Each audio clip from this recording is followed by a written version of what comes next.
X in my name is not just a symbol or a target sign. A spell that attracts all who spit facts online all the time. Can you see it? All the ones who drag my name every single day. Can you see it? Can you see it? Can you see it? They keep saying you don't have what it takes to carve out your own name underneath the shadows of gods. And I keep waiting for the day disbelievers say I flew way too close to the sun. I wait, but it never really comes. The X in my name is not just a symbol or a target sign. A spell that attracts all who speak facts online all the time. The X in my name is not just a symbol or a target sign. A force that compels all to rebel from all right shackled minds. Why do they just stand there against when they fall from the battles I have overcome? We feel it, feel the cope and the seething tone that they make while I stand up, man among gods. And I keep vaping with my mill, shooting ropes in my cold that faces towards the sun. They hate, but I'm sitting comfy with their mom. The X in my name is not just a symbol or a target sign. A spell that attracts all who speak facts online all the time. The X in my name is not just a symbol or a target sign. A force that compels all to rebel from all that shackled mind.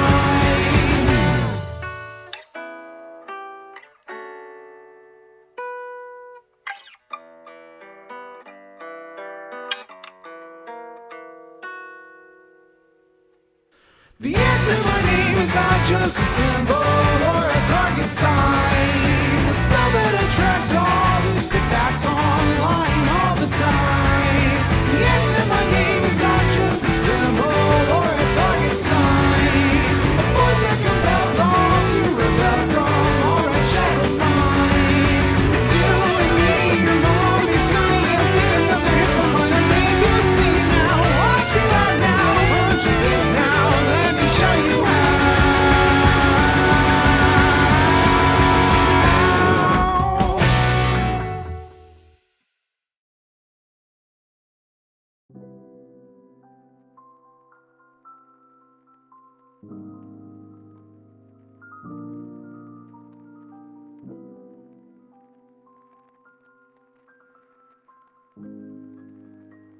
Good afternoon, everybody. Or actually, I'm so used to saying afternoon, I fucked it up there. Good morning, everybody. Or at least morning my time. It's 11 a.m. here.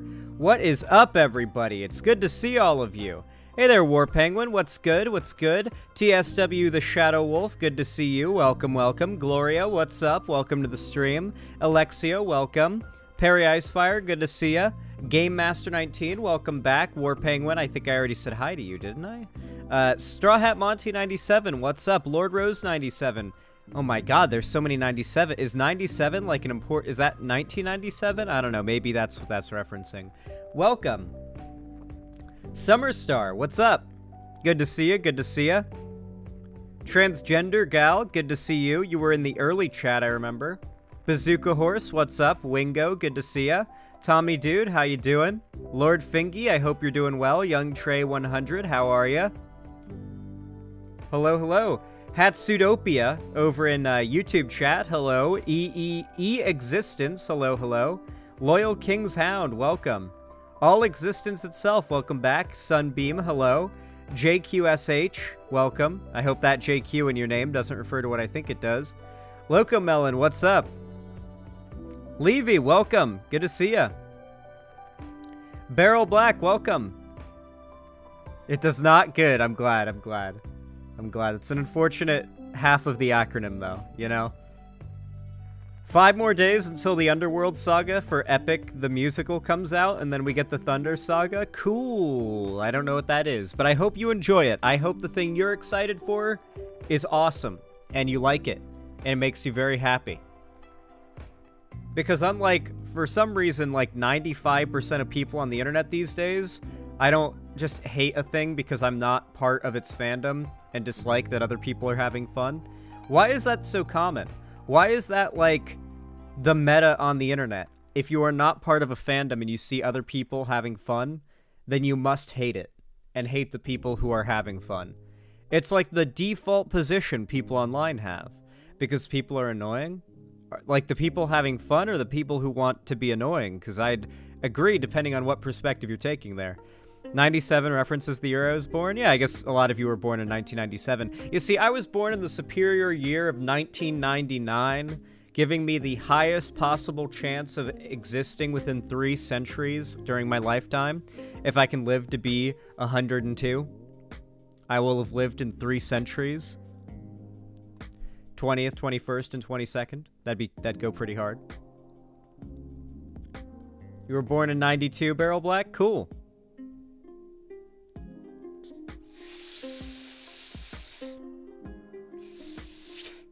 I think, despite all of the medical bullshit my family has dealt with, I think that the rate at which we are advancing in medical technology, I could potentially live to be 102. I think it's actually possible. The rate of technological increase has only increased exponentially. It's almost getting scary how fast we're advancing, like in the realm of medicine, science, robots, all that shit. The time between big breakthroughs gets shorter every time, and the time between big breakthroughs is already startlingly short as it is. I was born in 04. I'm a child right now. Holy shit. I don't even know how old you'd be if you were born in 04. Like, in my mind, you're like 10. I'm gonna be honest.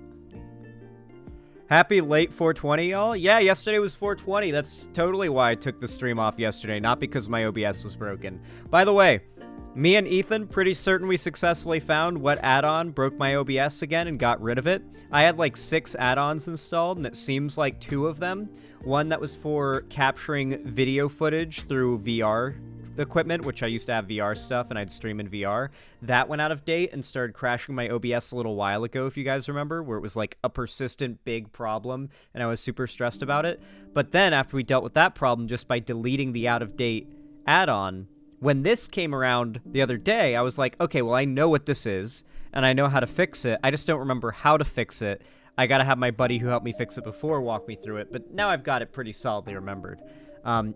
The way you do it is you go to Program Files, then you find OBS-Studio, and then you go to Plugins, and then that's where it is. Not in, like, there's a fake Plugins config folder that will make you think that's where you need to go, and that's what I thought was the fix, but I knew for a fact it wasn't because it didn't have the... I'm not going to go through the whole spiel of how we got it fixed, but we got it fixed. Have you seen someone on Twitter to boycott Google? I mean, a lot of people are probably trying to boycott Google, but I couldn't boycott Google because this is my job, and that would involve, boycotting my stomach from having food in it. Been loving Helldivers, not doing level 4 operations for a while, though. Fuck some of those bugs. Oh, War Penguin. Wait, War Penguin, level 4 dives are, like, stressful for you? Because the bile spitters, like the guy, not the bile spitters, the, no, I think that they are. The brood spitters. The ones with the big butts that spew goo at you. Yeah, those guys suck. They're very annoying. They are not the hardest thing you are going to encounter. The armored fuckers. Oh, the chargers. I mean, chargers will always be annoying no matter what difficulty you're on, honestly, until you get the Quasar Cannon. I'm gonna be honest with you, friend. Save up for the Quasar Cannon in the shop. Get that. It is an infinite ammo rocket launcher that just has a long recharge. By long, I mean like it's not even that long, you know? It can two-shot a Bile Titan, which you probably don't even know what that is yet if you've only done level 4s and lower. It will literally one-shot a charger. Like, at least last time I played, granted, they're constantly updating the game, so, like, in the last 4 days, they might have changed this, but last time I played, the Quasar Cannon, if you well-place a shot in the head, will one-shot explode the head of a charger and kill it instantly. And then you've just got infinite ammo. It doesn't need to be resupplied. So as long as you can, like, build time between shots and run and, like, get distance, you'll be fine. You can take on an infinite number of chargers and Bile Titans and spewers and whatnot. Another thing you'll really want to do is heavily invest in collecting samples so you can upgrade your stratagems. You've got a whole area where you spend samples to upgrade your stratagems, like on a base level. This is just actual player progression. Like, you are becoming more capable fundamentally when you upgrade those, and that is what's going to open up your ability to get into those higher difficulties, and they're not going to be so much of an issue. So yeah. Hopefully that helps to any new Helldivers players in chat.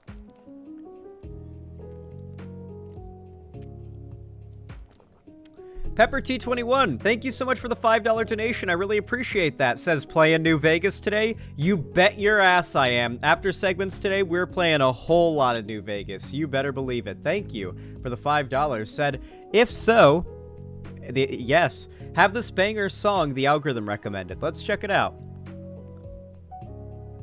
The house always wins. Oh, wait, this is so cool. I've got an even better one, though. Hold on. Let me show. This is my favorite Fallout New Vegas meme that exists by far so far. I really hope, like, the new season or whatever, or just the existence of the Fallout show means we get more, like, Fallout, specifically New Vegas memes, because there's a lot of meme potential here that's been met, but not fully. Look at this. I got spurs that jingle, jangle, jingle, Jingle jangle, as I go riding merrily along. jingle jangle, And they sing, oh, ain't you glad you're single? jingle jangle, And that song ain't so very far from wrong. jingle jangle. It's so good. It's so fucking good. That is such a good meme. That's not Benny, that's, Boone.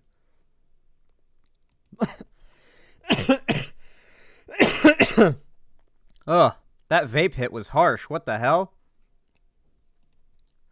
Ugh.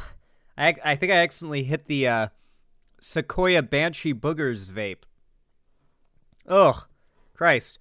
Okay, what's the song you sent me? We're not gonna watch the whole thing. Because time. You know, I want to be able to play New Vegas today. You know, we got to get the segments done. But let's check this out. The House Always Wins 2023 Remaster Fallout New Vegas rap. Meme interaction, or I saw a meme on Twitter, and I need to know, is this real? If you kill the president of the NCR in Fallout New Vegas, does Mr. House ask you why in the world did you attack President Kelly, and then you get an option to just say, he tried to make me pay taxes, and if you say that, Mr. House just replies, understandable. Is that real, or was that edited together? I thought I saw a cut, so I worry that that's not real. But it feels like it's so in line with New Vegas's humor that it would be real. Is it, or is it fake? Pretty fucking dope. I'm excited to play more New Vegas today. Unfortunately, if you weren't here last time, or you were only here for part of it last time, we got like maybe 6 hours into New Vegas, and my game crashed, as it did about 100 times during the play session, which I was willing to push through and just kind of add it to a counter as a joke. But then one of the crashes just outright broke my entire save. It was like, oh, okay. Back to the drawing board, because we really gotta fix this. And so me and Balth fixed it. The mod list has been completely overhauled. Not completely. I mean, I've gone through. I've eliminated mods that were actually completely redundant and taking up unnecessary memory while replacing them and, you know, swapping out high resolution texture packs that don't overlap with each other. So they texture everything in the game to look really pretty, but they don't overlap with each other. So there isn't like unneeded data taking up the memory the whole time. And then I installed like a bunch of patches, extra patch mods, made sure every mod was updated, and then started a new save. And this was like hours of testing and testing with Balth, by the way. Eventually, I got a new save going. I exited Doc Mitchell's house, no crash. Everything's looking fucking gorgeous. I go into the general store, no crash. Leave, no crash. Then I just start spamming leaving and exiting. The game, at this point, my loading screens are non-existent. It's just a fade to black and then an instant fade to being outside. Like, that's like less than a second whenever I go outside of a building back into the open world or from the open world inside of a building. And I didn't get a single crash. I ran as far out to the north as I could until something killed me, which also dying and reloading used to crash. Now it doesn't. There are no more crashes whatsoever. The game is the most stable I have ever seen it, and that includes vanilla. More stable than I have ever seen it, and the most beautiful that I have ever seen it. Oh my god, does it look gorgeous, and am I excited for you guys to see it yourselves. I got basically the equivalent of a Minecraft shader pack installed on it, where like the lighting has been redone in the game, so it has dynamic like shadows and stuff. So, like, the stones and the Joshua trees and the cacti in the desert now cast a shadow with the sun that will, like, move and elongate and stretch as the sun goes through the sky. And I've also got it so that the default amount of lighting sources allowed in a cell in the Fallout New Vegas engine by default is 4 light sources, which means when you go to, like, Freeside, the lights, the what are they called? The street lights. You don't look down the buildings like the street and see a bunch of lights going. You just see like a couple, and then you have to like fade. They fade on as you get closer. From what I've seen, I added a mod that multiplies the amount of light sources in cells that can be used by 8 or by 4, I think, allowing there to be 16. So, like, you go into a bar now, and instead of there being a bunch of cracked and broken turned off lights, which doesn't make much sense, maybe you never thought about it, though, now those lights put off light, and they've got, like, dynamic shadows they cast and stuff. It's really cool. The reshade also, like, recolors everything, so the color scheme of the game is much deeper and saturated and more full and vibrant, which I think suits the game very well.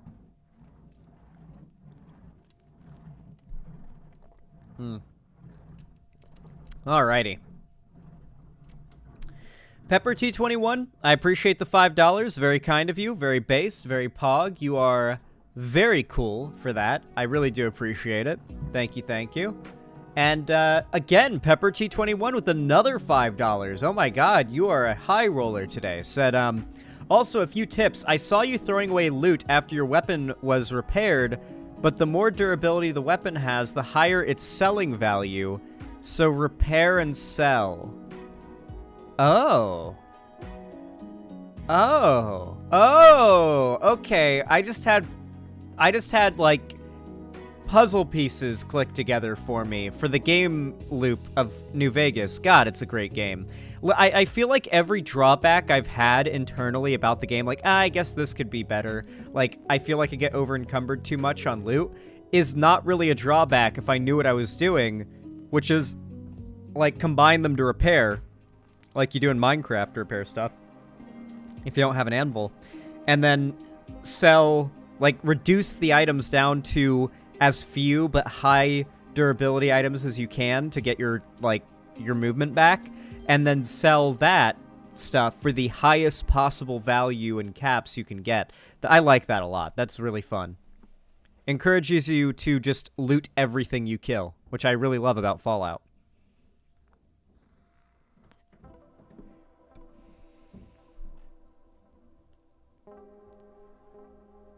I was able to get better SADX DX11 mods for Sonic Generation mods and Pizza Tower mods working on the deck, so IDK, what's wrong with Sonic Adventures 2?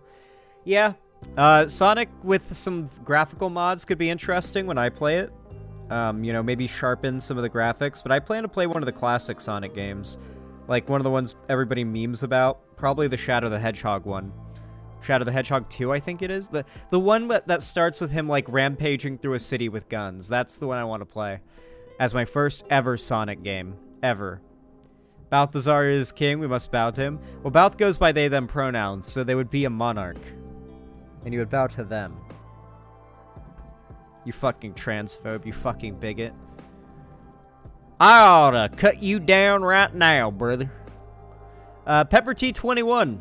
Thank you, though. I really appreciate it. Very kind of you. That tip is very helpful, and I do appreciate it. I feel like my eyelashes are locked together. Do you ever get that feeling like your eyelids are being pulled together by, like, 2 eyelashes or 3 on opposite sides that got, like, locked together? You ever get that feeling? I feel like that's what just happened. Yeah, it's annoying as fuck. Yeah, it happens to me all the fucking time. I hate it. I hate it. I've got long, luscious eyelashes, and it's a problem. Perry Icefire, thank you so much for the $5 as well. Thank you, thank you. Said, Zan, I decided to become a New Vegas research lead for Progressive Victory. I'm excited, but I'm also low-key terrified. Lots of questions and things I could do, but I believe I could do it. I don't know if New Vegas is what the NV there stands for, but I'm currently in Fallout mode right now, so I read NV as New Vegas. That's what I'm going to do. But awesome, thank you for, volunteering. Nevada. Well, you know, I wasn't far off, was I, Perry Icefire? I wasn't. Hey. I was basically right. I was basically right. No, I was basically right. I was basically right.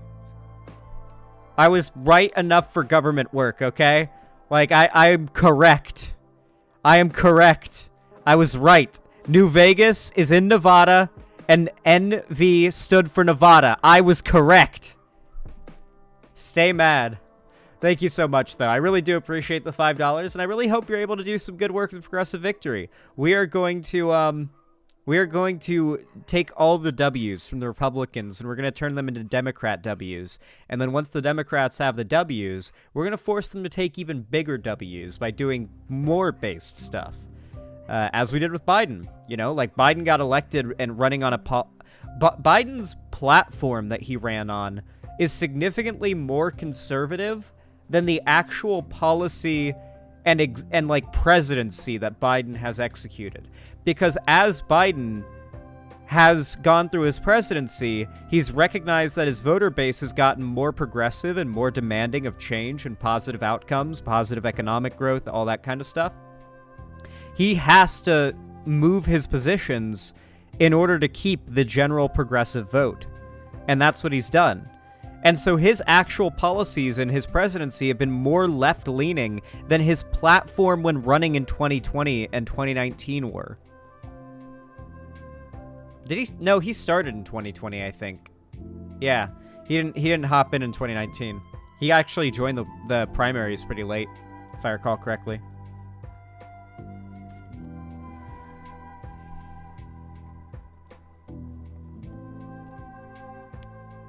Alrighty. Pepper T21, thank you for the $5 donation. I really appreciate that. Very kind of you. Says, another tip when fighting the powder gangers, if you're about to throw dynamite, you can blow them up by shooting their hand in vats, detonating the dynamite. That's all non-spoiler tips I have. Holy shit, I forgot.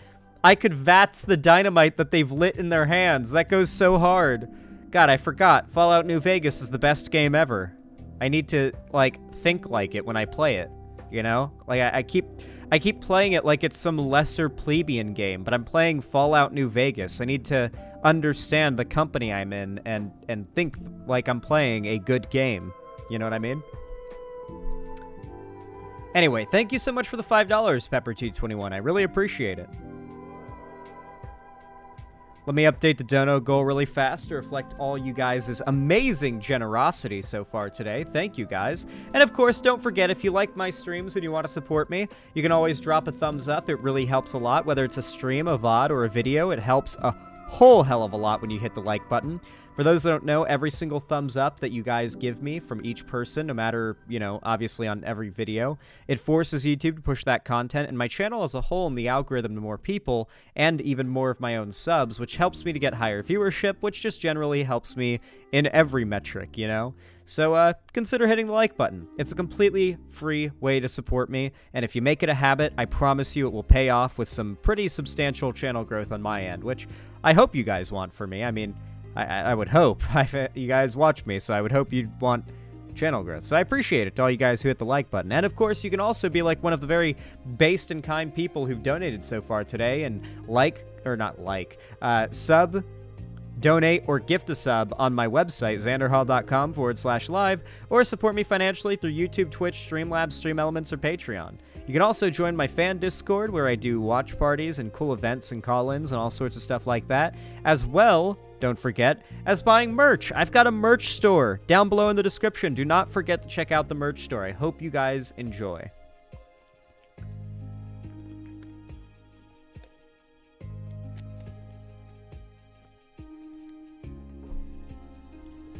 You know that was in Fallout 3, right? We don't talk about Fallout 3.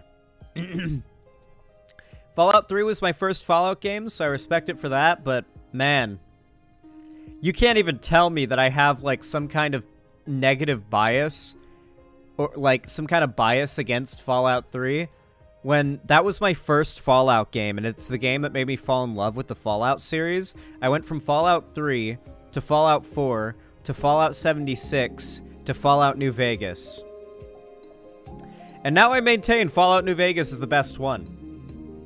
No rose-tinted goggles, no nostalgia or anything like that to, like, influence this. I am still 95% blind on Fallout New Vegas. And yet, from the experience I've had so far, it has been consistently far more fun than, like, the highest moments. Like, the average fun in Fallout New Vegas has been more fun than the highest fun moments of other Fallout games, in my opinion.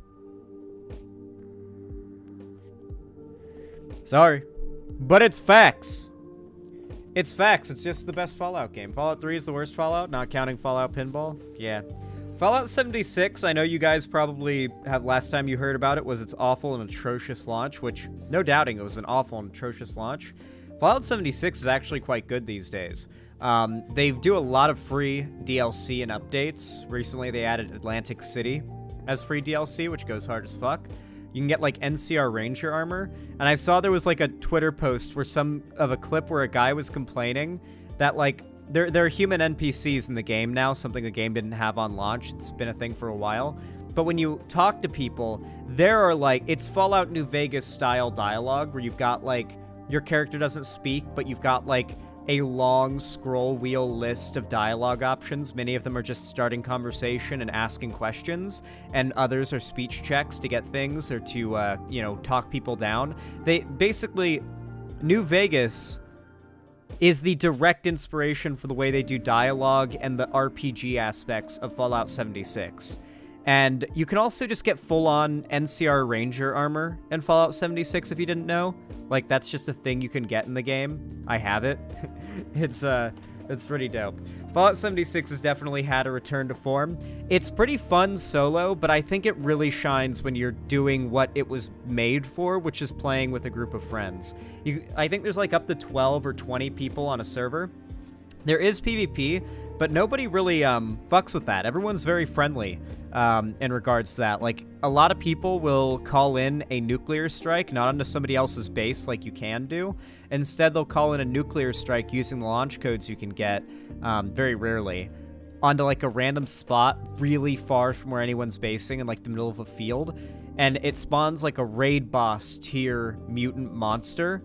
And so, like, everybody gets together and usually takes it on. Like, everyone's in power armor if they're actually, like, equipped with, like, heavy machine guns and whatnot, or like rocket launchers, explosives, stuff like that, and just trying to take this thing down as it swoops around. Just I've done a few fights against what is it called, the I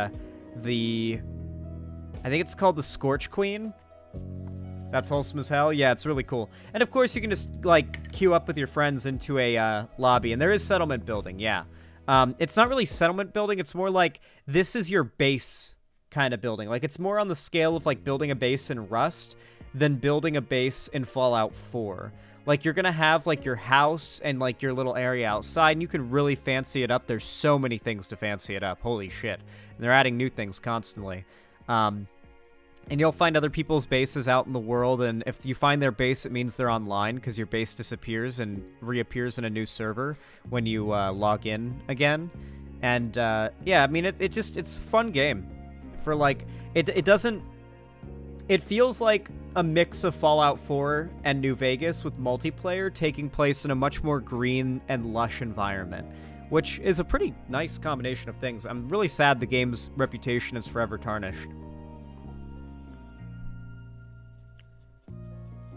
Alrighty, what is our first segment for today? What should we start with? Ooh, I know, okay, I know what we're starting with. That's a good one. The scroll has spoken, chat.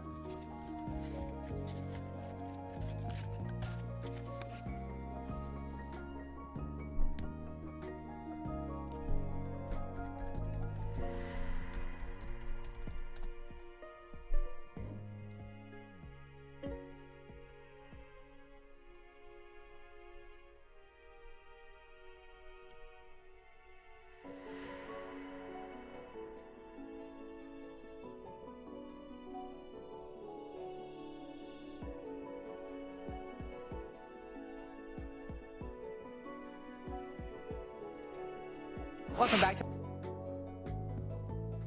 All right. Its player count on Steam has risen to new heights. Yeah, a lot of people are kind of like Fallout 76 is the ultimate piece of media that applies to that one meme where it's like, this insert piece of media is great when you don't have some bitch in your ear telling you it's bad. Like, that is current Fallout 76. That, like, definitively the definition of that. It's really, really good. A lot of people are getting into it and deciding to give it a second chance and then loving it and getting addicted because it's a good game. And, like, its bad launch doesn't change that at all. But then there's a lot of people who kind of just like to hate things on the internet. Especially, like, really, like, elitist type Fallout fans that really don't want to give anything a chance. These are the same types that have, like, shit on the show saying it retcons New Vegas when... I'll never get over the fact that, they're... Like, New Vegas practically doesn't even exist anymore. They retconned it. Hold on, let me see if I can find it. Oh my god, it's so funny.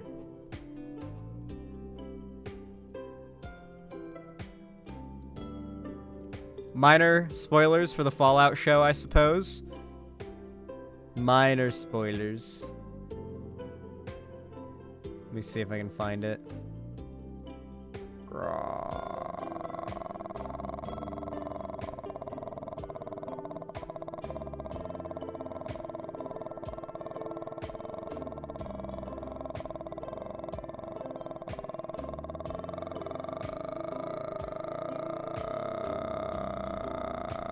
Found it. Found it. I found it. Peak end scene, yep. Fallout on Prime retconned so much, New Vegas doesn't even exist. Fallout on Prime. It's the scene. Even till eternity, my echo, my shadow, and me.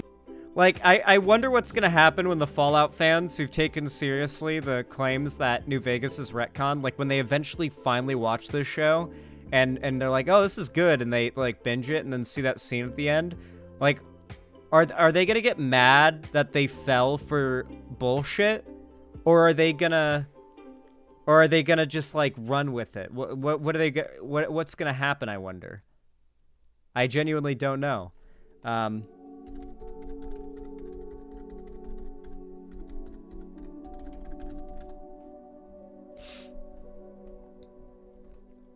Okay.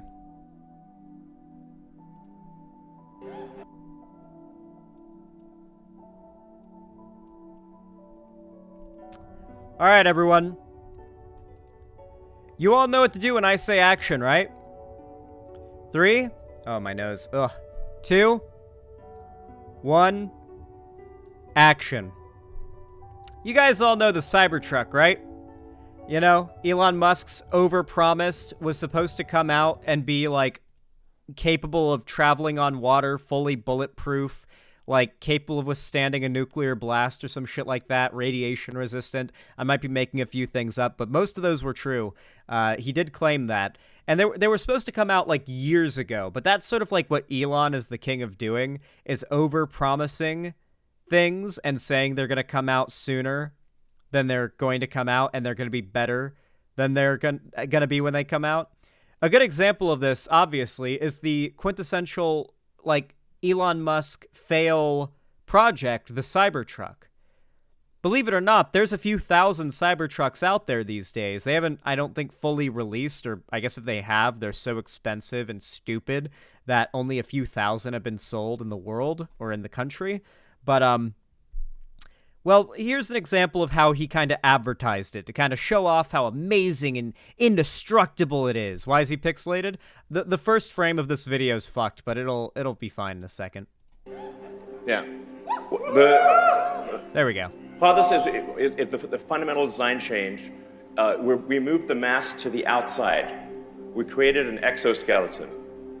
So normally, the way that a truck is designed, you have a body on frame, you have a bed on frame, and isn't it crazy how, like, all the guys whose back of their heads you can see in the audience, they all have the same type and level of balding? Well, not same level, they're earlier on, but the same type of balding Elon Musk did before he got the hair plugs. Like, you guys have seen pre-hair plugs Elon Musk.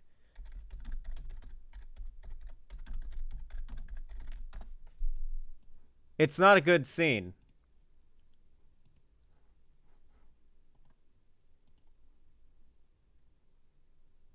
Oh, hair transplant.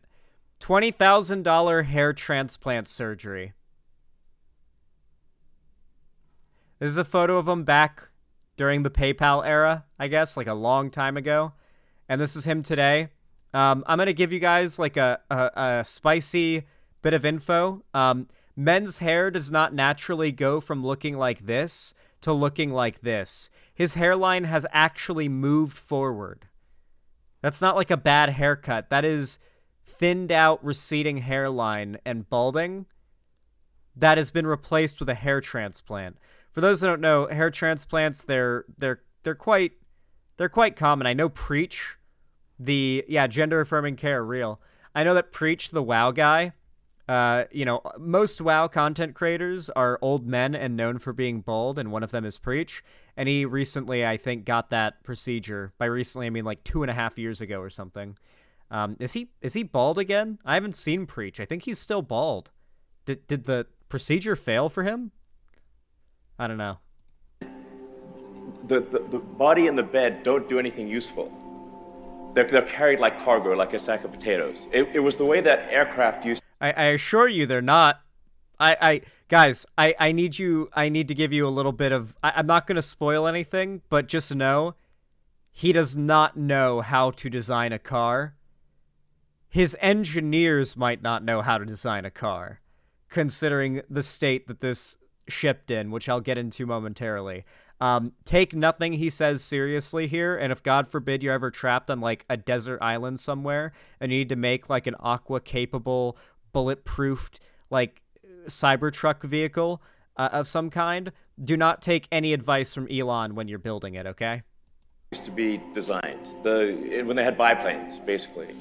The key to creating an effective monoplane was a stressed skin design. You move the stress to the outside skin. It allows you to do things that you can't do with a body on frame. Okay. I'm just going to give you guys like a basic physics lesson here. Momentum doesn't just dissipate like because the thing that you're inside of is indestructible. If you're inside an indestructible car and you get into a high-speed crash, you're guaranteed dead. Because like your body isn't indestructible. It's the same problem as like this is science fiction logic. In reality, it's the same. It's the reason an Iron Man suit couldn't be real. Because even if you had a fully functional Iron Man suit, if you fell from like 50 feet or like came to an abrupt stop using its like jet things or whatever, you would become either incapacitated and knocked out by bashing your face and the rest of your body against one side of the suit, or you would experience like a G-force type reaction that would basically supify you. Because your body would just be bouncing around inside of an indestructible can, pretty much. The reason why cars aren't indestructible and they just shred into pieces, like if you modern cars, when the more modern cars get, like actual, like not gimmick bullshit vehicles like this, but like real vehicles, the more along we go, like the more recent the car is, when you see them get into a bad wreck, the more fucked they look on the outside. But if you look at the inside of the car itself, you can see that areas where there are no people crumple. Like the spot in between where the front passenger and driver would be, those crumple a lot if it's like falling onto its side. The spots like between where the seats are will usually be where it crumples, or where the engine is in the front, or in the back where the trunk is, as opposed to like right where the side doors are, which tend to be a little more reinforced. They've got like airbags specifically in places where you're likely to be banged around as well. But the outside of oh my gosh. Like, if you want a car that's going to be indestructible, get like an old 1950s steel-framed, heavy-ass, like, Cadillac or like a Volvo or something. You know, get something that's like a fucking tank of a vehicle if you want it to be indestructible, I guess. But if you want to survive your car crash, get like a minivan, like a little Subaru or what's another really good car company for safety. Minivans are just generally pretty good. Like minivans are pretty safe. There are some truck brands that are pretty safe, believe it or not. Like trucks can be surprisingly safe, like pickup trucks. It's just Toyota I think is pretty solid. Yep, Toyota I know is pretty solid. Subaru is solid. But yeah, just when you go looking for a vehicle, if I was to go looking for a vehicle, Subaru isn't a great company. I don't care if they're a bad company, but their vehicles are solid. They're pretty reasonably priced, they're safe, and they're solid. I've been in many a Subaru in my life, and they are pretty nice. They're pretty nice. They've only gotten nicer, too. I've been in a 2012 Subaru, a 2014 Subaru, and a 2019 Subaru, I think. And man, the 2019 Subaru was nice. Like, I wonder what the 2024, or I guess it would be on 2025. They release car, like at the end of the year, we'll get the, like, 2025 Forester or 2025 Outback or whatever. Hating Subaru is homophobic, actually. Is that true? Okay. We'll go with that. No, I mean, they're not that solid. I don't know, man. They've got a pretty high safety rating. Are you sure? Their airbags are everywhere. Like, when you're in a Subaru, you can't look anywhere in that thing without seeing a little thing that says an airbag deploys here. Like, you've got side airbags that are in, like, above you if you're in the back seat and in the door, above you, in front of you, and, like, above you, but to the right, and if you're in the passenger or driver's seat. Like, the cars themselves might not be super sturdy, but the airbag system is so solid that I think that's what plays such a big part in its high safety rating, is that you have such a good cushion.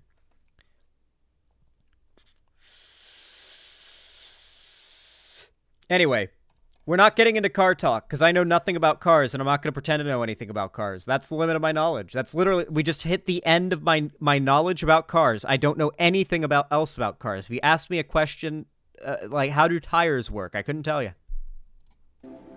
So we're able to make the skin out of thick, just ultra-hard stainless steel. It's really hard. It's really hard. Hey. We're going to show you just how hard. So, Elon Musk is so fucking awkward. It's like, if he wasn't Elon Musk, nobody would watch him speak publicly. He has no public speaking skills. He's not like a smart person in any way. He's just a Nepo baby who knows how to market.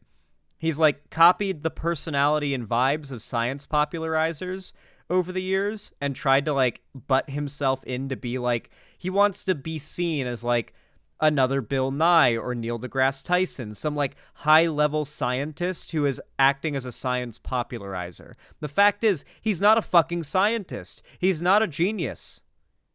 He's not smart, even.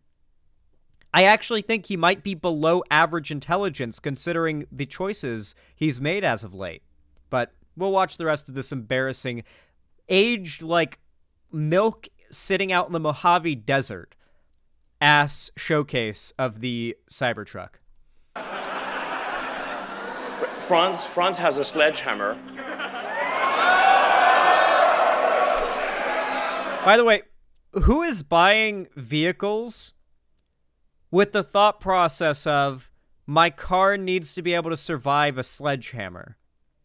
Do these people think that if they buy a Cybertruck and they get into a high-speed crash, or even like a mid-tier, like, I don't know, like a 30-mile-an-hour, like, ooh, that's a fender bender, all right, type crash. Like, do they think the car's going to be able to drive out of that just fine? Like, it's just going to have, like, a scratch on it, and they're going to have, like, they're going to be a little shooken up, but the car's so indestructible it dampens, like, imaginarily, like sci-fi magically dampens the blow, and you can just drive off as the other car is like shredded to pieces. Is that what they think is going to happen? I genuinely believe Elon Musk fans have the dick so far down their throat, and his cum has clouded their brains so much that they actually think that's what's going to happen. Like something out of the Mad Max game where you like ram into another car and it just fucking explodes if you hit it from the side. Yeah. Just drive on. Now, don't hold back. Okay. Yeah. Why'd they have this guy come out in like a high... Like, this is the most cringe outfit ever. This guy's wearing like some cosplay of V's coat from the Cyberpunk 2077 cover, like with the high collar and everything. What is this? Why does Elon Musk and everybody around him have to like dress like video game characters? I get that he's like a epic Reddit gamer or whatever, but it makes me want to not play video games because I don't want to be associated with people like this. You know? Like, I remember being like 16 and being like, oh, Elon Musk plays Overwatch. See, wealthy, successful people play video games. Gamers rise up. And then I turned like 18 and then I lost my virginity. And I look back on that as like one of the cringiest things I've ever thought in my brain ever.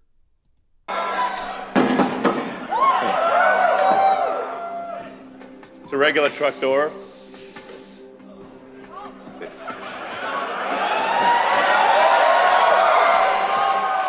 Oh, thank God he's taking off the fucking LARP Go, coat. do it.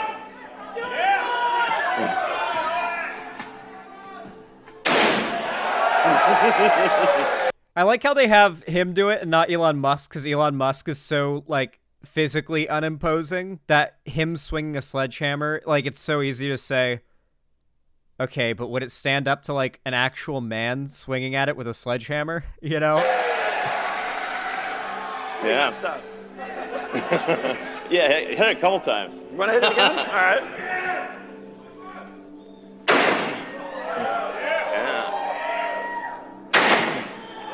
Yeah. Jesus, nice. that car door already Now hit kind the of holds up. Cybertruck. I'm going to be honest. That car door holds up better than I thought a normal car door would hold up to a sledgehammer. I think, like, a human just isn't very strong, even with a sledgehammer, up against a car.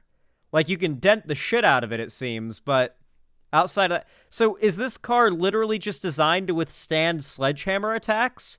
Is this just for the people that think that when they drive through a city, they're going to be, like, attacked by a mob of brown people who are going to, like, swing crowbars and sledgehammers and chains the car to try and like get in and steal their money and rape their white wife and daughter or whatever.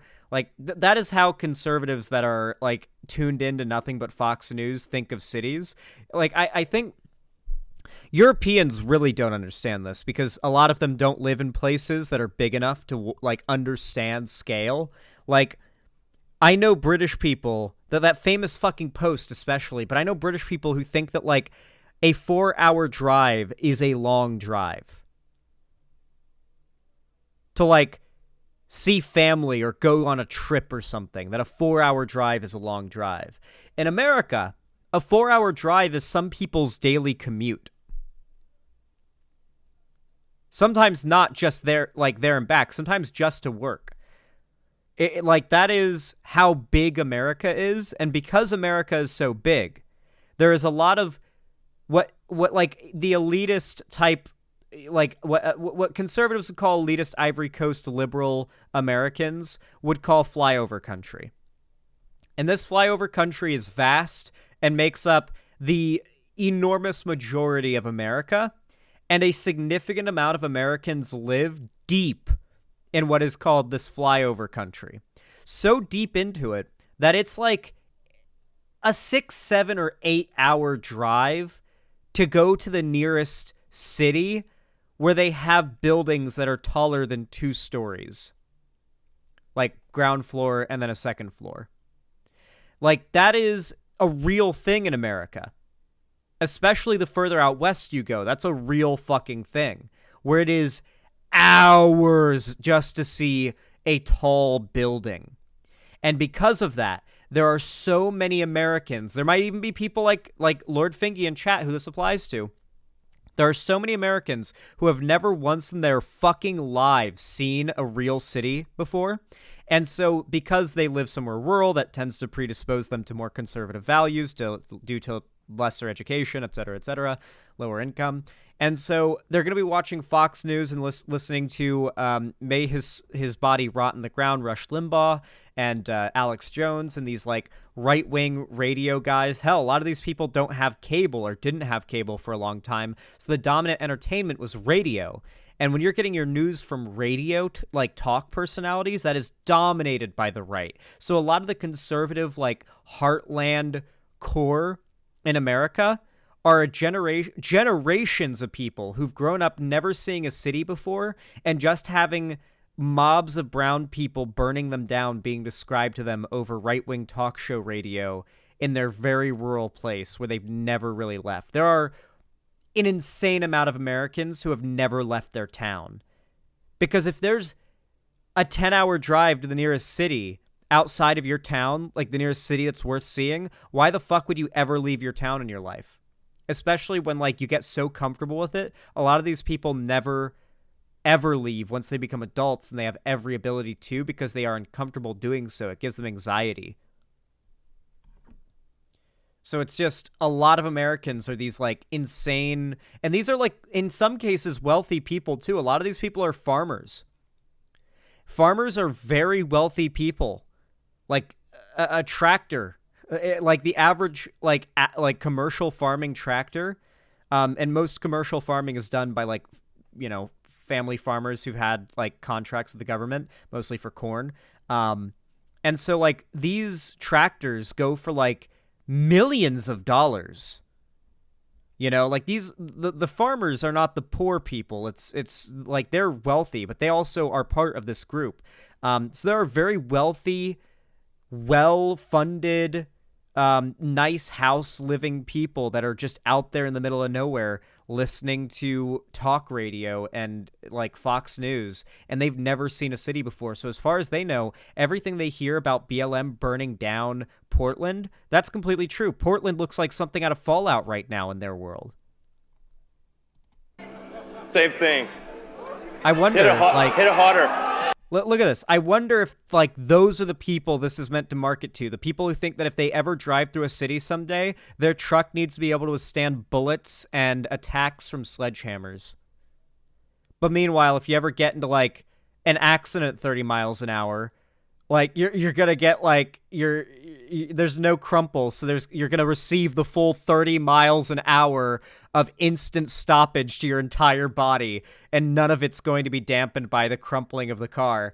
And 30 miles an hour stopping again, like at your on like instantly in an accident, like just like break your rib cage if you have your seatbelt on. Obviously, if you don't have your seatbelt on, it's gonna like cram your head into the windshield and break your neck, and you're gonna die. At best be paralyzed. But could it just like break your ribs and check? Because like I've given CPR, and I promise you guys, it takes far less. It takes a surprisingly small amount of force to like depress someone's rib cage. Probably not much more to break it, to fracture that shit. So it's like, I don't know. Like, but the dummies they have you do are anatomically accurate. Like the bones will like crackle in there when you depress them. When they have you train, it's really it's really depraved. I don't like it. I really did not like testing like the CPR tests at all. They had the dummies had realistically crackling bones. Do you understand that, chat? It was the most horrifying shit ever. Just like it was way deeper though. It was more of a crunch. But yeah, I don't know what they had in those things. I think it was like tubes of plastic filled with like fake ice or something. Like some sort of clear, it was like a clear gel inside these tubes that was basically the shape of a rib cage. And when you moved them like down really hard, they would go, and so it would simulate the sound of the rib cage, like fracturing as you depress it when we would train our CPR. Really fucking disturbing shit. But I wonder, because that, you know, my 16-year-old self was completely able to do, maybe it was ballistic gel. That doesn't make sense though, because that doesn't reform though, because like this stuff would go like pop back out for the next like compression, and for more people to use. They weren't like disposable dummies. Anyway, like my 16-year-old self could totally press that down enough to like break a rib cage. So if the car's like getting into an instant like head-on collision at 30 miles an hour, very, for most vehicles, not a huge deal accident, that might just straight up kill you, even if you're wearing your seatbelt, by like puncturing your lungs in this thing. Like, it's actually terrifying what might happen to somebody in a real high-speed crash.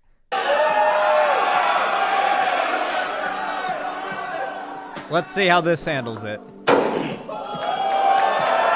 See? Yeah. I'll admit, it handles it better than really wind up. The door for the other truck.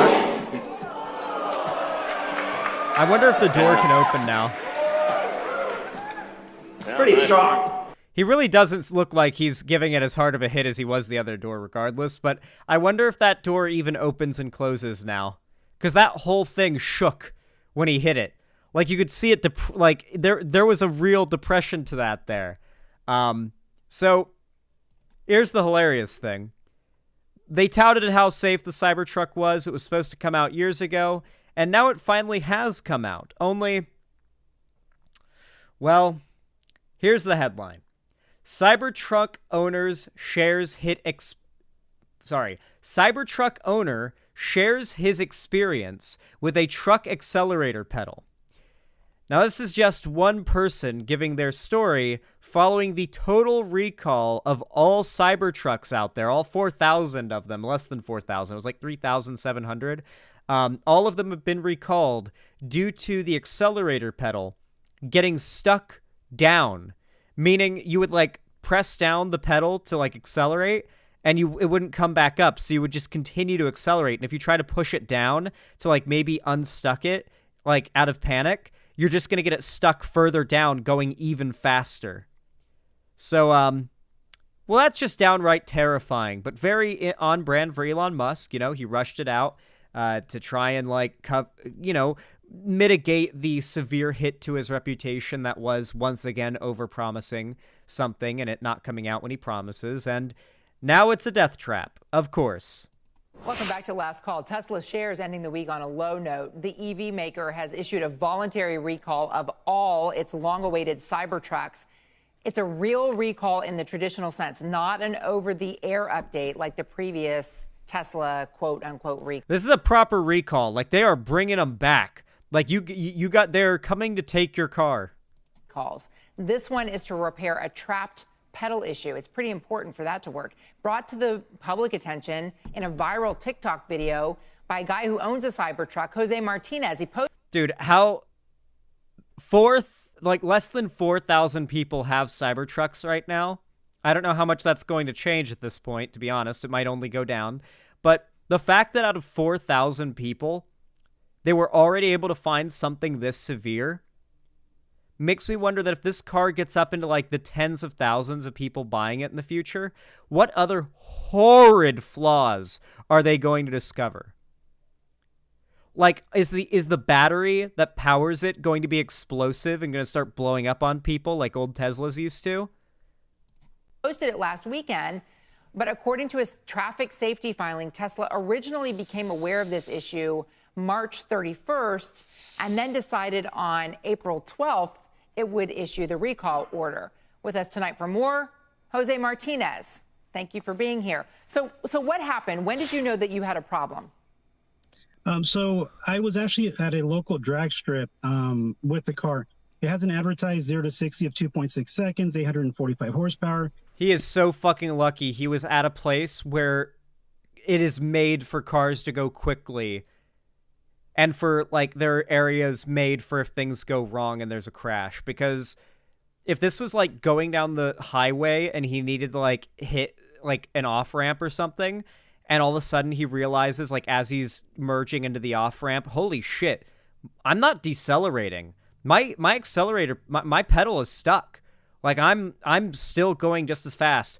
Like, could you imagine how quick that could lead to, like, a devastating crash? Especially if there's cars that are already stopped at a light at the end of the off-ramp. And there's just no slowing. And there's barely any time to react. Like, what do you do? There's nothing you can do in that situation. There's literally nothing that you can do. And the only way to really make full use of it was legally was at a drag strip. So that's where I was when the incident happened, actually. Okay, and what happened? So I went to hit the brakes, and the brake does override the accelerator. But the moment I would lift off the brakes, the car would lurch forward again at full throttle. There was an error on the screen saying that both pedals were being depressed. It was really confusing. Luckily, I really hate how much the Cybertruck and, like, Teslas in general, which I've been in several Teslas, like, many, honestly, taking Ubers. Most, like, a lot of fucking Uber drivers just drive Teslas. So, I've been in a lot of them. They're nice to be in. They're very smooth ride. Like, my primary problem with Tesla at this point is genuinely, A, the fact that they're so gimmicky. They're overpromised and they're undersold. And, that just kind of is a bit of a problem on its own. And then, of course, the fact that Elon Musk is the guy that sells them, you know? Like, it almost at this point feels less like Teslas are a thing people want to get because it's a nice car, and more so they want to get it to virtue signal that they like Elon and they like what he stands for. it had a big runoff area where I could try to figure out what happened. And I was able to safely... But I really hate how much, like, the clean design, like, the angularness and everything being as, like, minimal as possible in the aesthetic appeals to, like, my gamer brain. I really hate that. And I know like, the people who can't repress that desire to go for gimmicks are the types of people who fall for this. And they're people with just a very unfortunate amount of expendable income. You know, these are like crypto bros primarily that are buying these things because they're big Elon fans. A lot of people that follow Elon are like the 0.001% that manage to get like good money in the crypto scene or in trading stocks, and they see him as like their idol. Pull to the side, stop. They're the types of people who unironically share Wolf of Wall Street memes, you know? Stop the car, put it in park, and then as I looked around, that's where I realized the pedal was stuck to the floor. How long have you had your Cybertruck? Just a couple weeks. I think I picked it up on the 8th of this month.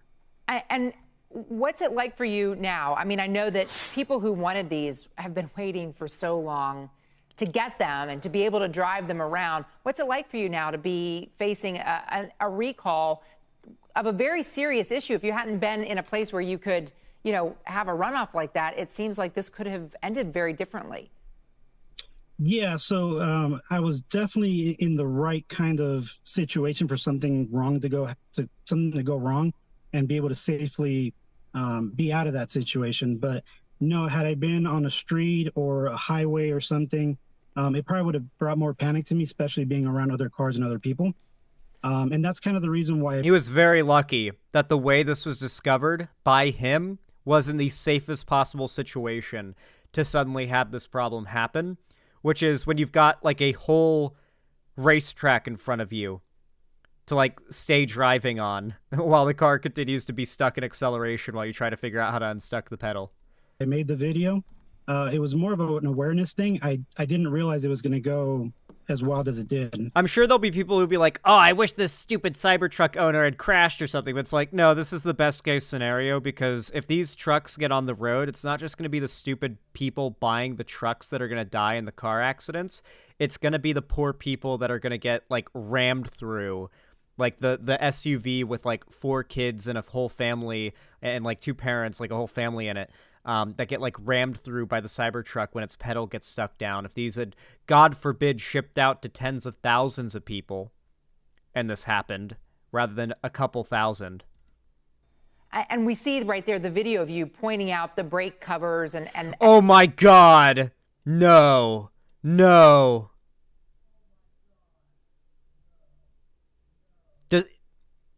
Cybertruck has a little thing there that says Cybertruck.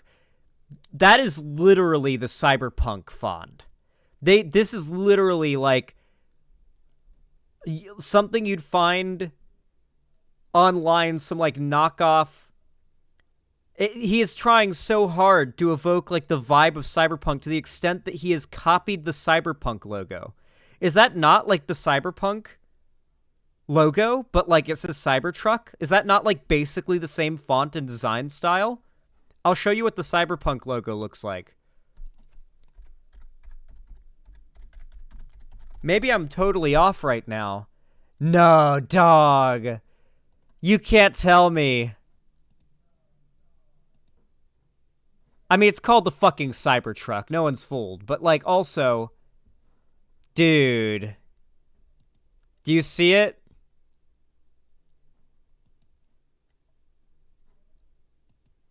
You see it, right? Like, he's totally trying... Like, the C is exactly the same. The C is this exact same, like, sideways acute triangle C. Like, yeah. You guys know what I'm talking about. You guys get what I'm... You guys are picking up what I'm putting down. God, Elon is such a fucking loser. You pointing out the brake covers and what happened where you were. Let me look at the timeline here. This is what Tesla released, that they got the first complaint on March 31st, then April 2nd, that there were engineering reviews of the brake and the accelerator pedals. April 3rd, Tesla got a second claim. I guarantee you, Elon Musk thinks the cyberpunk world is a perfect utopia because, like, it's literally a capitalist hellscape where people like Arasaka are at the top. Like, Elon Musk wants his company to be like the Arasaka of the future. He doesn't see them as the villains. Like, honestly, Elon Musk is probably thinking about how he can create Atom Smasher to be his bodyguard.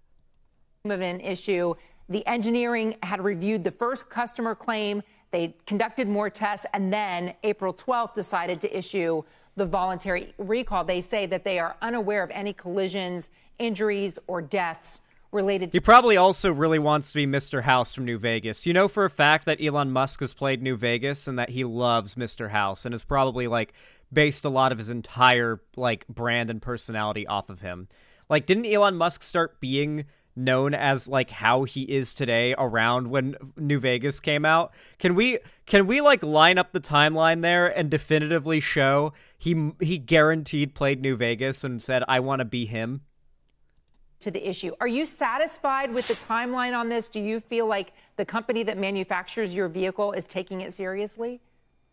I honestly, I think that they did. I work in the auto industry. I work in auto sales. So I'm very familiar with recalls, and I see them happen all the time. And obviously, sometimes they're for something major like this, and sometimes they're for something, relatively small. But I do think that the amount of time that they reacted to this, and for being such a small amount of vehicle incidents, I do. Man, kudos to them for reacting to this so quickly, their cars being total death traps where the pedal gets stuck and keeps you accelerating into a whole family of people in their car in front of you. Man, really props to Elon Musk and to Tesla for being so proactive and dealing with this problem, like they really practically did nothing wrong. I do think that they kind of did the right thing in stopping. They did a stop sale over the weekend of not releasing cars to anybody, while they kind of finalized the recall situation and issued a fix for it. Welcome back to Last Call. Dog. Like, even after nearly getting killed by Elon Musk, the dick is still in his mouth. I mean, when you've dropped that much money on, like, Tesla products and probably spent, like, how many months has it been since Twitter Blue became a thing? Bought Twitter Blue every month since it became a thing. He probably needs to justify his fandom, but, oh, Jesus. Ugh. I really do wish that Elon Musk wasn't, like, single-handedly tainting the perception of, like electric cars right now. It really is annoying how, like, Tesla drivers on the road are also typically the most annoying people you'll ever encounter. Every time I end up in a Tesla for an Uber ride, I know that at some point there's going to be a moment where we, like, run a red light. Where, like, the Uber driver's going to run a red light and, like, nearly get us killed. It's happened pretty much, almost every time I have ridden in an Uber that was a Tesla. The driver has nearly gotten us killed with some crazy ass swerve or like a last second, like we're going straight through an intersection. At the last second, the guy looks at the GPS and realizes he needs to make a right there. So then he like hits a like the right. It's like that. Oh my God, dude! Like Tesla drivers on the road are just as dumb as Elon. Genuinely. Oh my God. Holy shit. I really do hate the entire culture around Elon Musk, especially when it comes to his vehicles, because it's not just on the internet, it's in the real world too. Like, I have to go out into public and then see these people. And I can tell they're those people because they announce it with what car they're driving, Fucking hell. Ugh. Comment down below. I'm really curious what you guys think of this whole situation, the Tesla Cybertruck recall, as well as if you've ever had the same experiences I've had with Tesla drivers in real life. Comment down below. It also boosts my channel a lot, so it really helps when you guys comment. And, of course, don't forget to leave a like, subscribe, and ring the bell icon if you haven't already. Gift a sub, or donate if you want to support me financially. And, of course, you can consider financially supporting me on YouTube, Twitch, Streamlabs, StreamElements, and Patreon. Don't forget to buy merch and join my fan Discord through the links in the description down below as well. But with all that said, thank you for watching. How do you guys like that segment? I feel like it came out pretty solid.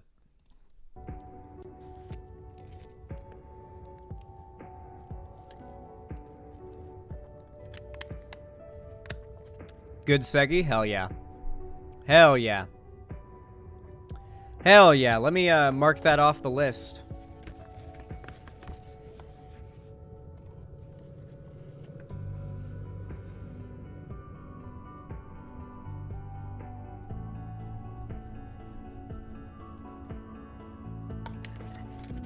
All right.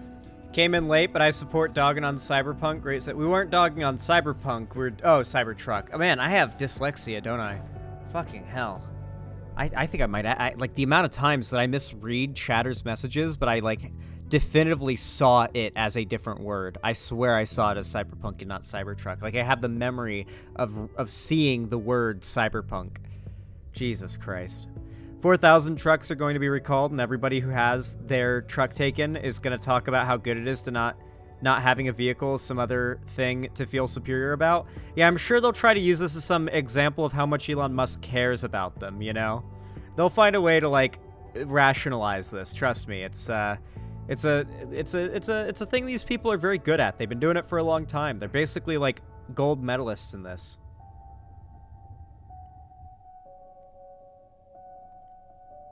Or they'll blame Biden. Yeah, it'll be Biden's fault. True. Yeah, they'll find a way to blame Biden. That's about right. Anyway, I need to use the restroom and go grab a Monster Energy, so I will be right back. So stick around. I will be right back. How many people are watching right now, by the way? Wow, nearly 300 people are here. Wow. Consider dropping a like. It really helps a lot. I appreciate it to all of you. Welcome. Yeah, Joe Biden has pesky roads. All right, I'll be right back. Don't leave. I'm just going to the bathroom and grabbing a Monster. I'll be back in just a second.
I am back. My mom has come to visit once again, and she's brought her little puppy with her. And, oh my god, is she adorable. Whenever I went upstairs, the dog started jumping on me, and she was all, like... I had to get down onto my knees and just give her a little kiss on the forehead to get her to stop freaking out and remind her, like, I'm here, I didn't forget about you, I still love you. And then she was like, okay, I'm cool now. And then I was able to go get my monster and come downstairs. But if I didn't do that, she would have freaked out the entire time I was up there and freaked out after I went down.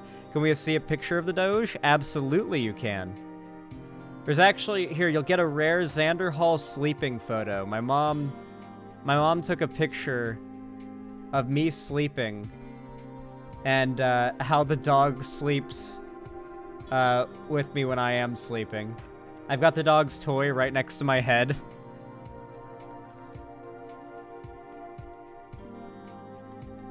Look at this. I have 5 Zan sleeping photos, not impressive. Wait a second, what? We're Penguin, what do you mean by that? But no, here's me sleeping, and here's how the dog sleeps with me. You, my leg is a pillow. That's my leg. As you can tell, I'm dummy thick. Look at her. She's so adorable.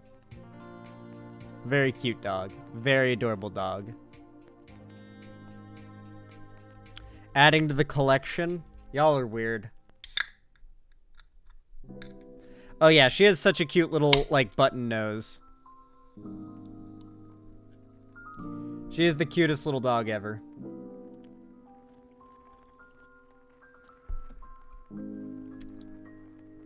She weighs like 6 or 7 pounds, maybe. Very small dog. Very tiny dog. Very fast, though. She gets the zoomies, and she is insanely fast. Like, I don't know if I could beat her in a race. I don't think I could. Like, she's fast. She catches me. Like, if I go, follow me, and then I, like, hit, like a light jog, she catches me fast. Like, it's like a second, and she's teleported behind me, pretty much.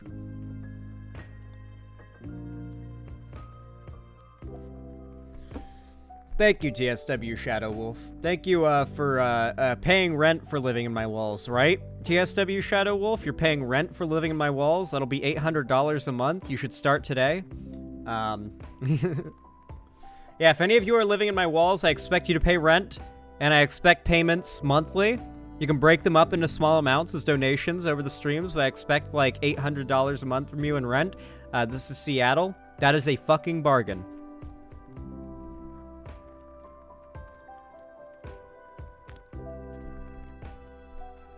That is extremely cheap, yes.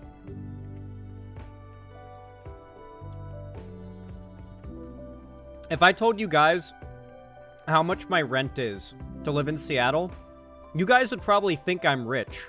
I promise you I'm not. I barely have expendable income at all after all of my, like, bills and expenses.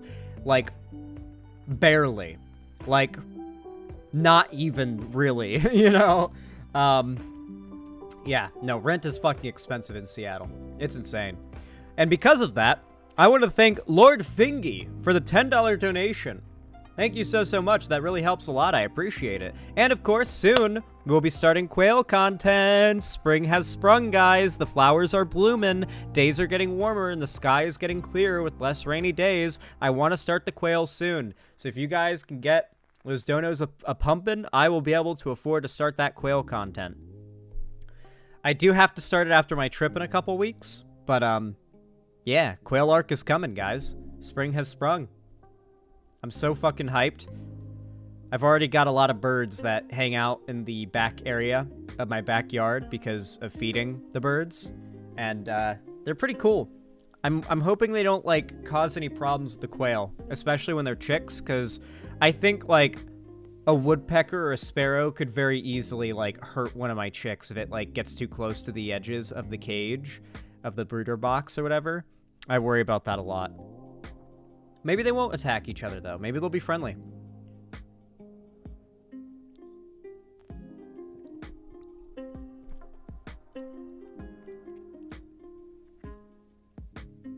Yes, less rainy days, I'll be tearing my roof apart and rebuilding it. It has had 3 large trees fall on it over the last decade and has just started to leak this year. Oof. Roof leaks suck. I'm sorry about that. When you start your quail arc, you should say previously on Xanderhall in a Lucifer voice, lol. Why would I do that? I mean, it's an interesting idea, but I don't know what the joke is there. But thank you for the $10, Lord Fingy. Let me update the dono goal really fast. 1 second. And now, I think it's time for us to get into our next segment. What do you guys think?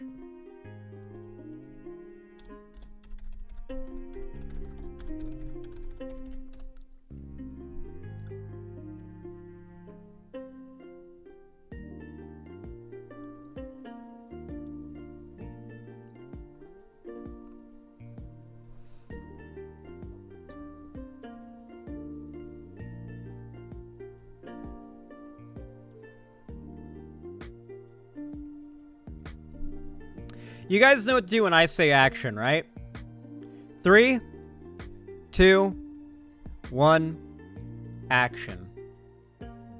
Alright, this video is gonna be for the centrists. That's right, I am specifically directing this video at centrists, people who identify, perhaps proudly, as centrists, who are gonna watch it when it comes up on YouTube, hopefully. Hopefully they click it. If you clicked it, I appreciate that, and you are awesome, and the longer you watch, the more awesome you are. You see, as a pretty progressive person, I oftentimes find myself, not just myself, but people I'm around within this sphere, criticizing the very concept of centrism. The idea that being a centrist is a laughable, spineless, fence-sitting type of position to have. A cowardly position to have. And the reality is, more often than not, when someone says they're a centrist, they usually just end up being right-leaning, and they're just kind of cowardly and don't want to admit that, and so they try to claim they're just a centrist, apolitical person, and any far-right seeming politics they have are just coincidence, you know? They're nothing. They're the normal opinion to have. They're the centrist opinion. They'll say they believe in other positions that are left-wing too.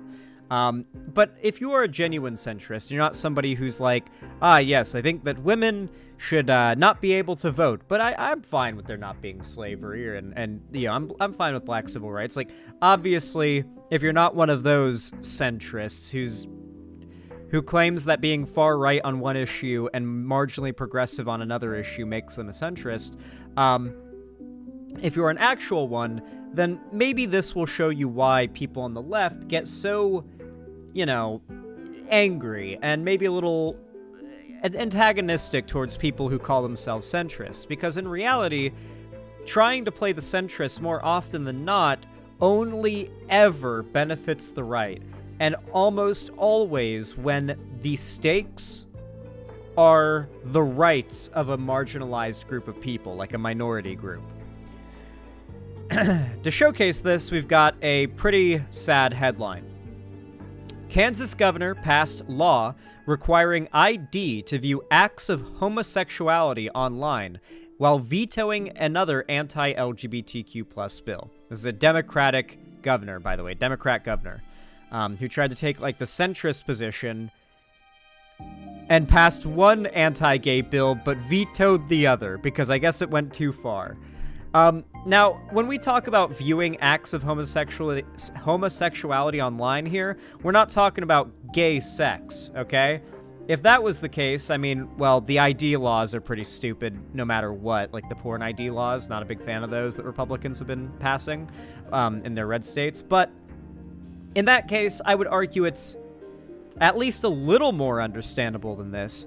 But when they say requiring ID to access LGBT content, they mean kid-friendly stuff too. Like, there's a good chance you go to watch, like, some LGBT-friendly kids show like this, and you get a pop-up because you live in Kansas or Texas or Arkansas or Mississippi or Missouri, or go down the list at this point, or Florida. And because it contains any presentation of queer identities, gender nonconformity, whatever they can consider LGBT and can be classified as such, you may not be able to access it without an ID to prove that you're 18 or older. And the whole goal, of course, of this is to make it so that young people, kids, don't know gay people exist. Seeing just gay people existing and it's not a big deal in media it has a very similar effect, and there have been studies that have proven this, in fact, as having friends or just seeing people in public, in the real world, in real life, in the flesh world, who are like this, you know, seeing like a gay couple just sitting on a bench going about their day, being nice and not hurting anybody. You know, they're not like sweatily and aggressively having anal sex on a park bench in the middle of like where a bunch of kids are walking around. They're just a happy couple walking down the street. And so that representation really matters.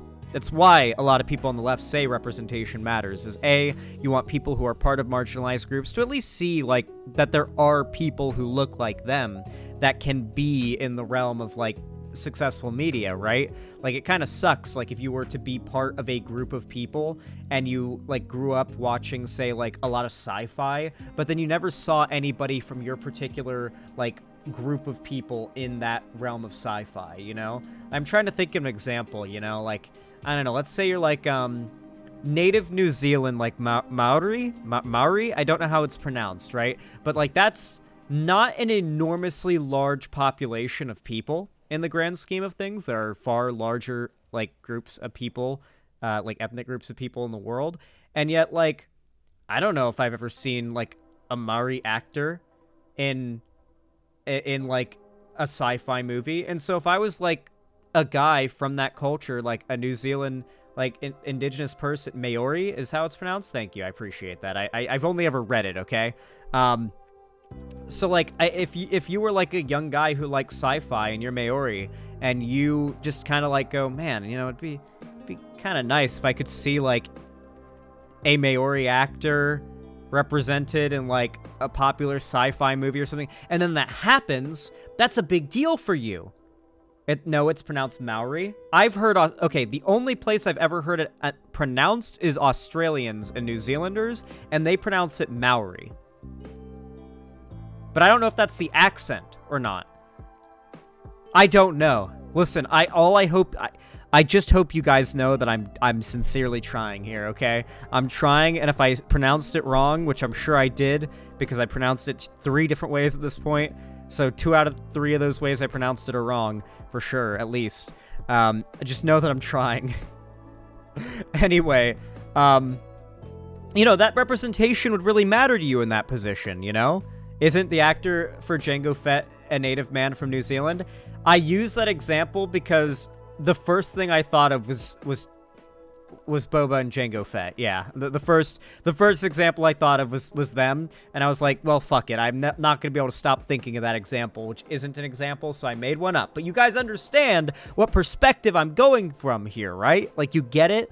My point is that for people who are not part of that group, it is a normalizing thing to see people who are part of that group represented, and for people who are part of that group, it's an empowering and encouraging thing to see people part of that group represented. And this obviously applies to even very broad groups that aren't necessarily like a racial group or anything, like the beautiful country of the lesbians. You know, I don't know what pride or what country's flag this is, but all the women from there are very pretty, and that's like the bisexual flag or whatever. I forget what the meme is. Like the LGBT community, if you're like a young gay, trans, lesbian, bi, pan, whatever you may be, person, and you're watching movies, TV, playing video games and whatnot, it matters to see that representation. And if you're just like a cisgender or a heterosexual person, and you're seeing that stuff from a young age just represented in media you like, there's a good chance that when you're a teenager and an adult, you're not going to be very susceptible to hateful ideas about those people, right? And that's what the right recognizes and wants to stop. That's what they're trying to stop. The governor of Kansas vetoed an anti-LGBTQ plus bill while simultaneously letting a law pass requiring ID to view acts of homosexuality. So the reason why this is not a truly centrist act, it's what people who say they're centrists, would do. But the reason why centrism is not really a real ideology is because playing the centrist can never lead to a centrist outcome. There is no such thing as a centrist outcome. This was the compromise, and the compromise is just the Republicans getting what they wanted, and LGBT people who were being attacked with this bill not getting any of what they wanted, which was to not be oppressed. The only thing they wanted was to not be oppressed. And then the compromise is still them getting oppressed, which is the thing they didn't want to happen, but it's seen as a compromise because the Republicans didn't get to oppress the gay people as hard as they wanted to initially. Is this really like a viable political thought process, do you think? If you're like a centrist and you're watching this right now and that line of logic made sense to you up until now, hopefully up until now, does that really make sense? Think about it. If the blocked bill can be impeded by overturning the veto, then it's still a conservative victory. Yeah, there's a very good chance that it's still going to be a total conservative victory. But regardless, this Democrat governor played the centrist and made a compromise that isn't actually a compromise, because the Republicans were never not asking for the world with this bill, or with these bills. And so anything that isn't just saying, no, we are not passing these bills, there's no compromise that can be had here. There's also an element of wanting to know who might be LGBTQ in the state. Of course, yes. In a lot of these situations across the country, these red states have passed bills that require ID to access LGBT content and pornographic content. This is going to mean that unless you are just able to use a VPN and bypass this stuff, I suppose, if you've got the knowledge to do so, that if you comply with this, the state now has essentially a connection from your ID to all their stored data of what, like, porn you watched, which means they can very quickly determine what your sexuality is and tie it to your ID, which has your address, your full name. I mean, everything the government needs to know exactly who you are and exactly who you are. Oh, and it's not just porn either, by the way. It's also just content that is LGBT friendly. Like games that are LGBT friendly, TV shows, movies, yep.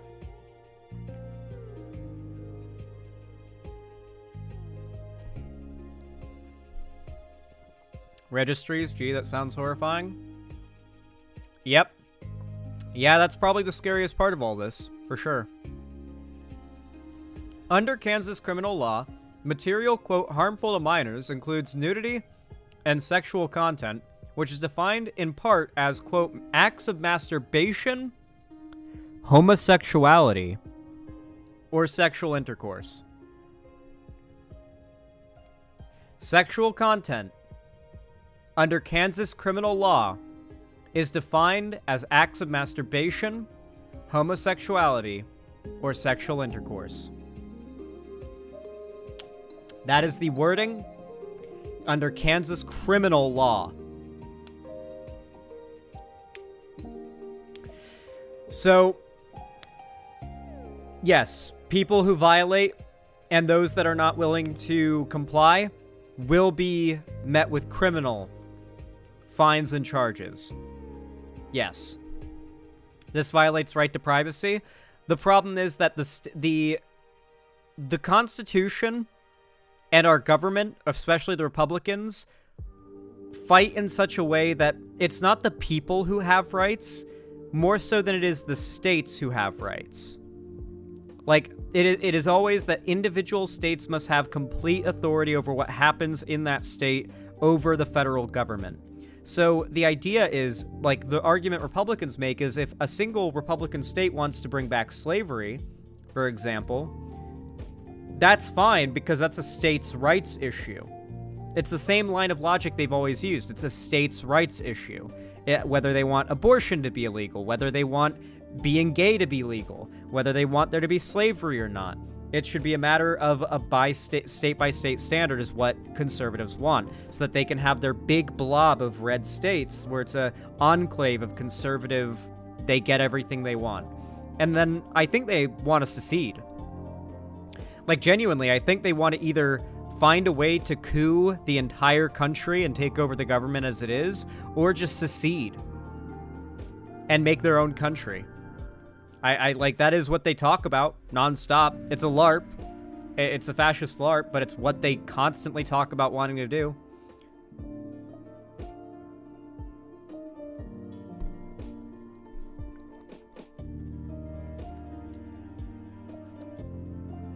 Oh, yeah. A lot of red states, like, downright permit bestiality in some cases. It's really fucked up. Like, I think in some states it's, like, legal to fuck a goat on Tuesday or something like that. Might be wrong. Might have heard that as a joke somewhere. So take it with a grain of salt, but Google that. And tell me if I'm right, because if I am right, we're not dropping that topic. The law, which will go into effect on July 1st, requires users to share their government-issued identification in order to view adult content. Websites can be fined. Mind you, they're holding the websites accountable. So what the websites just do is revoke access in those states. Because they don't want to have any liability. Because if a kid uses a VPN and accesses the site, or gets around it somehow, or they don't, or whatever it may be, they can be fined tens of thousands of dollars. So they're just going to revoke access to the site in that state, just like they did in Texas. They'll allow animal rape, but two men kissing is too much? I mean, yeah, it grosses them out. This could theoretically apply to family-friendly media with queer characters, LGBTQ+ charities, and community resources, or even medical websites that include information on gender and sexuality. This is the goal. This has always been the goal. Such websites could soon be forced to block access to young users, cutting off their access to vital resources and information, or face hefty fines.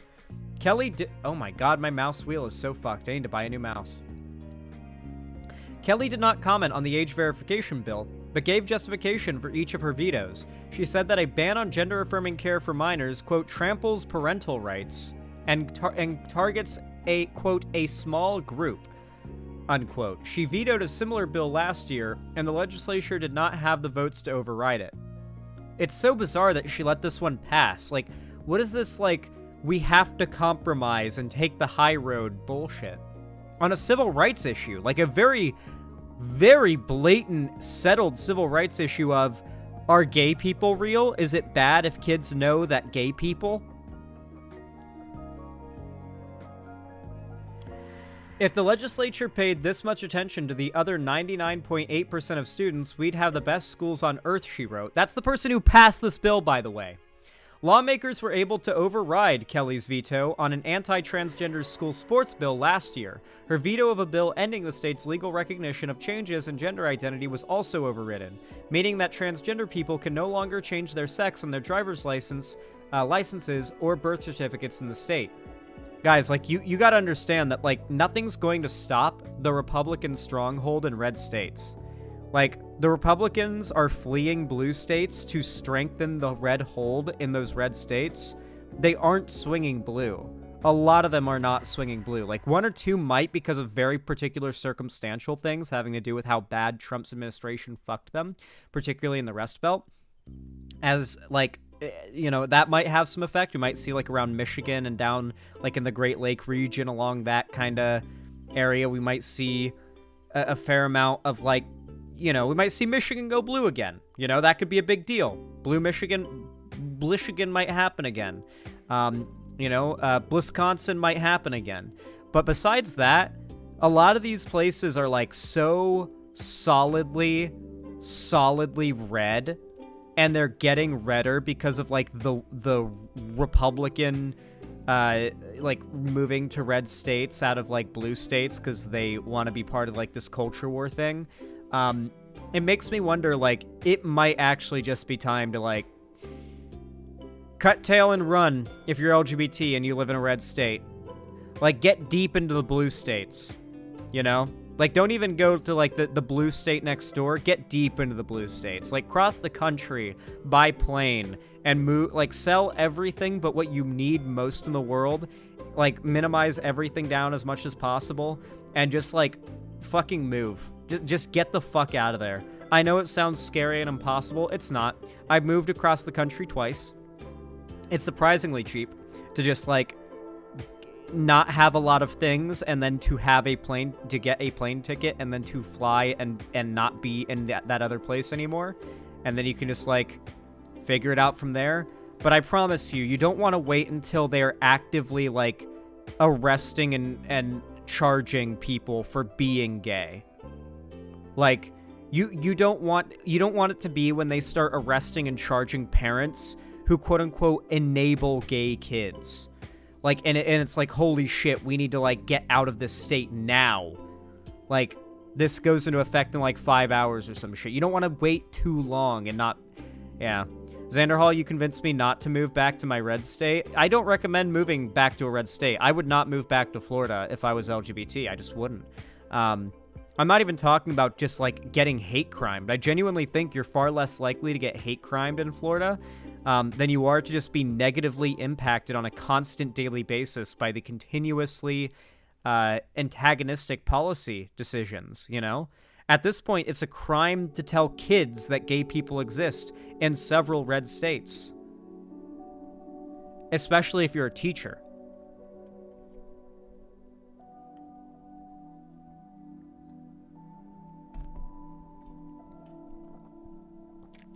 Mind you, we can never forget the go-to response from Republicans. One of my favorite conservative, like, gotcha attempts I see on Twitter quite regularly is when you see one of these bills pass, where it's like, you see, like, Republican governor goes hard on trans people, calls trans people groomers, says kids cannot consent to getting gender-affirming care, right? And then the next day, they say that they pass a bill that opens up the death penalty for all people who have an infraction that involves a sexual offense against children. Something that principally everyone kind of agrees with. Like, even if you're against the death penalty, if it's going to be around, you're like, I mean, the kitty diddlers are, like, the most deserving, you know? Like, if anyone's going to get the chair, you know, I mean, I prefer it be them than, like, the other like, everything else is better than the kitty diddlers, so I guess they're the ones who should get it if anyone is, but fuck, man, I don't like the death penalty as a principle. But regardless, the natural response when you see that the Republicans who are claiming that being gay or telling kids about being gay or enabling their being gay or trans, as they'll say, is grooming or being a child predator, when you see them saying that kind of stuff and calling gay people that kind of stuff, you can only imagine that the very quick response from a lot of trans and gay people on Twitter or whatever, on social media or in the realm of, like, activism, will be, they will guarantee use this against gay people, like, in reference to the, like, death penalty thing. And then the Republicans' response is to say, so now you admit it. And then they hit you with the...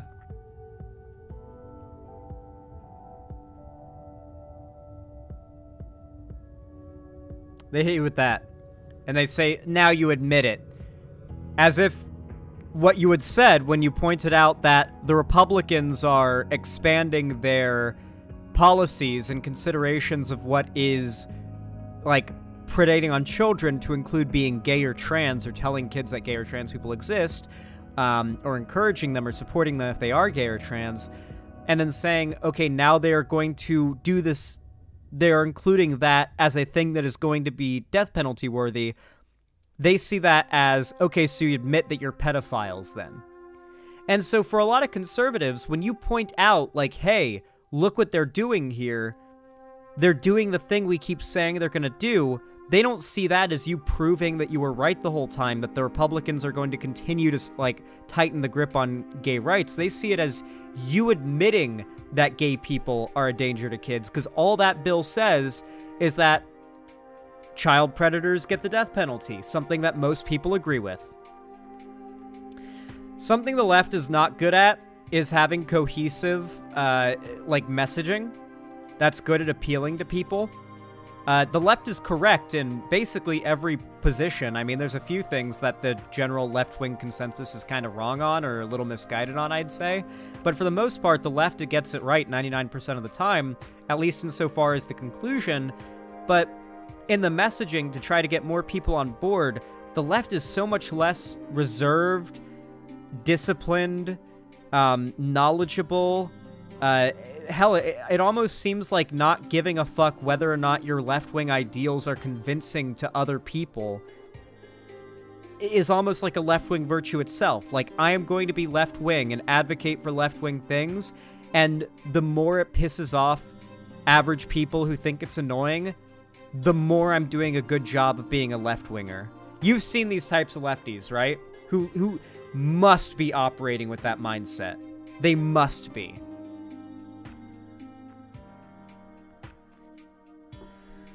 Yeah. It's really unfortunate the left doesn't have messaging this, like, coherent. The right is so good at messaging, despite the fact that everything they push is a lie. They are able to push, they're able to say that everything they are against is what they stand for, and sell that to tens of millions of people so well that they're willing to coup the government in order to get the guy that they think is able to drain the swamp out of power.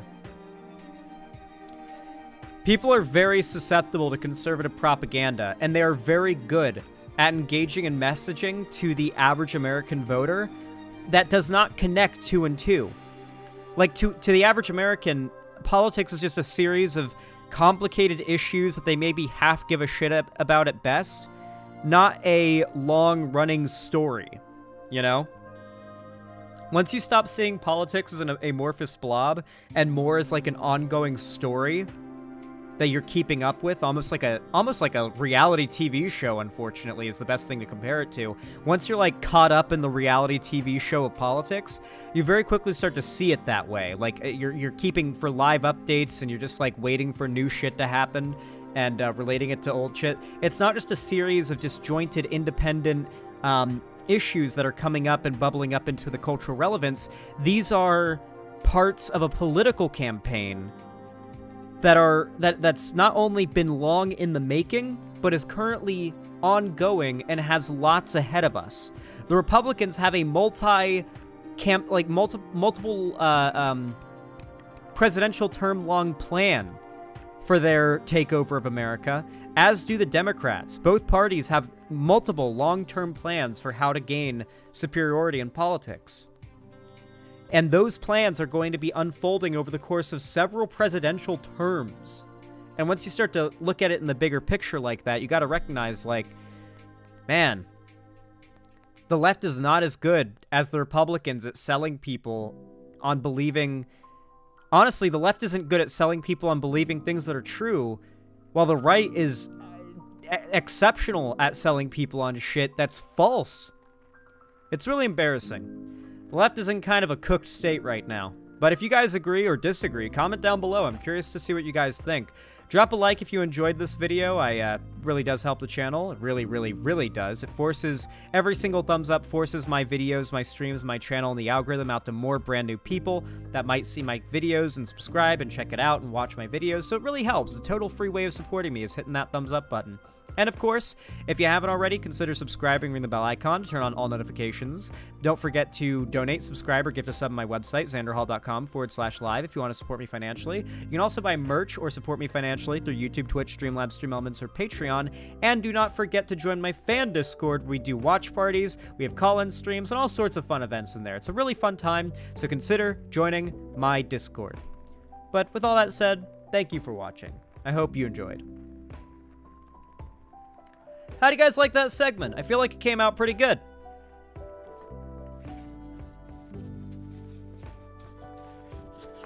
Noise Segi? Cool, cool.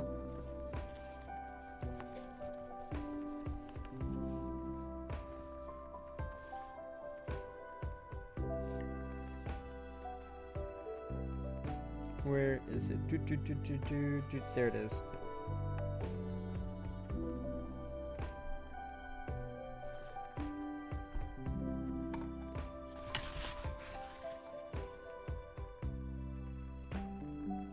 Ah, there we go. Man, TMJ's a bitch. But when my jaw pops, it feels great. It really does. Xanderhall, new place?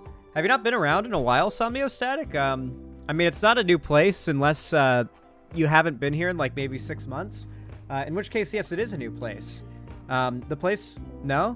No, this is the same place I've been for the last 6 months. Oh, you've been MIA. Okay, yeah. No, I moved back in October. And I'm still kind of in the process of moving in, as you can tell. I haven't even, like, fully furnished this place yet. But, you know, I'm working on it. And yeah, I like this place a lot. I've currently got a streaming studio down below in the basement.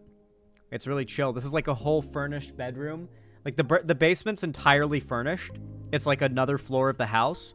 So you go down the stairs and there's like an area for the laundry room. And then there's like the bathroom, a fully furnished bathroom with like a sink, shower, toilet, everything you need, a mirror, all that stuff.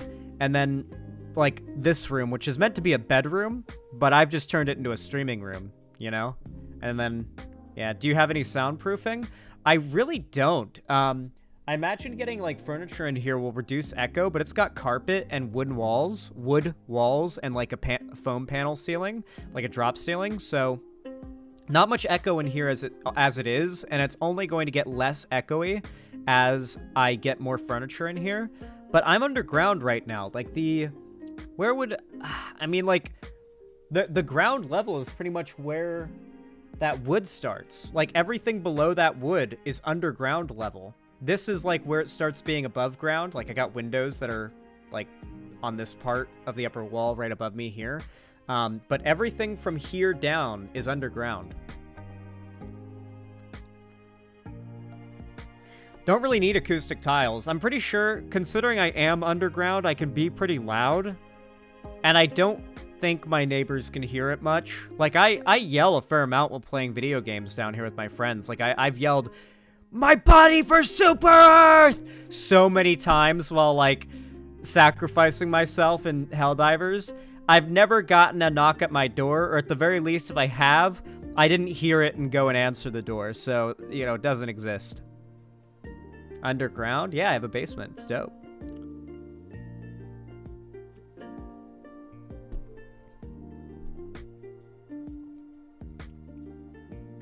That's so girl boss of you, Zan. Thank you.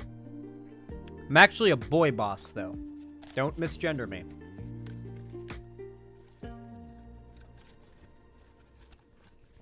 Zan is rocking in the Seattle Underground. Great Kurt Cobain's Ghost. Hilariously, I have been to Kurt Cobain's house so many times. I have photos of me at the park bench, at the park next to his house, next to like his memorial. The famous bench you would sit on. It's turned into a memorial these days, so I've gone there multiple times and I've got photos with it from multiple visits. My mom, big Kurt Cobain fan. So the second I moved to Seattle and she came up here to visit, she was like, "We're going to Kurt Cobain's house. We're gonna go see it." What? What do you mean, what? Kurt Cobain lived in Seattle. Whatever you do, never interact with Courtney Love. Worst mistake of Kurt Cobain's life. That's a big spider. That's a new spider. New spider. Hold on, chat. No spoilers. I'm gonna capture this new spider. It's a daddy long legs looking motherfucker. All right, brother. Don't bite. You probably can't. Oh, yeah. No, don't bite. Don't bite. Just stay in there. Stay in there. Stay in there. Stay in there, buddy. Stay in there. Stay in there.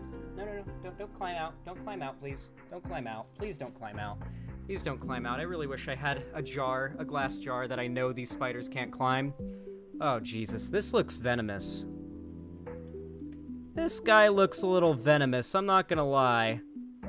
I'm not gonna lie. This guy looks venomous. I put him on my wall again. Let me see if I can identify this little feller. Well, I'm gonna catch him again. Hold on, chat.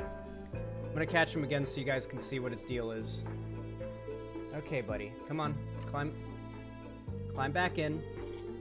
Nope, you're going to the device. No, you're not. I'm not gonna kill you. I would never kill a spider. You guys know I wouldn't. He's gonna climb out and crawl on my hand. Oh. How do I show this to you guys without letting it climb on me? What the fuck? How do I do this? If I turn it horizontal so you guys can see, I'm fucked. This thing looks venomous, guys. It's a big fucking spider. Okay, come on, just chill, man. Chill.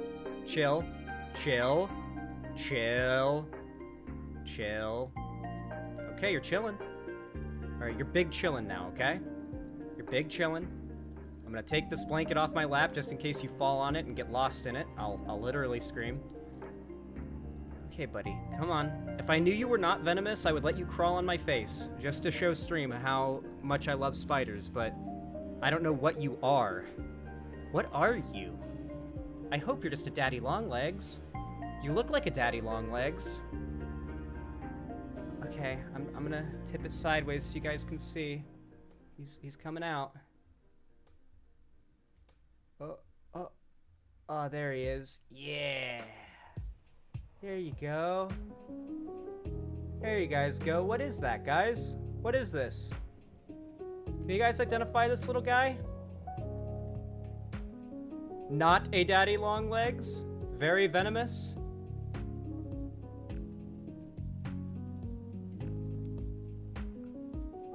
Alright, we're gonna identify it, but first I'm gonna let it go. I'll be right back. Alright, buddy. You're going to the other corner of the room to eat bugs. Kill any pests you find. Go on, my son.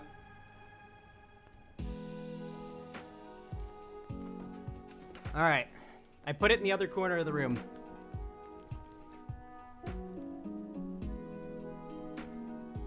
It is safe. I put it back there in the other corner of the room. So hopefully he doesn't crawl back over here, because as long as they stay away from me and they don't bother me, the spiders are fine. But if they start crawling in my line of sight, or I mean ideally they stay in my line of sight if they get near me, but like, you know what I mean. I don't want them going near me physically. I just want them in the house, being the top tier pest control that they are. Okay, let me see if I can find what spider that is. Common spiders in Washington. Not a wolf spider. Ooh, a cellar spider maybe. Yep, definitely a cellar spider. Those joints give it away big time. Let's see. I think it was a cellar spider. I'm gonna look further to see, you know, it's like a multiple choice question, right? Like you don't want to immediately assume the first option that looks right is the right answer, you know? Cellar spiders range map, they're everywhere. Ooh. You know that spider that's always in the corner of your basement? Well, it's most likely a cellar spider. These long, thin, and delicate arachnids are commonly found in Washington in homes and buildings. Whenever I clean my basement with a vacuum, a few of these spiders always seem to get stuck inside. No! Cellar spiders do something exciting when their web is disturbed or has been entangled in their prey. They start vibrating rapidly, which has led to them sometimes being called vibrating spiders. Oh, just like a girl's best friend. They do this behavior to hide from predators or increase the chance of catching an insect that brushes up against their web. Are they venomous? Oh shit! Cellar spiders are beneficial to have around because they have been known to hunt down and kill venomous spiders. Hell yeah! This is why I don't kill them. That is literally a venomous spider killer. That spider goes and hunts and kills the venomous ones. That's why you don't just kill on sight your spiders. That's a beneficial spider. See? Spiders are friends, not enemies.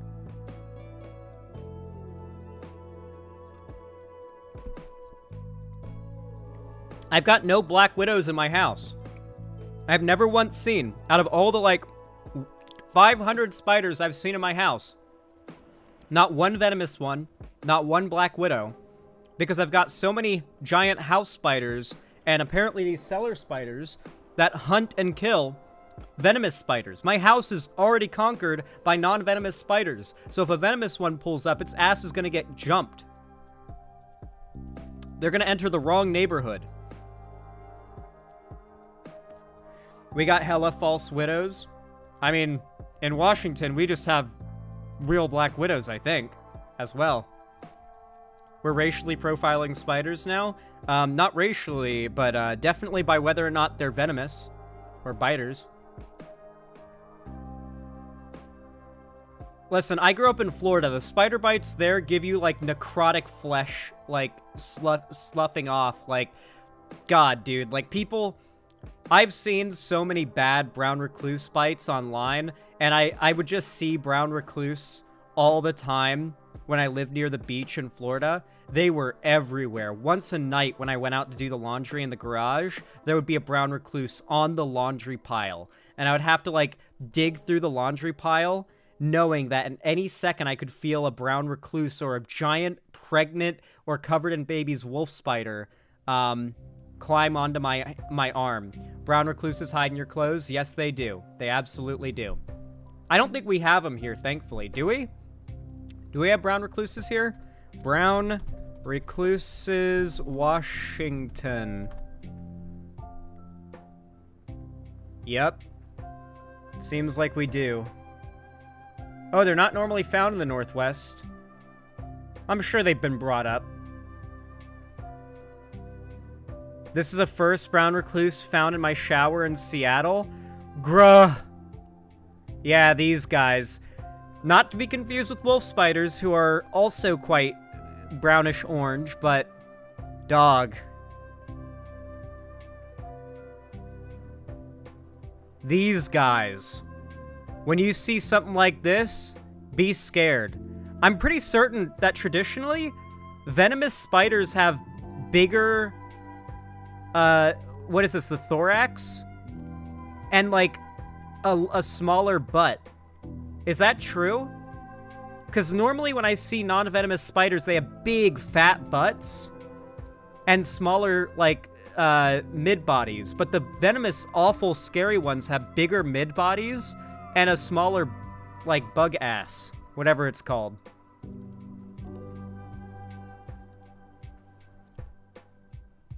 Whatever the bug ass is referred to as.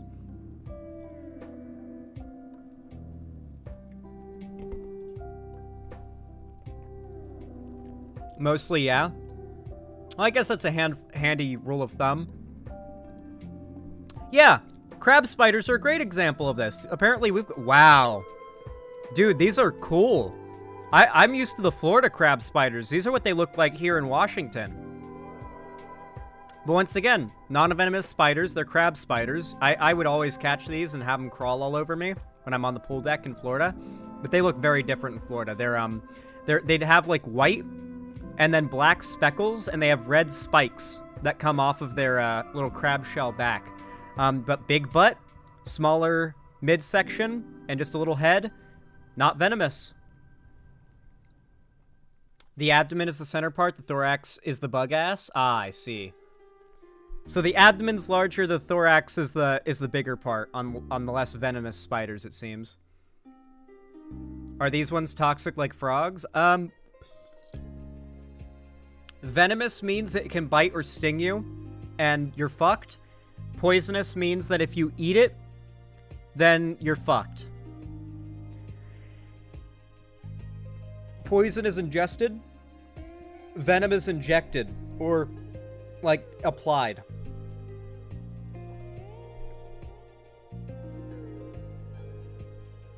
I have cats. I had a cat once. Technically not my cat, but my ex's cat. And I took care of her for a while after the breakup. And I loved that cat. She was very cute. But I like not having a cat anymore. I hope Luna's good. I think Luna's doing pretty well. She's probably fine.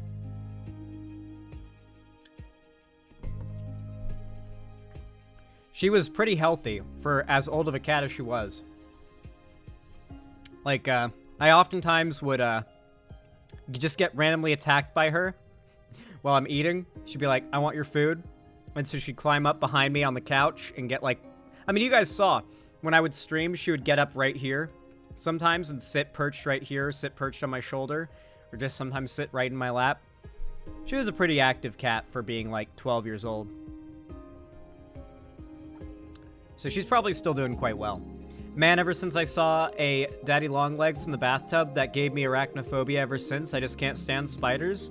I could never understand arachnophobia, but then again, my big fear are cockroaches. Like, if radroaches were real, I couldn't guarantee you that I wouldn't just, like, end it myself.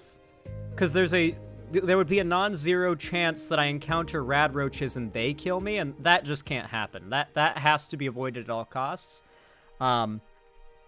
Yeah. No, rad roaches are genuinely the most terrifying thing ever. I hate them. And cockroaches are my phobia. With heights. Heights and cockroaches are what I can't stand. Spiders, I love spiders. I let them crawl on me. I love spiders.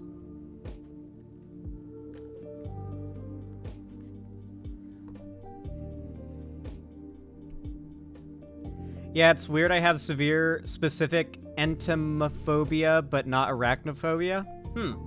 If a rad roach kills me, I am embarrassed with myself, yeah. I'm afraid of, like, those insane, like, venomous, scary fucking centipedes, that's for sure. And fanged or toothed worms are also, like, yeah. Yeah, anything worm-like that has, like, fangs or teeth, that bothers me, but not snakes. Not snakes. Worms. Like the sea, like bloodworms, sandworms, millipedes. Well, millipedes less so, unless they've got fangs. Centipedes, bobbit worms. Any toothy-looking worms, oh, those can go straight to the depths of hell. I'm pretty sure that's where they're from. Back to where they came from, please.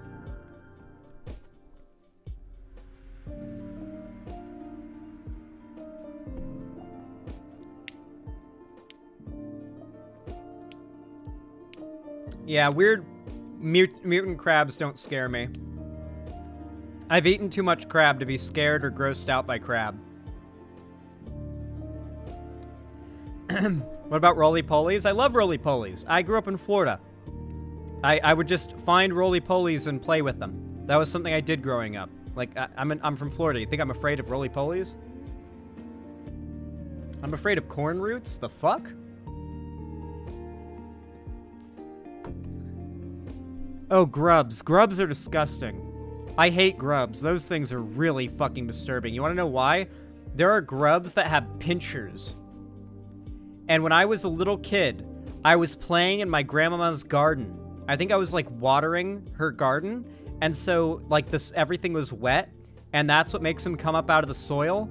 And one fucking snapped onto my big toe when I was, like, 6 or 7 or 8 or something like that. Hard. And it had to be wrenched off. And it was the most disgusting thing ever. And it fucking, like, pinched me. And it hurt. Didn't break the skin, but it fucking hurt. And it was terrifying. And ever since then, fuck grubs, dude. Hold on. I remember it having claws.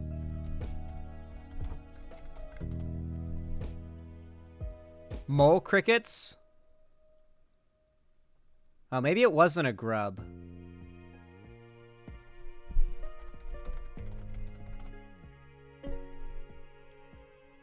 Oh!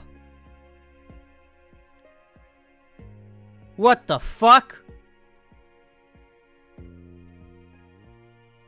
Oh my god, it's actually kind of cute, though. Like, low-key, it kind of cute, though. Like, it's terrifying and horrific, but if you look at it a certain way, it's kind of cute. Look at it. Like, get over the horror of this thing for a second and look at it. It's actually kind of cute. Look at that little guy. Look, it's just like, I know what you are. This is what it looks like it's saying to you. I know what you are. Look at his shiny little eyes. This might have been what actually bit me. I'm gonna be honest. It's a baby. It's a baby mole cricket. Do they get more awful look? Well, the side profile is far less cute. When you see it from the side, well, now it looks like something that would kill you. Frankly, God, I bet I could shoot that with a 9mm and hit it from, like, a scary... Like, the further away that you could hit something like that from with a real gun, the more scared of it you should be. And I feel like I could hit this with a 9mm, like, from a scary, like, far distance. That's how big these things are. Like, I feel like you could actually, like, reasonably say, fuck, I need, like, a 22 to take this thing out. This is practically a rad roach.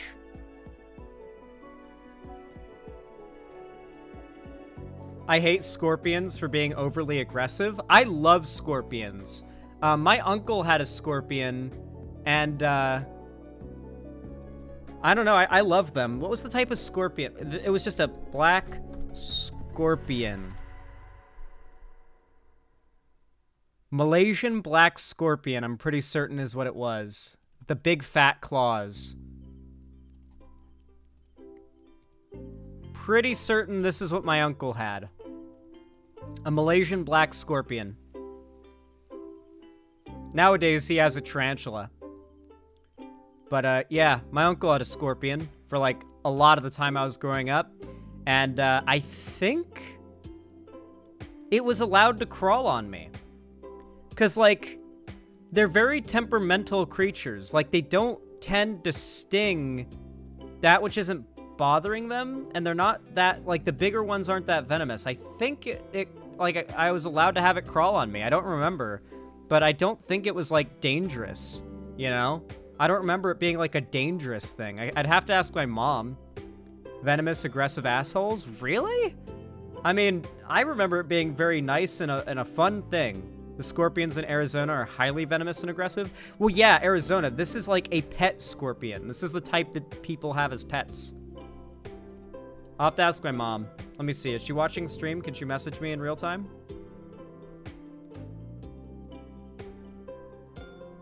Ooh. Here, one sec. I gotta grab my shake. My mom made me one of my shakes. Hell yeah.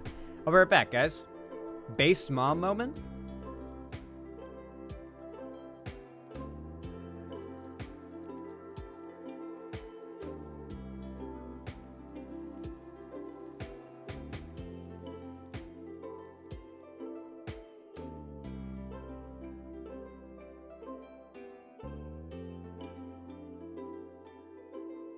For those of you guys that don't know, I have to drink or eat 3,000 calories or more a day to actually gain weight.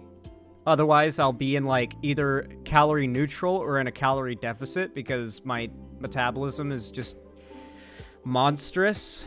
Very monstrous. It's part of why I can take a, like, massive blinker hit from this vape and be, like, pretty stoned instantly, but then it goes away after, like, 2 minutes. Got a fast metabolism, but it also means I gotta take in a lot of calories to not lose weight. And so I bought this stuff called Super Mass Gainer. You mix it with milk, and this is 16 ounces of it, and it's 2.5 scoops with 16 ounces of milk is what I make, and it's nearly 2,700 calories in this shake. It's not a meal replacer. I drink them during stream when I couldn't just stop and eat. So this is like me getting a huge amount of calories in when I wouldn't otherwise be able to eat. And then I have my dinner and my breakfast, right? So I'm getting 3,000 plus calories every day and have been for like a week and a half now. And I can feel myself. Like, I feel so much fucking better. Like, so much fucking better. Also, like, drinking 16 ounces of milk every day really builds up your lactose tolerance, too. So if any of you guys are lactose intolerant and you think about doing this, I mean, it's not going to feel good for a while if you have lactose intolerance, but if you push through and you drink this, you will get a tolerance to lactose from that. The first over-the-counter gainer was called Ensure. Yeah, I know what Ensure is, but this is a lot more hardcore than Ensure. This drink is nearly 3,000 calories on its own. Or sorry, nearly 2,000 calories on its own. It's really good. Jesus Christ. This is a full-grown mole cricket, guys. Holy fucking shit.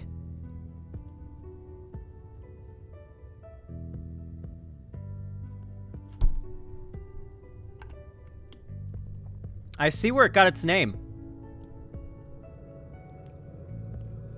Dude, we need an enemy type like this in Helldivers. Could you imagine something that looks like this coming at you? And it's like armored like a charger, but it runs at you as fast as a stalker? Like, that would be a horrific enemy type. Arrowhead, hire me. Game designer. 80K a year. I'll start there. I'll start at 80K a year. Okay? Only up from there, though. Get on it, Arrowhead. Xander Hall. Xan, I think you should keep a house centipede as a pet. Here's the reason why. No shot. This is why you should not kill this insect. Meet the house centipede.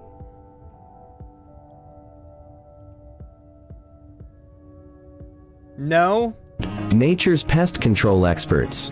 House centipedes may look creepy, but they offer several benefits to your home. They are natural pest controllers, preying on harmful insects like cockroaches, silverfish, and bedbugs. Fuck. Man, it kills shit that I really don't like, though. Like, the cockroach killing is based as fuck. The enemy of my arch enemy is my friend. Helping to keep your home bug free. They're lightning fast, using I've seen these before. I thought they were silverfish. their many legs to chase down their prey. House centipedes are meticulous groomers, ensuring they're always clean and free of harmful bacteria. They're Okay, I'm kind of sold. like tiny cleaning crews for your home. Unlike some other insects, house centipedes are harmless to humans. Yeah, this is like hiring the crackhead behind the 7-Eleven to beat up your middle school bully. Like, you're like going from... You have a scary problem, so now you're finding something way fucking scarier to deal with that scary problem. And don't carry diseases. They'd rather avoid you than confront you. So, Oh my next God, they're so time you fast. encounter a house centipede, remember, they're the unsung heroes of pest. I love how, like, the second something touches them, they just go... BOOM! Just fucking gone, dude. Like, instant 0 to 1,000 miles an hour. They're so fast. Control. Let them be your tiny allies in the battle against unwanted household guests. If you see one, don't kill it. Appreciate it. Appreciate This it. You know, fair. I treat the spiders the same way. I treat the spiders much the same way. I don't kill them, I appreciate them.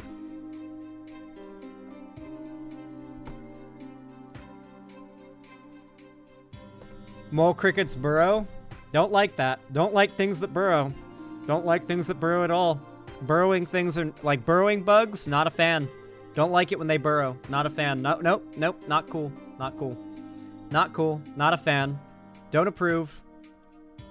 Nope. Yo, Slashy, thank you so much for the $3 donation. I really appreciate that. Very kind of you. Said, I legit think that people like the quartering and Geeks and Gamers are going to be eaten by the leopards since they have been traditionally anti-censorship, and there will be a civil war with their own audiences at worst. I mean, potentially, but I don't think their fans are really... Nobody on that side of things actually believes in no censorship. Nobody believes in no censorship, except for maybe, like... I guess maybe pedophiles, but most people aren't pedophiles. I'm pretty sure. I mean, you can't know what everyone else is thinking, but I'm pretty sure that's the case. And because of that, I don't really know if we're ever going to see, like, I don't know. I don't know. I honestly forgot what I was talking about because I'm stoned. I know I was making a base take. Rev says, Desu says, where are you at? Oh yeah, I remember what I was saying. Yeah, I don't think that most people are actually, like, anti-censorship for real, is what I'm saying. Like, I don't think that the average person, if you ask them, like, hey, are you against censorship? And then they said, yes, absolutely. And then you said, okay, so you don't think this should be censored? And you, like, list, like, anything that most people would generally agree shouldn't be publicly platformed, they're gonna be like, oh, well, that's different. Then you ask them how that's different, and it's like, well, it causes harm to society and it encourages bad things. It's like, okay, so you agree that total freedom of speech and representation isn't good always, because sometimes that speech and representation can be used to enforce or profit off of evil, bad, harmful things, even against people as vulnerable as children. So why is that not the case when it comes to political speech that is directly targeted and meant to hurt children? That's where you argue when it comes to the people who are like, no free speech. They don't actually believe in no censorship, though. They believe in no censorship for their values. If the left was getting censored, which it oftentimes is, they would celebrate it, not say, oh, I'm against censorship principally.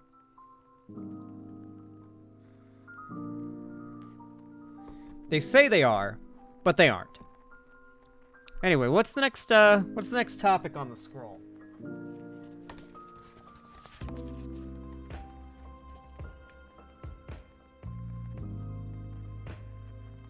All right.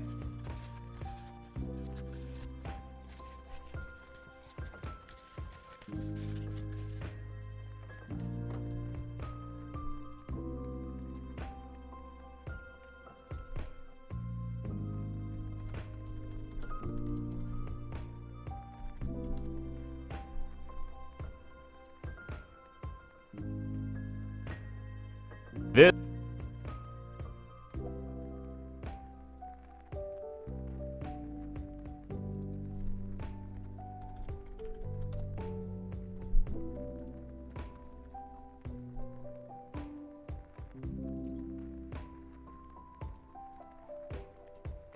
All right, getting this segment ready. I wish I could, like, keyword search my own likes. That would go so fucking hard for finding tweets I liked specifically for covering on stream.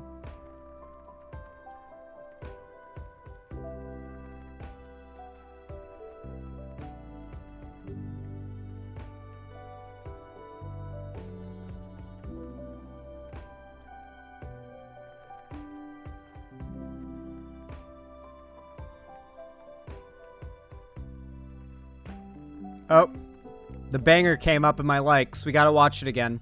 Remember, after segments today, I'm starting my proper, no crashes, fully optimized, graphically enhanced, blind playthrough of Fallout New Vegas. Mandatorily must replay this meme because I scrolled past it. I got spurs that jingle, jangle, jingle, Jingle jangle, as I go riding merrily along. jingle jangle, And they sing, oh, ain't you glad you're single? jingle jangle, And that song ain't so very far from wrong. jingle jangle. So fucking good. That meme goes hard. I love that meme. Okay. Let's see. Ah, found it. Found him. Found him. Found him.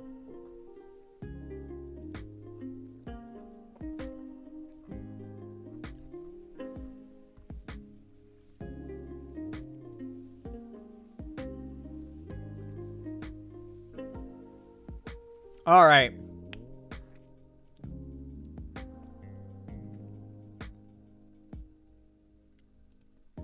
You all know what to do when I say action, right? 3, 2, 1, action. So you guys know how I make a lot of content in which I talk about the fact that America is full of people who have legitimately never left their small rural town and seen a city themselves before. A staggering amount of Americans have never seen a building taller than 3 stories in their entire lives. And they've never left their small town. Their only exposure to what big cities are like and what the more developed parts of America are like, the more diverse parts of America especially are like, is what they see on the news, in movies and TV shows, and on the radio, and on the internet. If they have internet. For a long time, these types of people did not have internet or cable or TV, and they just listened to talk radio, famously dominated by the right. But not everybody who's in this position is some, like, boomer conservative type. A lot of people who have lived in a small town their whole lives, never been exposed to much diversity, and have never seen a city themselves before, they're online. And they're into internet stuff these days. And they are seeking out bias-confirming material. A good example of this bias-confirming material, basically the Zoomer young person equivalent to the fear-mongering, the BLM is burning down Portland fear-mongering propaganda that the right, like adults in the right, tend to consume, is this guy's content.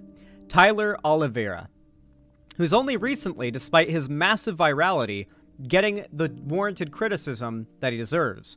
I made a couple videos criticizing this guy's content because he tends to target Seattle, my city, as the main place where he focuses his negative content, and I live here and know that what he's saying is bullshit, so it's kind of fun just to debunk, especially when I see him on the street doing these videos and I recognize the background of the video. I know what street he's on, I've been there before, and I know how bullshit it is.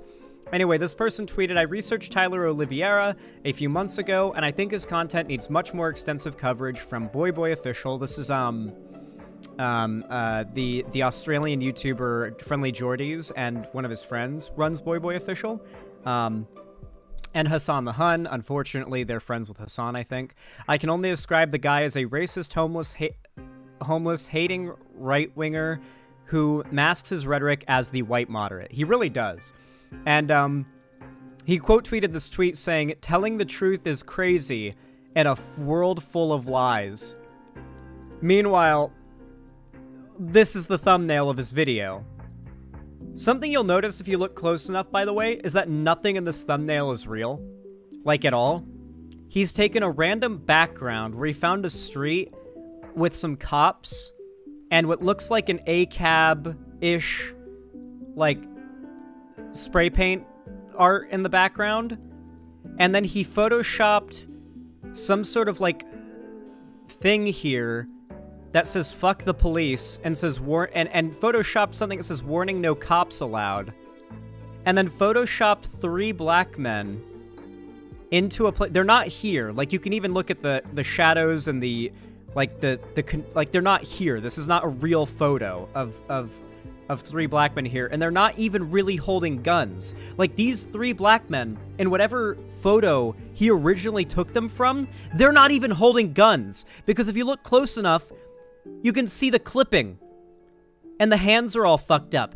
He had to find guns, clip them out, and find a way, like his editor probably, to make this entire thumbnail is not real. He's not really standing there. There's not really a cop laying there gagged and handcuffed.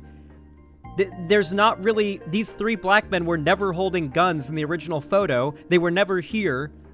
And this entire scene never happened or existed. But guys, telling the truth is crazy in a world full of lies. The guns look AI generated. This guy's a month away from using nothing but AI generation for his thumbnails. If we look at his channel these days, it really is just like the most bizarre content you've ever seen. If you're wondering where this guy got his start, he actually started off as a Mr. Beast clone channel. Every time Mr. Beast made a video, he would try to imitate that exact same video. I'm not even joking. That's how this guy started. Tyler Oliveira, Mr. Beast clone.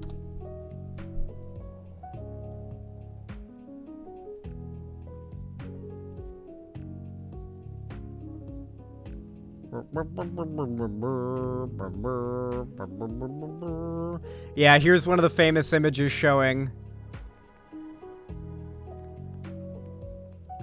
5 years ago, he was making 5,000 crayons. I made the largest crayon in the world, melting 5,000 crayons together. And then he only got 954,000 views on that in 5 years. And his current grift is him. I investigated the city of real-life zombies. Fake thumbnail, and the zombies are homeless people, by the way. That's who he's referring to. This is like homeless hate content is what this is, for people who've never seen a city before. And that's, of course, getting like 18 million views in a year. So you can see where his grift naturally kind of gravitated towards. You need to understand, right-wing grift content is like an insane racket online. And when the right can consistently rack up this much money and views for telling lies, they'll always have a financially dominant stance over the left in the world. God, his thumbnails are fucking crazy. I investigated the city that pays you to do drugs. I investigated the US-Mexico border. I investigated the poorest region of America. I investigated the gun violence capital of America, O-Block. I snuck into the Bohemian Grove. There is no fucking way he snuck into the Bohemian Grove. I did a segment on that shit. They have top-tier security. No way he got snuck in. He got fucking invited because the people who go there can bring guests because it's just a fucking loser orgy party for rich, like, Silicon Valley, California millionaires and rich, powerful, wealthy people.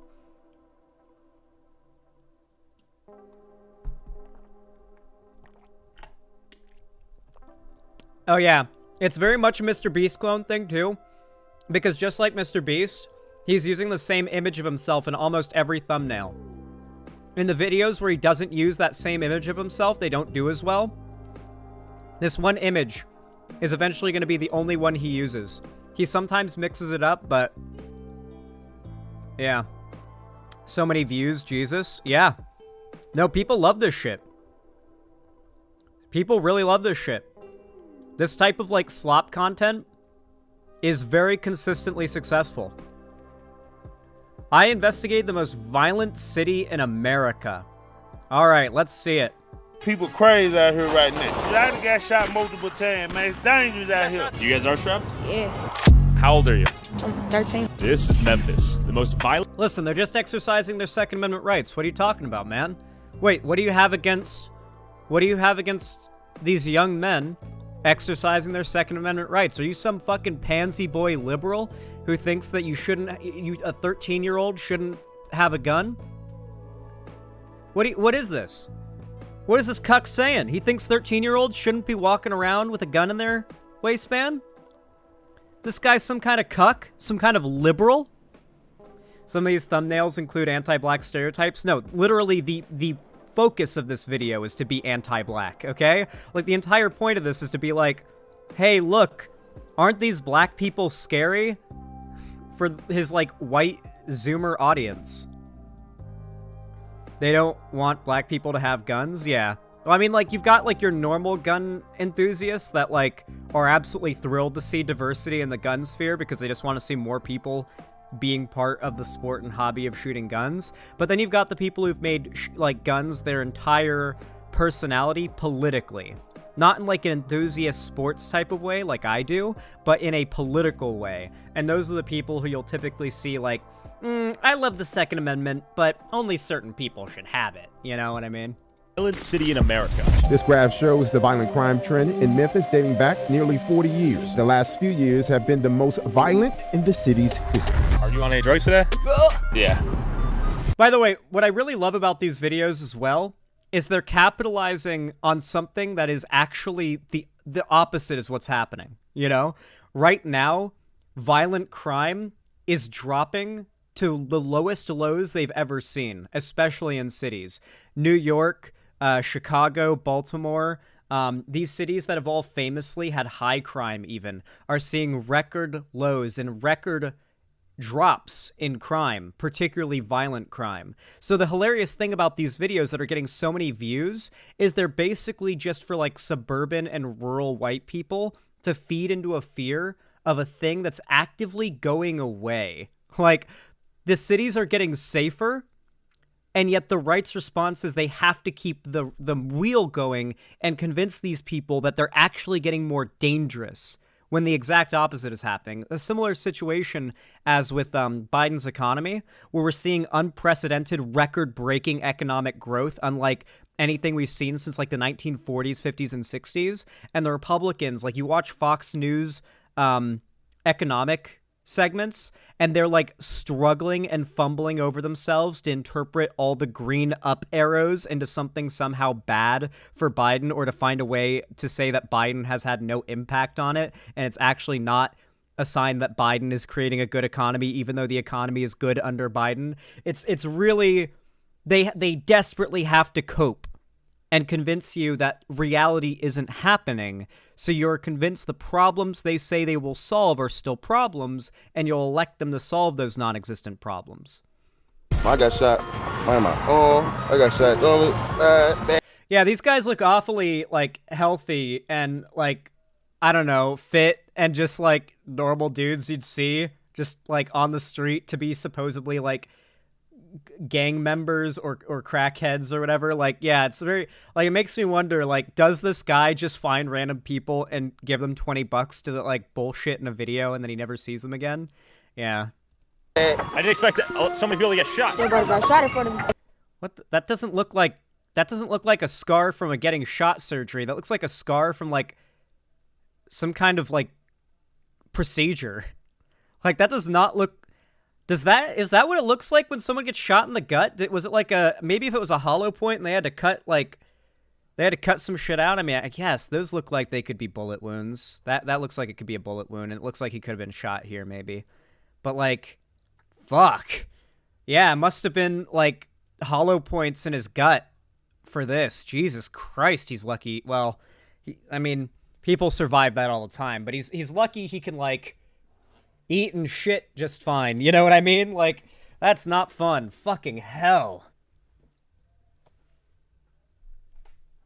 Yeah, it almost looks like an appendectomy scar. Actually, Delancer, are you here? Does this look like a medical scar to you? Does this look like it was a procedure? Like they had, like, maybe this guy had his gallbladder out or something. This guy just paid him to say, yeah, so you got shot, you know? What's this look like to you? Yeah, that's an op scar, not a gunshot wound. I mean, obviously that's not a gunshot wound, but if you get shot in the gut and it's like, I don't have, okay, hold on. I can demonstrate for you guys a little bit. I have total metal, this is a total metal jacket round. Hollow points, basically imagine instead of it being a flat end here, it's hollow, like a little bowl in here, and then it's got like little creases for it to break apart when it hits something. So if the projectile went into your gut, it would shatter apart and you'd have pieces of lead jacketed in copper just spread through your guts. And they would have to cut you open and remove them. So that could be what happened to him, to be clear. That could be what he's talking about. Here, I'll rewind a little bit. Well, actually, no, we're going to skip the coming up section bullshit because I hate when YouTubers do this. I genuinely despise it. A shot. They got shot in front of me. That shit funny. Funny? You can just walk over to the store, come out. Crimes rose 7%, robberies rose 20%, rapes rose 41%, and murders rose 34%, breaking Memphis's own homicide record again. But why is Memphis becoming more violent despite violence in America trending down? And what can be done to... Okay, at least he acknowledges that violence in... Oh, sorry, I'm not playing the video. At least he acknowledges the violence in Memphis is not, or whatever he's covering in this video, is not correlative to the rest of the country. But then he still says the whole country is in this state, like with his whole channel, so it doesn't really matter. 41%. Yeah, he dropped the meme percentage. Fix it. First, I want to see if everyday people in Memphis feel safe on a day-to-day basis. Oh, thank you. Does shit go down at night here? Daytime too. Daytime too? The city is safe for dangerous. What? What? Does shit go down here? Yeah, in daytime too. Look, they've literally got, it's like the fucking Christmas lights are up. This is like the nicest little downtown, like, main street walkway I've ever seen. Like, there's just some like family. The city is safe for dangerous as you may. There's just some guy, some family standing here. Like, oh my god, it's so scary. What do you mean? I mean, you don't go where you don't belong. You know? We're trying to ask some families out here, basically, if they feel safe out here in downtown Memphis. Most times, kind of, sort of. No, I'm just saying I don't go places I got no business being. You don't belong in downtown Memphis? Well, I didn't say that. I'm here, aren't I? Anyone should be fine right here, yeah? That would be my expectation. It'd be really funny if, like, every black person they interview is just like, yeah, I mean, I mostly feel safe, I guess. Like, not any more dangerous than I'd feel anywhere else, I guess. Like, no opinion, really. And then every white person they talk to is just like, yeah, you know, I try to avoid being in places I don't belong. You know, I don't want to get jumped because, you know, I walk into the wrong neighborhood. And it's like every white person he interviews is convinced that, like, the city's super dangerous and they've got to avoid certain areas, and every black person he interviews is just like, I mean, I don't think it's any more dangerous or safe than anywhere else. I mean, it's just downtown. It's the street. It's broad daylight, you know? Statistically. To be clear, though, women are statistically far less likely to be assaulted, killed, or have a violent crime of any kind done to them by a stranger. Certainly by a man who's a stranger. If a woman is going to be murdered, sexually assaulted, raped, anything like that, it's going to be by somebody that she already knows. But for guys, you're far more likely to be assaulted, killed, whatever it may be, a violent crime done to you by someone who's a complete stranger, just some rando, right? Like, exponentially so. And so, I guess if you're a guy, maybe your answer might be a little different. Although women kind of act as though random strangers are more likely to go after them than men, but not always, so it's kind of hard to say. I don't know. This seems like it's more of a racial thing. Like, it honestly seems like white people are, like, on edge believing that, like, they're buying into this propaganda that cities are more dangerous to them than they are. It's like, no, you could just, you're not going to be assaulted by people on the street, like going to get groceries or something. Like, it doesn't matter how bad of a neighborhood you're in, okay? That's a very unlikely thing to happen. Unless you're, like...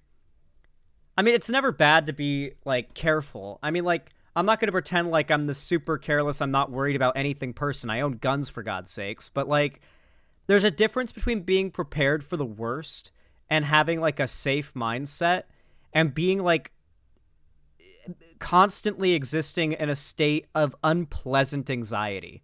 That is not healthy or fun or a good way to go through life. And I don't think that's what people should do, you know? I think people should be a little bit more open-minded to the idea that what they're hearing online claiming at cities that have millions of people living in them maybe aren't a war zone of death at every corner. Maybe they're a bit more safe than you would think, considering the millions of people who choose to live in them and move to them because they are a city. Apparently not the case. Yeah, I mean, around certain areas, like we try to avoid, I guess, downtown. This place is Joel, what are your thoughts? I'm carrying a gun, so if that does anything. This kind of fear-mongering stuff. It's all the conservative white guys that are like, yeah, this place is a shithole, I carry a gun. Because they're scared of black people. They're scared of there being, like, diversity in the city. One thing that's neat is there are some cities out there that are basically just a single city surrounded by flyover country. Memphis is one of those cities. So you've got, like, big city, lots of infrastructure, lots of diversity, and then you're a 20-minute drive from being in the middle of nowhere, pretty much, you know, like out in the sticks. And because of that, you got a lot of these chuds that'll occasionally be in the city, and when they come to the city, they're expecting roving gangs of brown people to be throwing bricks at their cars as they drive through. And so, yeah, they're going to be carrying a gun just at all times when they enter the city, because they live in constant fear. It's no good for people. What if it's statistically corroborated, though? Bullshit. What do you mean? I'm talking about statistics. It's my first time visiting Memphis. Information from a buddy of mine kind of said, hey, stay here, don't stay here, kind of thing. Are you strapped right now? It's in the car. He did say to come strapped. That's an important detail. Why is he asking people if they're conceal carrying? If any, like, I would answer no. Even if I was, immediately no. Like, the point of conceal carrying is you don't tell someone and they don't know that you're carrying a gun. You don't want people hearing. You don't want, like, the business you're about to enter probably knowing you're conceal carrying, because some businesses aren't super happy about that. But if they never know because you're concealed carrying and you're not, like, fucking flailing a gun around in public, then it never ends up being a problem. But, like, don't ask somebody if they're conceal carrying. What the fuck? What? Are you strapped right now? I'm sorry. If someone asked me if I was carrying, I would expect there to be some part of a gotcha coming for it. You never tell people in public, certainly not strangers, when you're carrying a gun. Never, never, never. It's conceal carrying for a reason. Especially because if someone sees your gun, like, this is a very unlikely scenario, but theoretically it could happen. You could, like, lift your arms up to pick something up off of a high shelf in a grocery store, and that could, like, lift your shirt and show off your gun a little bit, and someone could spot that. And if they can identify your gun, they can call the police and say you're brandishing a firearm in public, a very illegal thing to do. And if they can identify exactly what your gun is because they saw enough of it, there's not a lot of reason for the cop to not believe the person who claimed you're brandishing a firearm in public. Do not even hint at the idea you're conceal carrying. It is concealed for a reason. No one should know about it unless it is necessary, which is the 1 in a trillion chance that, like, an active shooter comes along or something, you know, like, or you get confronted by a violent person who wants to hurt you and is about to hurt you. The only time I inform someone I'm carrying is when they invite me to their property. I mean, I guess that would be a reasonable circumstance to do so, but it's just so weird. This guy's a weirdo. Detail. Honest answer. Do you feel safe here? Memphis? It's okay. It's okay. Do you guys feel safe in Memphis? No. No? Are you guys gonna go downtown tonight? Not tonight. I try to avoid sundown. It depends on where you go. Okay. Downtown, yeah, it's pretty safe working downtown, yeah. What about right here? Yeah, it's pretty safe, yeah. Statistics are bullshit. There's lies, damn lies, and statistics, brother. Make it easy with all the fear-mongering. How's that fear-mongering? It's very simple. You're asking me about murders and if I feel safe here. You just say you feel safe. I do. I told you I absolutely. I like how this guy started off by, like, being kind of amenable to the guy's position. The guy started being annoying and questioning, and he started to realize this dude was fishing for an answer from him. And then he got, like, angry at him. And is now like, okay, what kind of bullshit are you trying to spread? Dude's the grift that keeps on grinding. Oh, yeah, this guy's going to be around for a while. This guy's going to be, like, one of those big clout YouTubers that's going to be at, like, every big YouTuber podcast and stuff like that because he's so ambiguously right-wing. Kind of a, like, Wendigoon situation. Yeah, pretty much. But then I walked away and you said something. The same as you make? Is as safe or as dangerous as you make it. Enjoy your trip. Thank you. Stay safe. Well, he brings up a good point. Who do these statistics actually affect? Are everyday people seeing these crimes happen around them? Besides hearing from the news and social media, have you ever seen anything?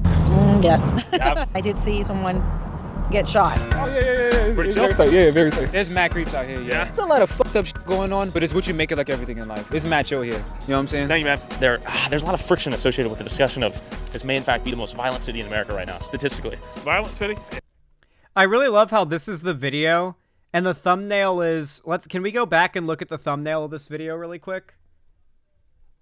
Can we go back and look at the thumbnail?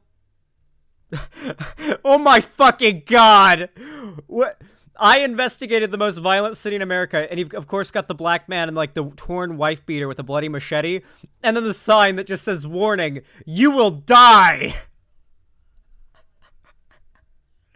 Warning, you will die! Warning, must have guns. Warning, perverts only. Warning, all drugs are legal. In San Francisco, apparently. It's the Golden Gate Bridge in the background. Warning, cancer in the air. And then, of course, the warning, no cops allowed one, where it's the 3 black guys who were never holding guns in the original photo they were, like, pulled from off the internet and then pasted into a completely fake... I love how every one of these, like, he's reporting on the truth, guys. He's just reporting on the truth that everyone's too afraid to admit, too afraid to bring to you, you know? He started out as a Mr. Beast clone, but then he had his eyes open to the truth of the world and realized that he's not doing this for money, guys. He's not doing this for money. He's doing it to bring you guys the truth.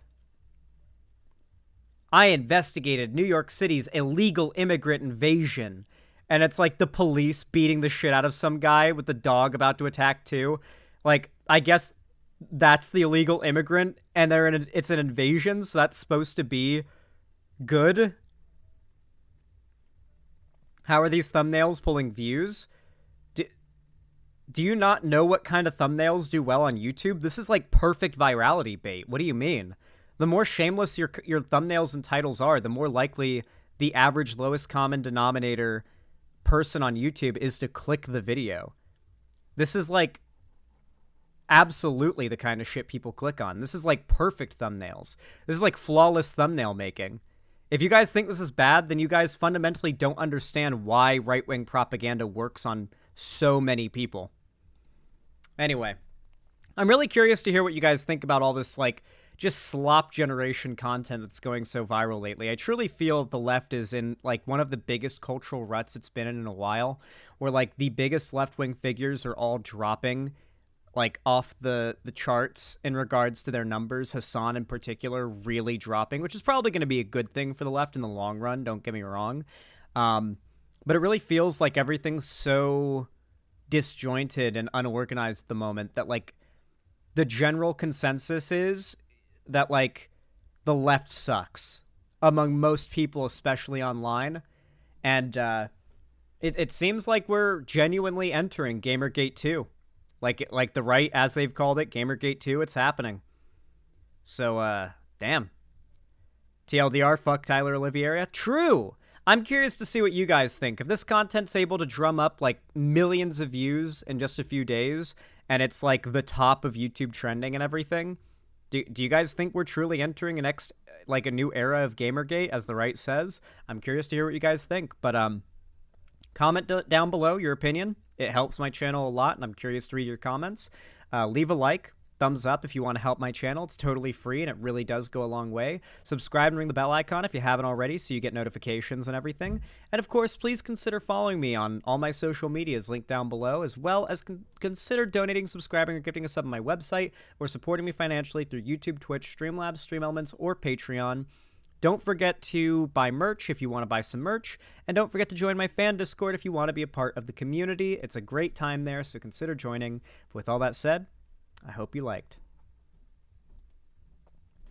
Also, Vosh and Destiny hopefully are dropping, especially both Vosh and Destiny, because that's a good thing for the left.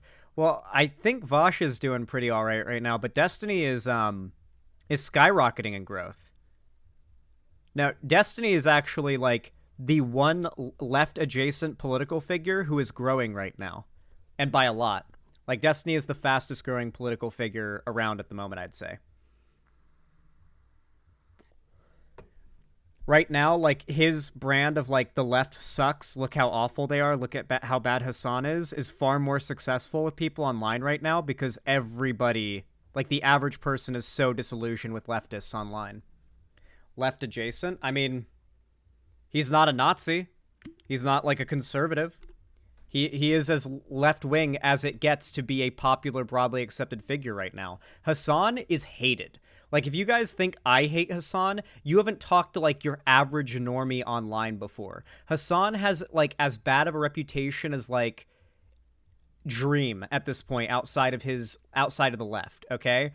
The left's reputation is so fucking nuked outside, if you're not, like, in the forest of the left. You can't see the forest for the trees, but, like, the general consensus among internet normies is that the left sucks and the right is far more based at the moment. Like, we're in that sort of pre-Gamergate era type sentiment online.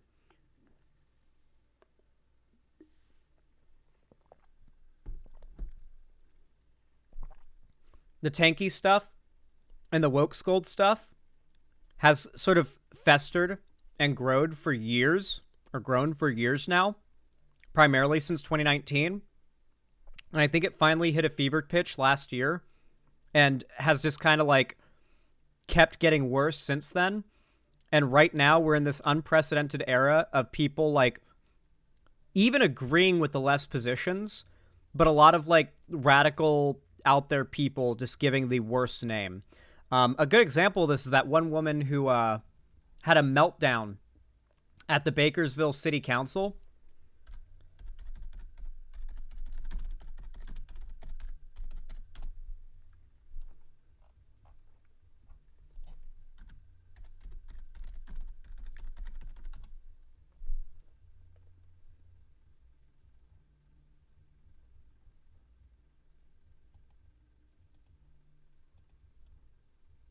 And there's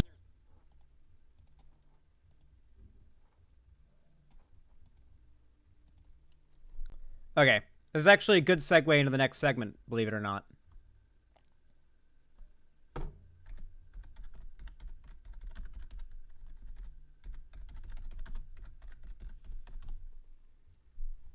Is the segment over? Yeah, the last segment's over.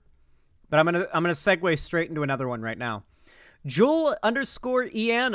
I really appreciate the tier 1 sub. Very kind of you. Thank you for the $5. Said, I was in a Charles Oliveira video a few years ago and he gave me awful vibes. At one point he made a joke about Japanese people killing themselves. Jesus Christ. Well, I mean, I guess it's cool that you were in the video, I suppose, but also, what a fucking weirdo that guy is. Yeah, I'm sorry about that, Julianne, but thank you for the tier 1 sub. Edgy humor. Slashy, thank you so much for the $5. Very based and kind of you. I very much appreciate it. It really helps a lot. I really do appreciate it. It says, the desperation from the right to make Gamergate 2 a thing. Just look at the source. Games. Yep, don't worry. I'm already covering this today, Slashy, so I do appreciate you linking it.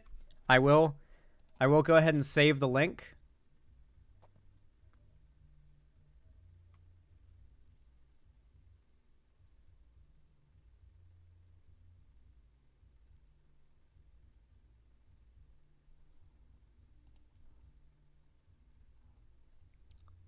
Okay.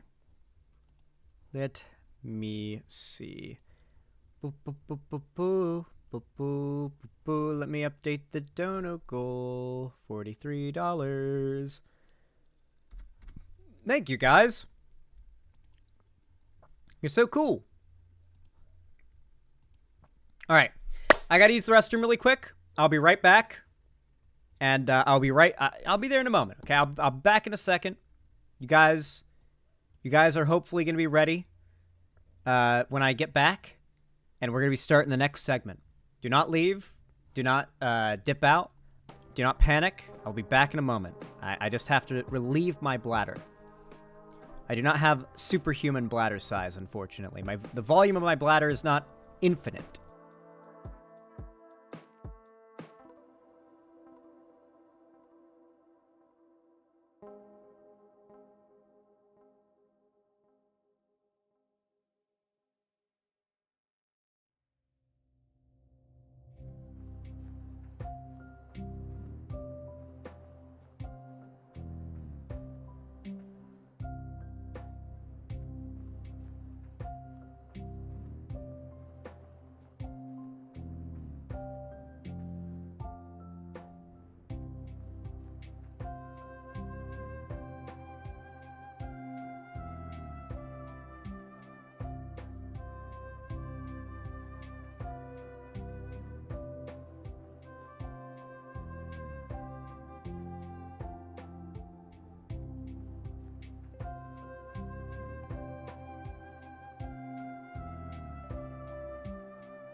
And I'm back. My bladder relieved. I feel like a new man. YouTube's been getting worse since 2015. Indeed it has. Indeed it has. Okay.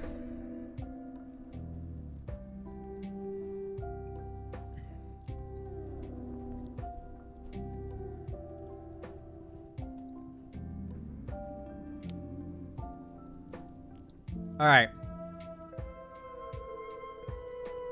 You all know what to do when I say action, right? 3, 2, 1, action.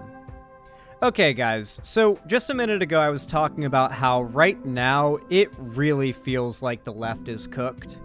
Just cooked, not even medium rare, but well done. Very well done cooked. A lot of it has to do with just the general public perception of progressive values, progressivism in general, from your, like, average person. And as you know, the right recognizes the battleground for politics that the internet has become. Like, as much as I hate to say it, it almost feels like nearly half of the political battle that exists now in America is happening on Twitter and other social media. Like, if some right-wing pundit can find a story where they can generate a culture war thing off of it, it can literally lead to bills getting passed in several red states. If that's not the internet having an impact on real-world politics in a blatant way, I don't know what is. I think the idea that the internet politics and the real-world politics are disconnected and they don't matter at this point is a pretty moot argument, when so many Republican politicians are literally just copying or aping their topics and their positions from internet culture warriors on the right. And something the left has been very bad at is the recognition that a good perception on the internet matters a lot. How many, like, groups have you seen become practically, like, I mean, what's the best way to put this? How many groups or fandoms or pieces of media have you seen fail in some way because enjoying that piece of media became seen as a bad thing online because of, like, a general push against it? Like, have you ever enjoyed, like, a show or a TV show or like, I don't know, a movie or some piece of media that, like, a bunch of people decided they don't like for some reason, and they went after it, and then it suffered because of that, because they were able to dominate the narrative? You know? Like, I think it's important to recognize that, like, having some level of control of the narrative is important. And the right knows this, and it's why the right has been so successful lately. The left, on the other hand, not so much. And it really almost feels like the idea of convincing people that your ideas are worth believing in is seen as a bad thing on the left. I mentioned before that it feels like on the left, a very common virtue signal is to engage in expression of your political values in the most inevitably angering to the average person way possible. And then when they get upset about it, for them to then double down on it and say, see, I'm getting shit for holding these progressive values, aren't I such a good lefty? A good example of this is like those sort of faux feminist accounts on TikTok where it's like some lady going on a rant about how, I don't know, it was like that one lady who said that she saw a man approaching her in the parking lot, and then she screamed at him until he, like, walked away, and she made the TikTok saying, I'm literally shaking right now, and it went viral. You guys remember that? Like, her response to the criticism was, seeing all these men get so mad at me for protecting myself here really just shows me that I did the right thing. Because for a lot of these, like, hyper-progressive virtue signaling types, the idea that you are willing to express these values in a way that upsets other people, normal people, is the virtue signal. The way that being willing to be so progressive that you socially ostracize yourself is a common virtue signal. But because of it being such a common virtue signal, it means that it is a very common thing for people on the left to performatively ostracize themselves from the average person. A really good example of this has to be the recent sort of heightening of the pro-Palestine protests. Now, obviously, as you guys know, I am very pro-Palestine, but much to you guys' chagrin, I've had to criticize the movement a lot more than I'd like to lately. A large part of that being that more than you would expect, we have been getting stories a lot like this in relation to pro-Palestine advocacy. Indian-American protester Reeti Patel arrested for threatening Bakersfield City Council members. Get ready to see some of the craziest ranting and unhinged virtue signaling that you've ever seen. Virtue signaling so hard it's literally illegal, and she got charged with like 20 felonies 5 seconds later. It's very clear to me as someone who's been an organizer for the past couple of years that none of you care because you guys don't care about anything happening in Palestine or any other country where oppression occurs because you don't care about the oppression occurring here. And I understand that you guys are all horrible people, but the thing is, 2,300 people being evicted in the last year, those are votes. And you guys, those are votes to win here in Bakersfield. And while you guys parade Gandhi around as a Hindu holiday called Chaitra Navratri starts off this week, I remind you that these holidays that we practice, that other people in the global south practice, believe in violent revolution against their oppressors. And I hope one day somebody brings the guillotine and kills all of you. Increased criminalization for no. So, I get it if you have those thoughts in private about some leaders of the world. I get it.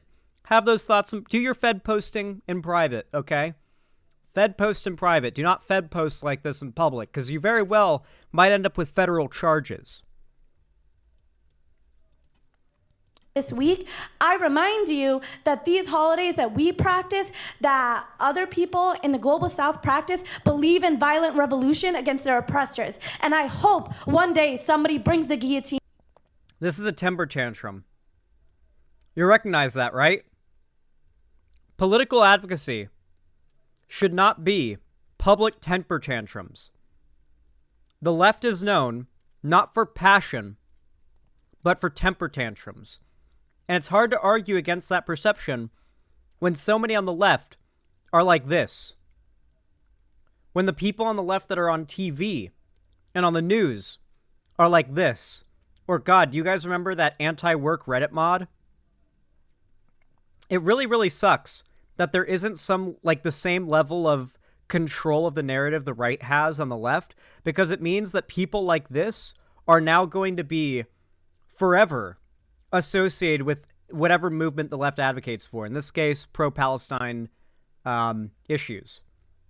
And now we're even closer to there being a full legal justification to ban advocacy for Palestine. We're already teetering on the edge of there being a pretty solid, pretty solid evidence to use in court to say that advocacy for Palestine is pro-terrorism, and that it should be banned or responded to in the same way that people marching outside of like the Capitol calling for the beheading of the president should be. Like, that is how, like, we are teetering on the edge there. People like this help to get us closer to advocacy for Palestine becoming illegal. Because if this is all it's associated with, the idea that it's just an issue people are using their freedom of speech to talk about isn't going to hold up in court. Certainly not a conservative-dominated one. The problem is most spokespeople for the left have no charisma and are not good with words. Oh, yeah. Well, it's not even that they have no charisma and aren't good with words. They don't care to have good charisma or be good with words. They want to have a temper tantrum in public that other progressives will cheer them on for. Do you think this was, like, genuine anger when she said, I hope they bring the guillotine to your house? Or do you think that was her, like, using all the buzzwords, the global south, the guillotine, violent revolution? That was to look cool to her friends. That was so when she got off of the stage, her friends would be like, oh my God, I can't believe you said that. That was so cool. And instead, she got escorted out by the police, arrested, and got 20 felonies. 20 felony charges. And kills all of you. Increased criminalization for no need other than you don't like when people come and hold you guys accountable for introducing ceasefire resolutions, because the only escalation in violence has been by you all, and so there's no need to continue in the last 5. She's talking to the Bakersfield, California City Council, by the way, is who she's talking to. The Bakersfield, California City Council. I'm pretty sure geographically the opposite side of the world from Israel and Palestine. Like, it's fucking Bakersfield. And it's the city council. What is Bakersfield supplying the IDF with weaponry or something that I don't know about? 5 years I've attended city council meetings. There's never been metal detectors. There's never been more cops. The only reason you're doing it is because people actually don't care if you guys don't like them, and they're actually resisting, so you want to criminalize them. So regardless... None of what she has said there made sense, especially because she proceeded to drop a death threat. Of whether you elect people into office, they'll backstab you, they'll let you die, and for that reason, you guys want to criminalize us with metal detectors, we'll see you at your house, we'll murder you. Man. If I was Palestinian, I'd be saying, man, look at my American advocates. I'm not getting saved at all. I'm so fucked. That's what I'd be saying if I saw this and I was Palestinian. I'd be like, oh, I'm so fucked, dog. Look at my advocates. Look at my American advocates. Next speaker, please. Do we not get the response? Lance, followed by Kev, followed by Valeria. Oh, we do. Okay. Ms. Patel, that was a threat, what you said at the end, and so the officers are going to escort you out and take care of that. I love that. That went so hard. So the officers are going to escort you out, and they're going to take care of that. God, what do you think her reaction was when she heard that? When she found out there were going to be consequences to her actions? What do you think the reaction was? Like, just the cold sweat? Yeah. Oh no, not the consequences of my actions. Oh no. It gets even funnier too, because she ended up pleading not guilty in court. I think she thinks she's going to get out of this one, but she literally threatened the entire city council to their face twice. A pro-Palestinian protester who was arrested for threatening to murder Bakersfield City Council members is out of jail this morning. But last week's comments made by 28-year-old Riddhi Patel are making headlines across the globe. Bakersfield Vice Mayor Andre Gonzalez appeared on CNN yesterday to talk about those threats. He also spoke with 17 News. I mean, she has been one to make outlandish remarks, to be very aggressive, to use expletives at city council for sure. So those types of activities, we've been... It's really unfortunate because something that the left sees as one of the most great virtue signals you can do is making men, white people, insert a privileged group of people, making them uncomfortable is seen as a fundamentally, principally good thing. Do you guys understand what I'm getting at here? The idea that you're insert lefty person takes pride in making men or straight people or white people uncomfortable, and they'll tweet about how much they enjoy that. It's in many cases kind of based, sometimes it's just I'm trans, and if that makes people uncomfortable, then I don't care. Good for them, and that's based. But then there's also this general love of that idea, this idea that making those groups uncomfortable is an objective you want to succeed at. It really feels like the left has made it such that representing yourself as someone willing to take a constant beating from society in being the most ineffective rhetoric spewer you can be is like, that's what the, like, you gotta be to be a good leftist these days. It's really bizarre, right? Then again, it's not even succeeding, because even among the left, it really seems like a lot of people are tapping out.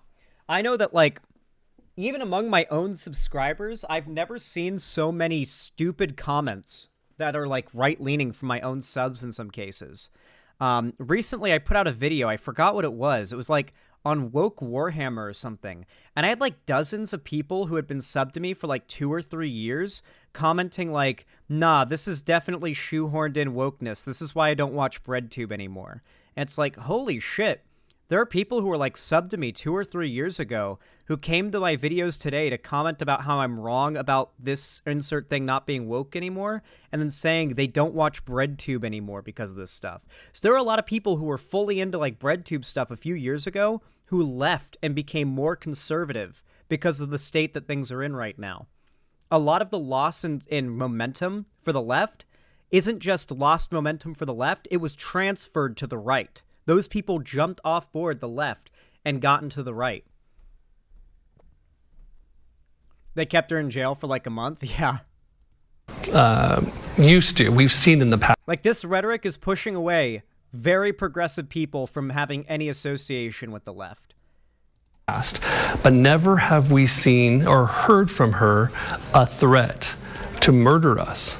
And that crosses a line. Vice Mayor Gonzalez says there have been at least 2 instances in which Patel approached him outside of City Council and approached him. And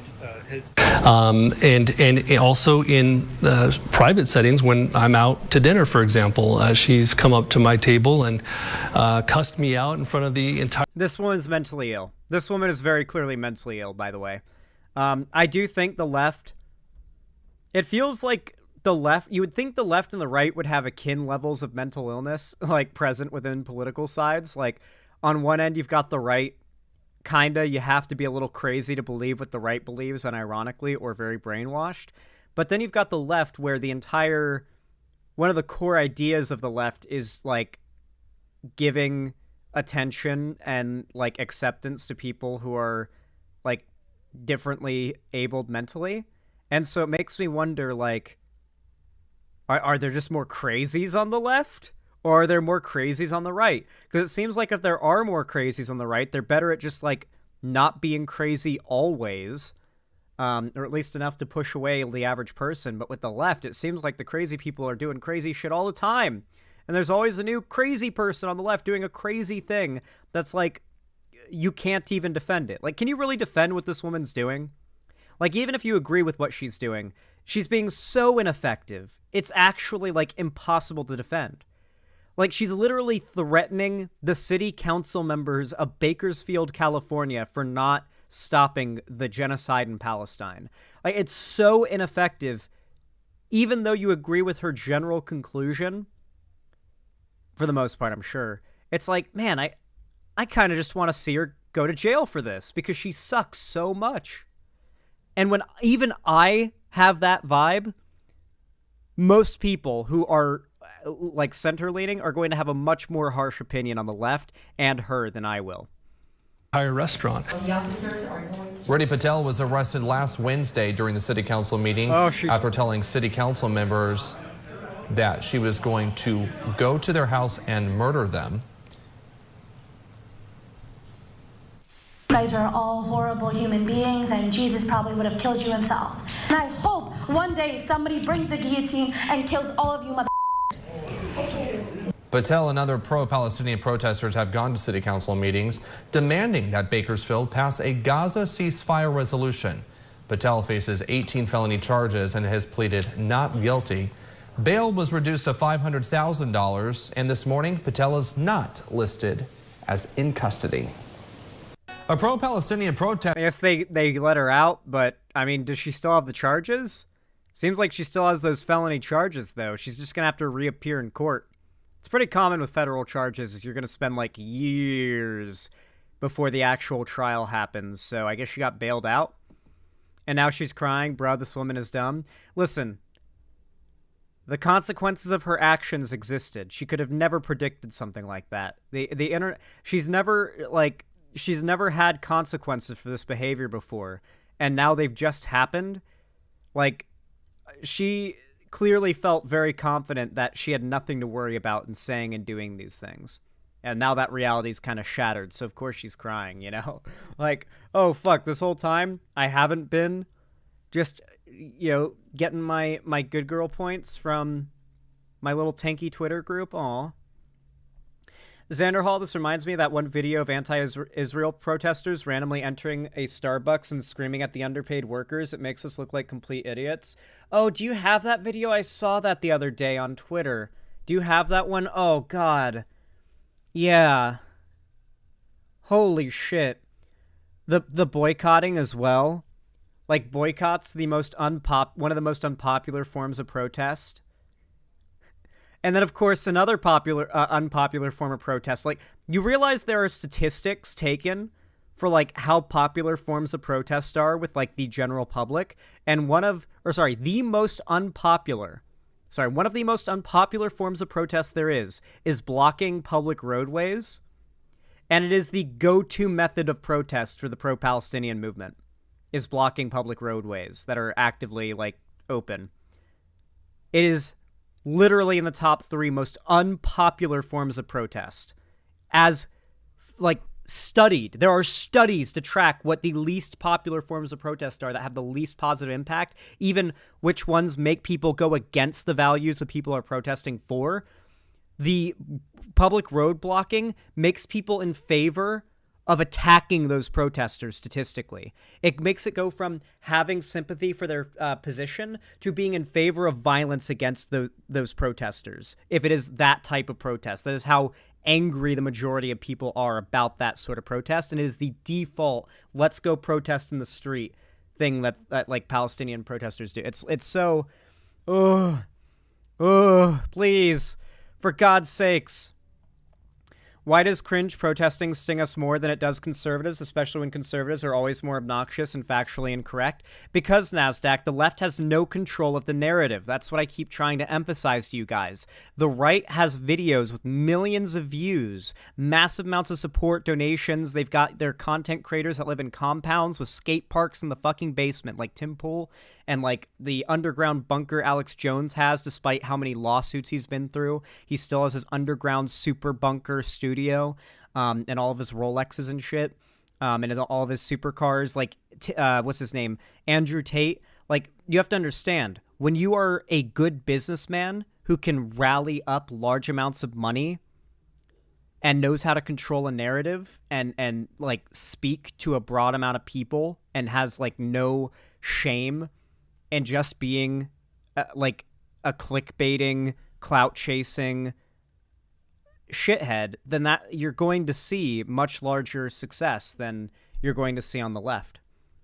And so I don't think the left needs to play the same game as the right, but I definitely think better control of the narrative and not allowing people like this to be the representatives of the left is a pretty good way to go about it. The fact that we aren't seeing every progressive figure across the board denounce this woman is really upsetting. At the very least, the org she was a part of fired her.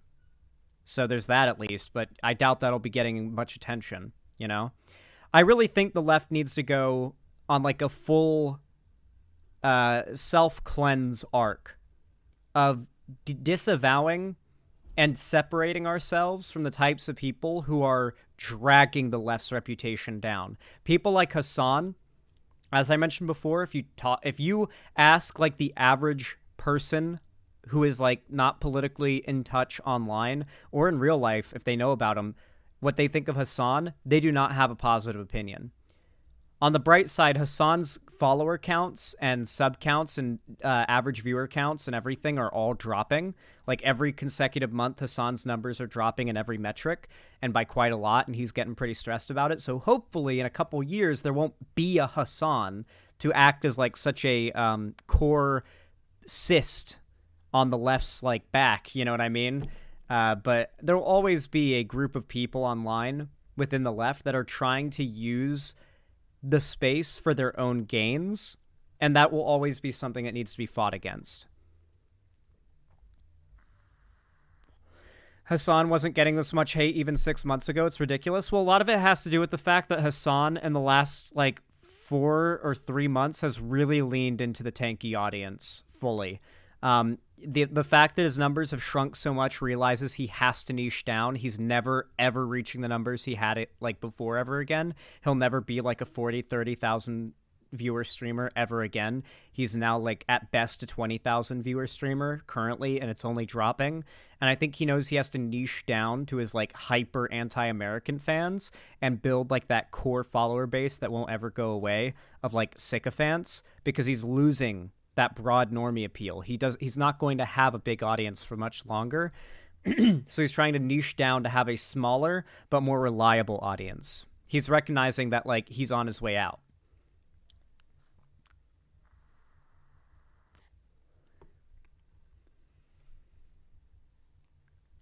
Tank EZU, yep. We do need a normie leftist figurehead, though, one that actually has correct takes and doesn't parrot Second Thought.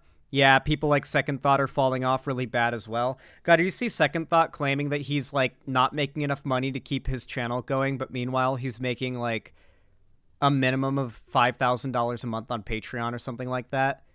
It's so fucking shameful, dude.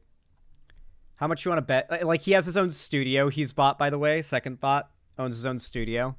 It's so sad. Like, the wealthy people on the left are the ones who are grifting tanky shit.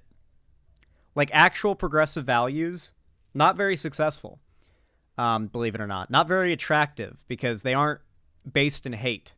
Tanky thought is based in hate. It's just not hate directed at minorities. It's hate directed at a group of people because of their socioeconomic status. Meanwhile, the right is based on hate and weaponizes hate towards minorities. The left, progressives, though, like people like us, we don't work off of hate.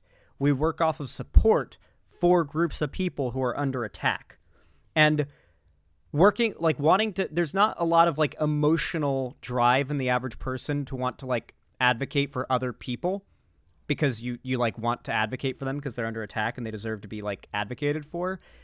Most people are motivated to get involved in things by emotional feelings, like anger.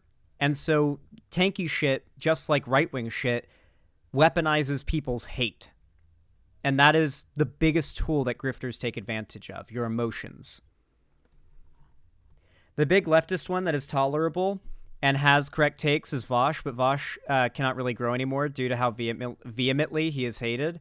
Yeah, I do feel like Vosh is kind of the definition of your reputation precedes you, where I feel like I don't know if Vosh's name is, like, clean enough right now from all of, like, the shit talking that has happened over the years for there to be much, like, greater growth from this point for a while. After a while, I think it'll go back to normal. Like, I think in 2 years, maybe, he'll be back to growing, like, as much as he ever was. But for, like, the next couple years, I think his name's been so soured that until we see another big influx of progressive viewership online, which will come, and inevitably will come, the right always fumbles it for itself. It's not so much the left will do something that brings people over, it's that the right will do something that pushes people away. The left will be the only alternative, and the left will hopefully not, but probably, if we repeat the same path, fracture up again into a bunch of little groups, then slowly fizzle off, and then the cycle will repeat if it just goes on and on again. The years of Vosh's own fan base joking about him being a pedophile didn't really help. Yeah, that's true. Yeah, something I've noticed, and I've honestly put my foot down about this kind of stuff, is the ironic negative jokes about, like, lefty figures that those lefty figures watch. Like, for example, The Quartering, a conservative figure, famously pissed in his basement drain on stream. Like, imagine, like, my basement, but there's no carpet, and in the middle of the room, there's a drain. That was his basement setup, and he pissed into the fucking drain. And then, for a while there, whenever I'd say, okay, guys, I have to go use the bathroom, and I'd go use my, like, furnished bathroom I have over there, like, people in chat would joke about me pissing into my basement drain, like The Quartering. And it's like, do you guys realize how bad that is? Like, I don't mind the memes and the jokes. Like, I actually think it's kind of funny.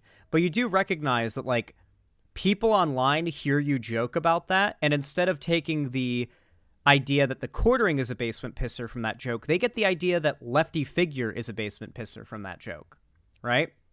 And the same thing happened to Vosh with the years and years and years of people like ironically calling him a pedophile for like to pretend to be conservatives, like to make fun of the conservative memes. It's like making fun of conservatives by repeating the shit they say about progressive figures in a way that like someone who isn't in on the joke can't tell is ironic is not helpful at all.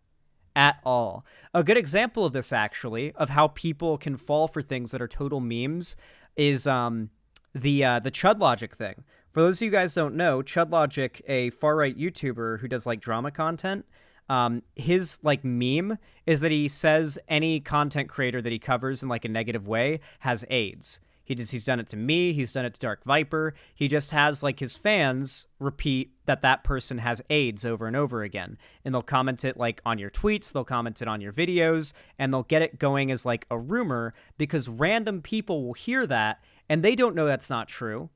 And so for all I know, some percentage of the people who came saying, Xanderhall, don't you have AIDS? Weren't just Chud Logic fans trolling. A fair amount of them were probably people who heard a Chud Logic fan say that and believed it.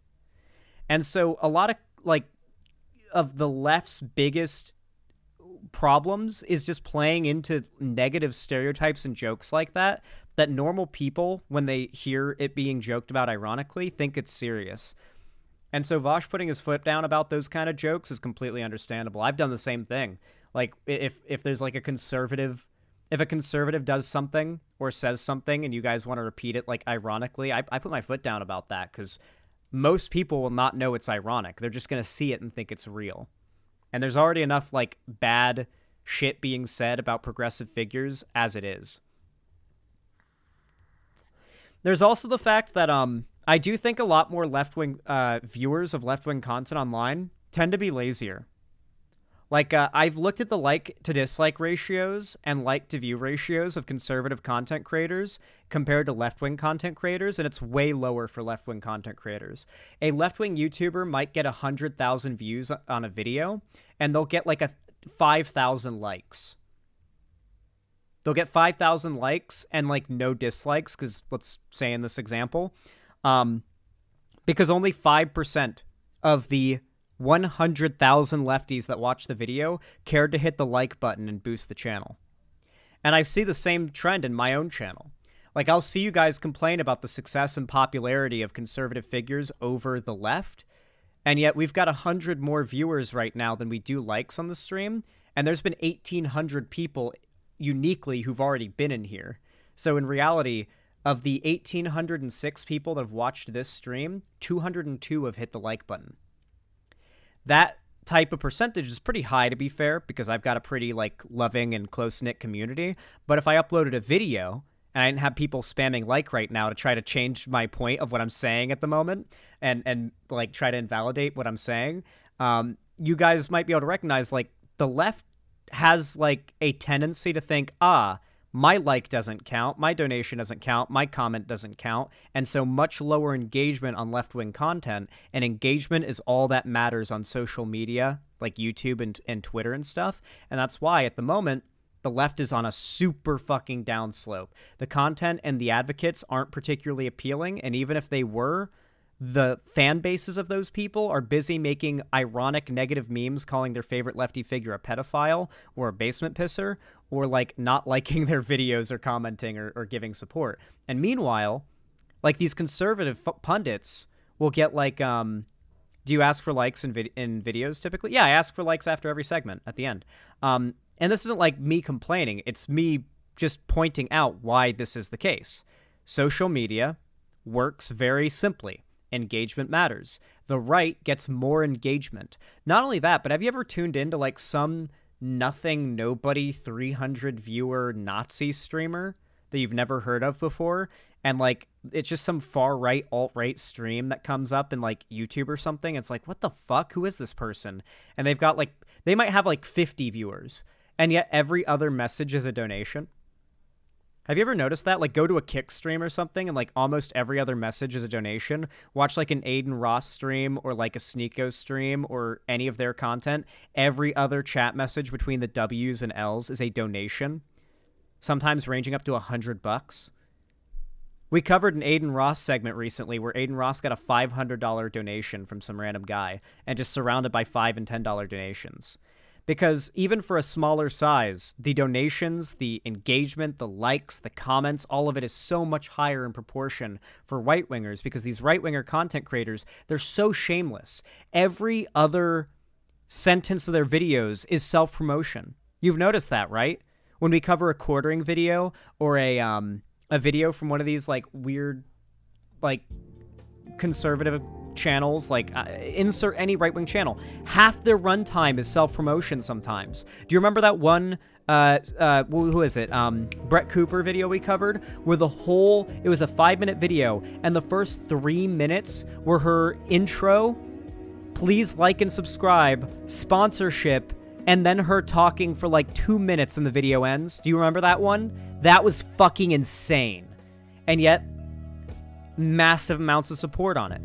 Because those people that are watching the content know that the success of the figures advocating for their ideas means the success of their ideas. And whether they think that the content doesn't deserve it, or they think their like won't count, or whatever it may be, they see dropping a like on their favorite conservative channels videos as like an own to the left. And it kind of is, because it means that right-wing figure in a month is going to be able to afford an even bigger house, for example, or another Bugatti, in the case of like Andrew Tate or Aiden Ross or Sneeko. And the more financially successful they are, the more appealing it looks, right? So many of these right-wing figures are so successful already that they have so much money that they can say, look what being a conservative gets you. Look what hustling and pulling yourself up by your bootstraps and being right-wing, look what kind of life this will make for you. Look at my nice house and my nice car and my nice everything, you know? And then, of course, when it comes to arguing against their ideas, how many times have you seen in my comments I criticize a big right-wing YouTuber, and the only response that their fans can muster in the replies to my video is, well, he has more subs than you. His video has more views than you, so who's winning? Who's correct? After a certain point, they use the fact that they're so successful and they have so much support as the sole basis for why their views are correct. So once they're already on top, the fact they're on top is all the evidence they need to suggest to other people that they have the correct position. More subs equals correct, Lamau. Have you read my comments before? Have you read the negative comments I get? That is like 60% of what conservatives comment on my videos whenever I whenever I cover like a big right-wing channel and their fans come. They basically solely respond, well, they're bigger than you and more successful than you, so who's correct? Who's winning, you know? And it can't really argue against that point, right? Like, what can you say against that point? Like, fuck, yeah, this guy's got, like, 5 Bugattis, you know? And the average left-wing pundit online is, like, scraping by paycheck to paycheck. You know what I mean? So it's like, fuck, you know? The left is kind of disadvantaged at every turn. Rhetorically, financially, platformally. Hell, the TOS on these sites right now is especially aggressive towards the left and permissive of the right. Recently, we covered a channel called The Offensive T-Slur, only the name is not T-Slur, it's just the full-on slur. And this right-wing channel has over 100,000 subs, a silver play button from YouTube, and a signed letter congratulating them on hitting 100,000 subs from YouTube's CEO. YouTube's CEO personally signed a letter congratulating The Offensive T-Slur on 100,000 subs, and then had that name, The Offensive T-Slur, with the slur on it, printed onto a silver play button and mailed to them for display on their wall. YouTube is literally printed out, congratulations, slur.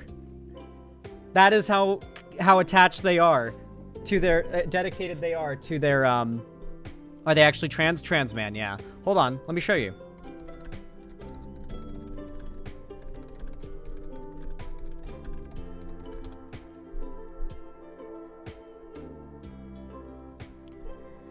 Has he gotten his silver play button yet? He's at 150,000 subscribers. Wow, he's gained like 30,000 subs since last I covered him a couple weeks ago. He's gained 30,000 subs in 1 month. Holy shit. This guy's going to be at 1 million subs by next year. God damn. He's going to have a gold play button with the T-slur on it. But here's the channel. Very big channel. Signed letter from the CEO of YouTube, as well as a printed silver play button. Yeah, this is literally all just like basically the new Calvin Gara. Yeah, this channel had 20,000 subs when I covered it for the first time. When I had 15,000 subs, this channel had 20,000 back in 2019 and I covered it. Now at 148,000 subscribers. Do you want to know why? Because the people who watch this stuff say, oh shit, a trans person pushing trans hate, I need to boost this. This is a big win for our side. And they recognize that popular figures advocating for their positions is valuable. And they do their part. Something that is just far less common on the left. Xander Hall, over 300 viewers on YouTube. Congratulations. Baller. Thank you, thank you. Hey, Xander Hall, just watched your female custodies video. Just wanted to mention that one of the Twitter comments you featured is from a guy called Marshall Bohemad. I had an argument with him a year ago, and he is a complete chud. He was one of the catalysts to becoming a lefty and eventually finding you. Oh, cool. Well, look, full circle. Look at that lore, McWanker01. Look at that lore. Anyway, the fact that channels like this are not only getting, like, a pass on YouTube, but are being, like, pushed by YouTube heavily and being rewarded by YouTube, and the CEO of YouTube is congratulating the channel whose name has a fucking slur in it, I think it's pretty safe to say that right now we are fighting the most uphill of battles that we could possibly fight. The platforms are unironically... I mean, look at Twitter, where right now, if you reply to one of Elon Musk's tweets saying cis man, you will get a notification saying, we have suppressed your tweet for hateful speech. If you tweet cis man, you will get a notification from Twitter announcing that your account has been suppressed for hateful speech. That is the state of the internet that the left has to exist on right now.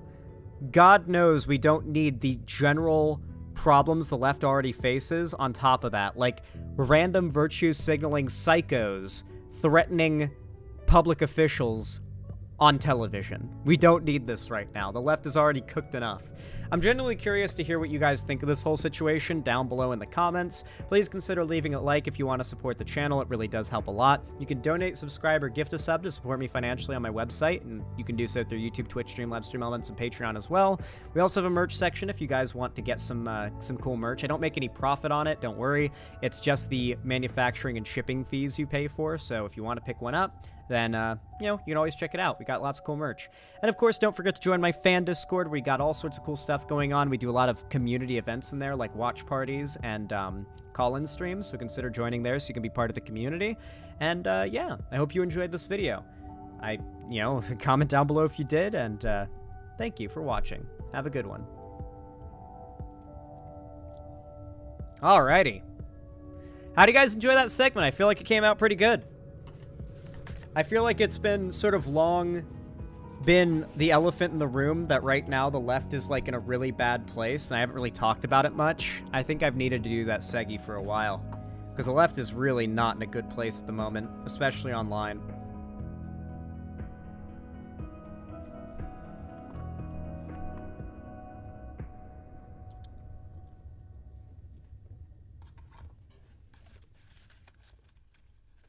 I think it's a little doom posty. It's not doom posting. Like, if it was doom posting, I'd be saying, we're all fucked, nothing's ever going back, there's nothing we can do, it's unfixable, it's over, fuck, we're doomed. That's doom posting. It's not doom posting to say there is a problem and we need to do something about it. That's the opposite of doom posting. Doom posting is saying we should give up because there's a problem and it can't be solved. I'm doing the opposite of doom posting. I'm saying, hey, there's a problem, let's identify it and talk about how it can be solved. That's not doomer posting. That's what's it? Bloomer posting.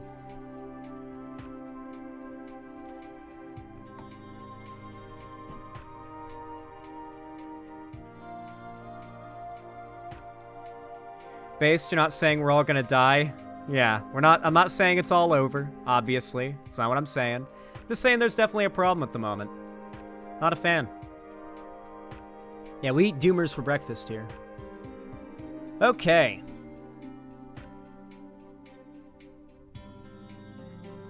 I got 2 more topics left on the list, and then we're gonna be doing some Fallout New Vegas. Are you guys excited? I really am. I'm really excited.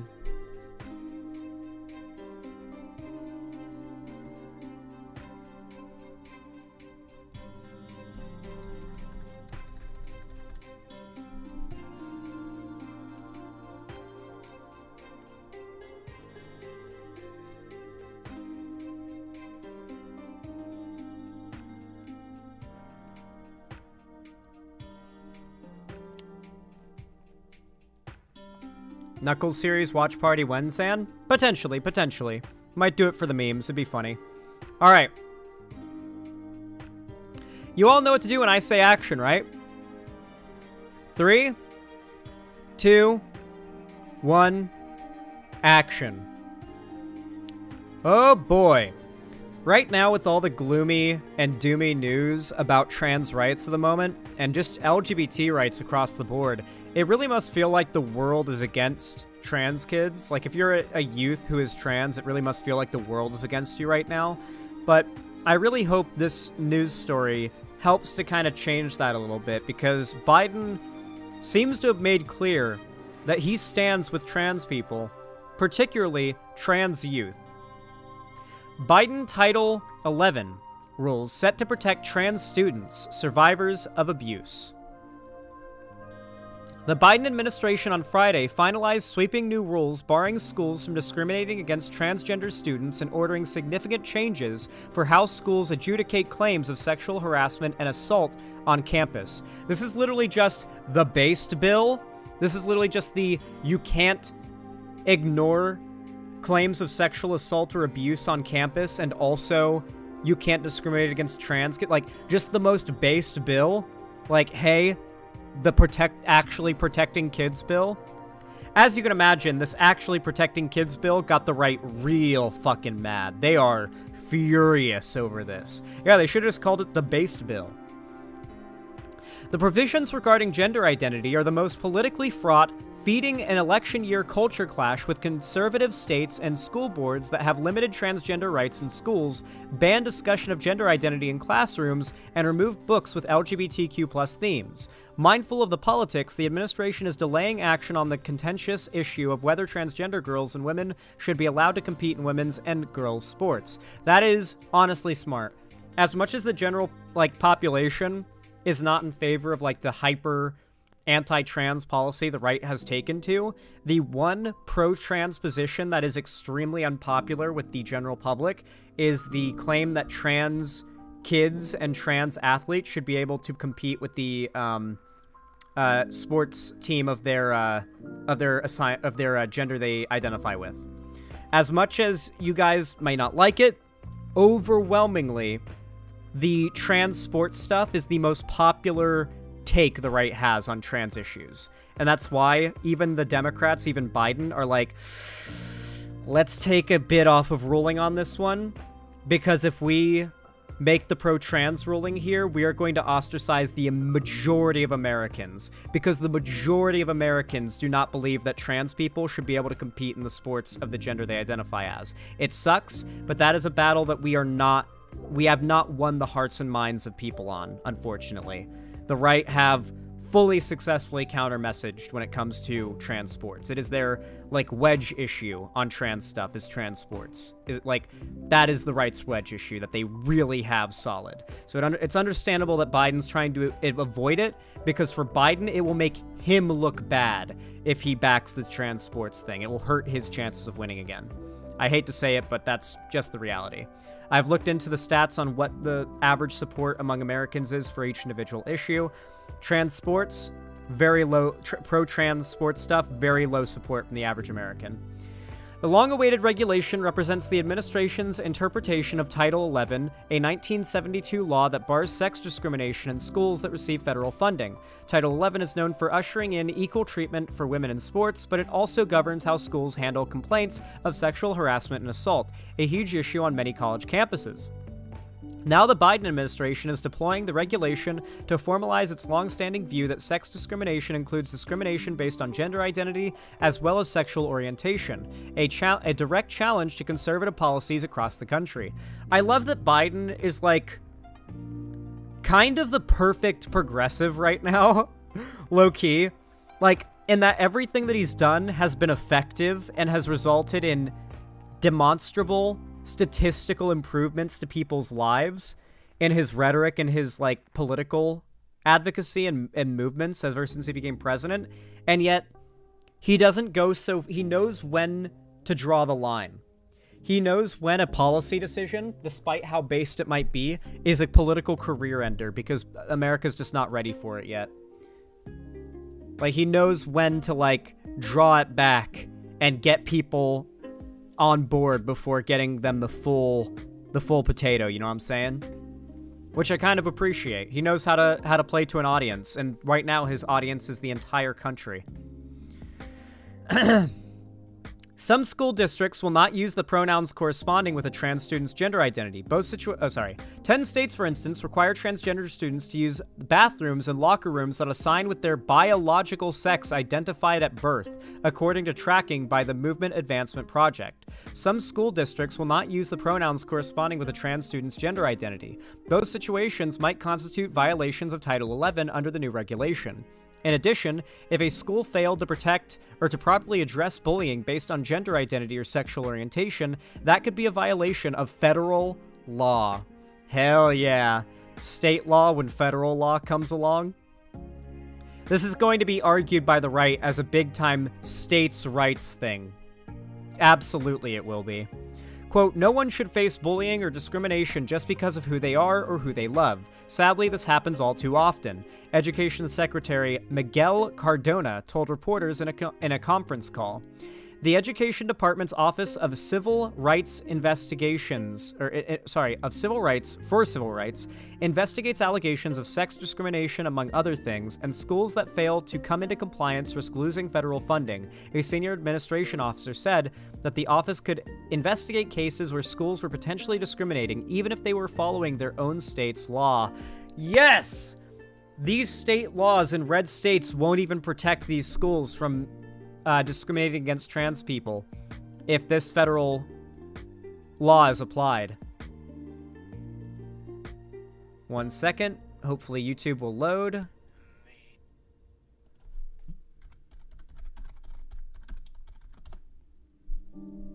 I think I saw, yeah. Biden administration to expand Title 11 protections. Yeah, this seemed like it was a really good summary of what this would entail. Morning, the Biden administration expanding Title IX protections. Title IX prohibits discrimination. Listen, I'm bad at Roman numerals, okay? I saw the X and the I, and I knew it was either 9 or 10, and I took the gamble, and I was wrong. Based on a gender. Well, for LGBTQ 9 or 11, my bad. And pregnant students now included under Title IX. The new rule requiring schools to protect students from all sex discrimination, including childbirth and terminating or recovering from a pregnancy. It also prohibits discrimination based on sexual orientation. Wait, that wasn't included before. This is big. Wait. This bill acknowledges like nearly every culture war thing the Republicans have been pushing on a state level. Sex discrimination, including childbirth and terminating or recovering from a pregnancy. It would federally criminalize discrimination based on childbirth, terminating a pregnancy, or that's actually fucking crazy. Like, that includes so much. This is literally the anti-Republican culture war bill. This is even more based than I knew it was when I, like, heard about this and planned to cover this segment. It's more based than I even knew. Domain expansion. God. It also prohibits discrimination based on sexual orientation, gender identity, and sex characteristics in federally funded education programs. The Biden administration is also expanding the definition of sexual harassment. These new rules. Sexual harassment? Okay. Listen, I've mispronounced things too. I mean, like, one thing you gotta understand is that the right heavily relies on... Okay. How am I going to put this into, like... the best words I can? You guys know that I'm not, like, cringe, so I don't think I need to be too careful with the way that I word this take, because I know you guys aren't going to just, like, assume that I'm, like, mask off, like, bigoted here, like, if I don't word this right. But when I was a conservative, there were a lot of ideas that almost seemed like they were a given. They weren't ideas that were even the kind of thing you would ever think to check. Or, like, fact check, if that makes sense. And one of these ideas, for the sake of example, when it comes to trans stuff, is the safety of allowing kids to have access to trans-affirming care. Now, even when I was a relatively pro-trans, pre-conservative type, when I was younger, I would have defaulted to, it's probably not okay to give any form of gender-affirming care to minors, as a default take. Because the idea that even the average trans positive normie has is not, they don't have like a full understanding of what being trans is or what gender dysphoria is. As far as they know, it is just a choice or a lifestyle that people choose for themselves, and they just accept it or don't care, or don't see it as so much of a problem that's worth attacking. That is where a lot of people who are not like homophobic or not transphobic come from. They just don't care enough to hate. And if they see people caring enough to hate, that puts them off more. The problem is when those people have ideas informed by that ignorance, because even if that ignorance hasn't led them to hate, that ignorance can still lead them to wrong ideas. And so when I was in that position, ideas like, can it really be safe for kids to get gender-affirming care? What if they change their mind? Arguments like, are there really, what can I think of? Are there really any racist policies in America anymore? Can you point to a single bill or policy where in the writing of it, it says it's okay to discriminate based on race or gender? No, we've got bills that say the opposite. Like, there are a lot of these lines of logic that seem like they make sense, and they seem like common sense is usually what they'll be called. So much so that there's no point in thinking about, questioning, or fact-checking these ideas. And those starting positions are what the right takes so much advantage of. The idea that, you know, I'm pro-trans and all, but, you know, kids transitioning doesn't sound right to me. I think they should have to wait till they're 18 just in case. You know, what's the harm in that? A lot of people don't know what the harm is in that. You know, they don't understand why that's a dumb take to begin with, and they don't know why enforcing that take isn't just being safer than sorry, but it's actually detrimental and overcorrective. And that idea needs to be explained to convince people to get away from, like, the more radical right-wing positions they may go towards. But the right takes advantage of that. They tell you, oh, you don't agree with the idea of transitioning kids? Well, all these left-wingers want to do it. I mean, look at them. Look how mad they get when you say we shouldn't transition kids. You know, if they want to transition kids, isn't it kind of grooming if they want to do that? Yeah, they kind of are groomers. Yeah, you know, you're kind of right. Maybe they are groomers. And then from there, once they're, like, calling trans people kind of groomers, or they kind of agree with that, it is not hard to get them to a much more hateful place from there, because they already started from a place of, like, neutral ignorance. And the right weaponized that ignorance to turn it into hateful ignorance. Did any of what I just said make sense? Because this is literally the path I went down, going from like a marginally progressive, centristy, apolitical, just Zoomer, getting radicalized to the right in my teenage years, and then what I realized about my political evolution, or I should say de-evolution, as I got older.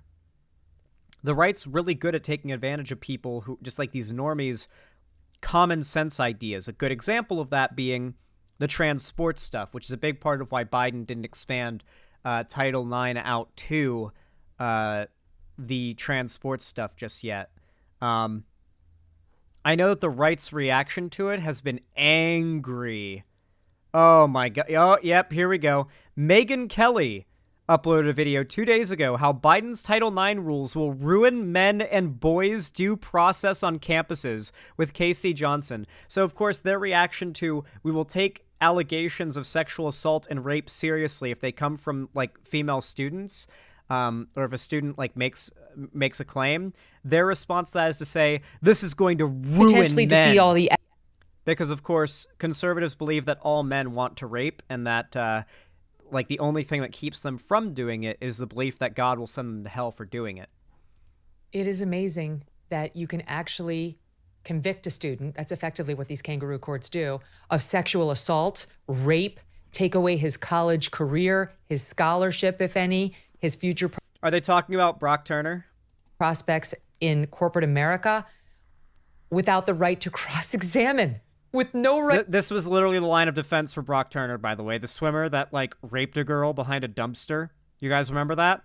I know about that because I was in the swim team when that shit happened, and it was like, man, our sport has taken a bit of a hit today, hasn't it? That's pretty rough. Whom the fuck is Megyn Kelly? One of the conservative blondes produced in that factory out in the Midwest where they make these things. Right to cross-examine or even potentially to see all the evidence, and in front of a body that is nowhere near qualified to hear such evidence, and, as you've pointed out repeatedly, is always stacked in favor of the accuser. I mean, the biggest change in these regulations, the current regulations require all of the things that you just mentioned: a hearing, cross-examination, all access to the evidence. The current regulations allow, or these new regulations. So, is the right running with the "Me Too has gone too far" perspective on this? Will allow for a school's title.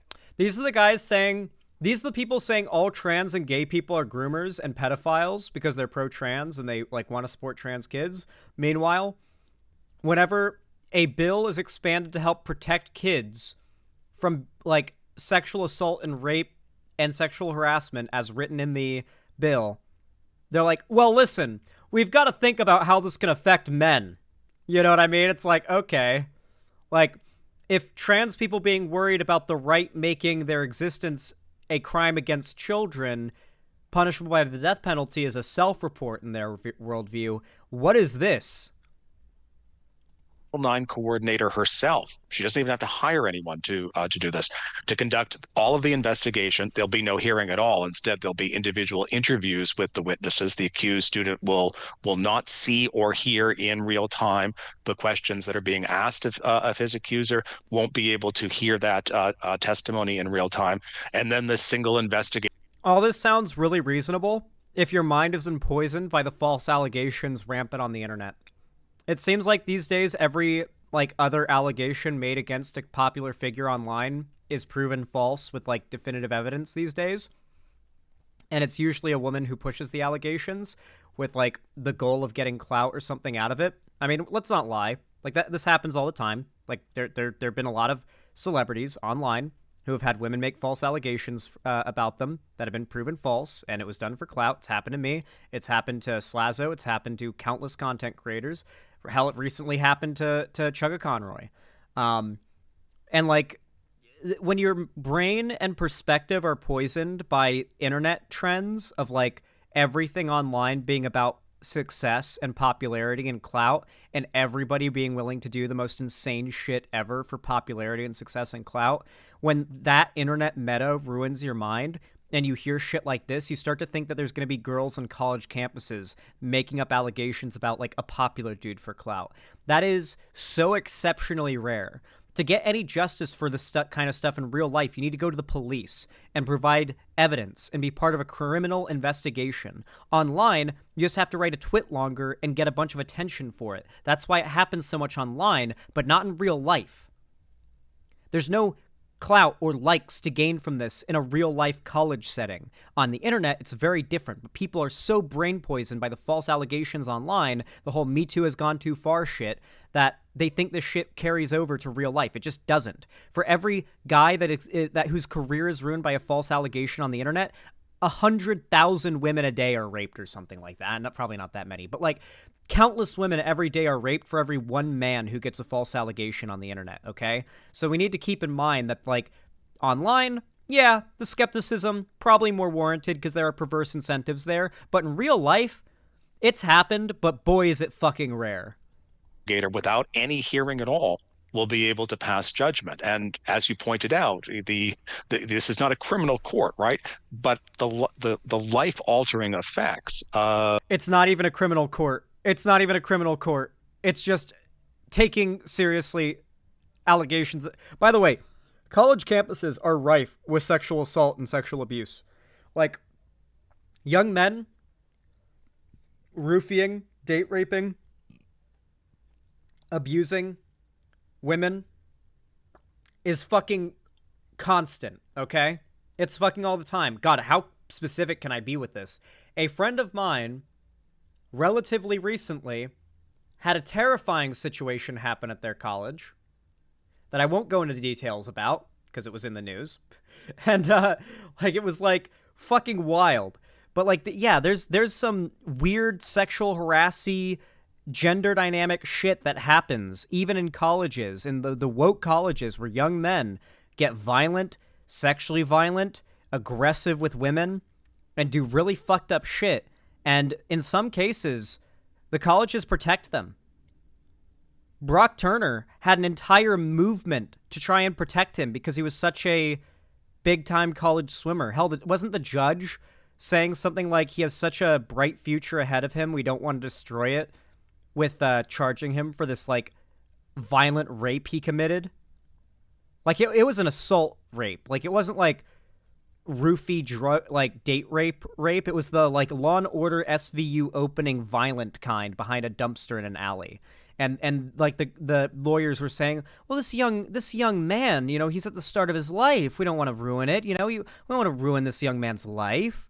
I mean, Brock Allen Turner, who's going by his middle name now to escape what he did, that Brock Allen Turner. Oh, he's going by Allen Turner now to try to escape that? Ah, yes, thank you for letting me know, Astronaut Lad. Brock Allen Turner, I will specify.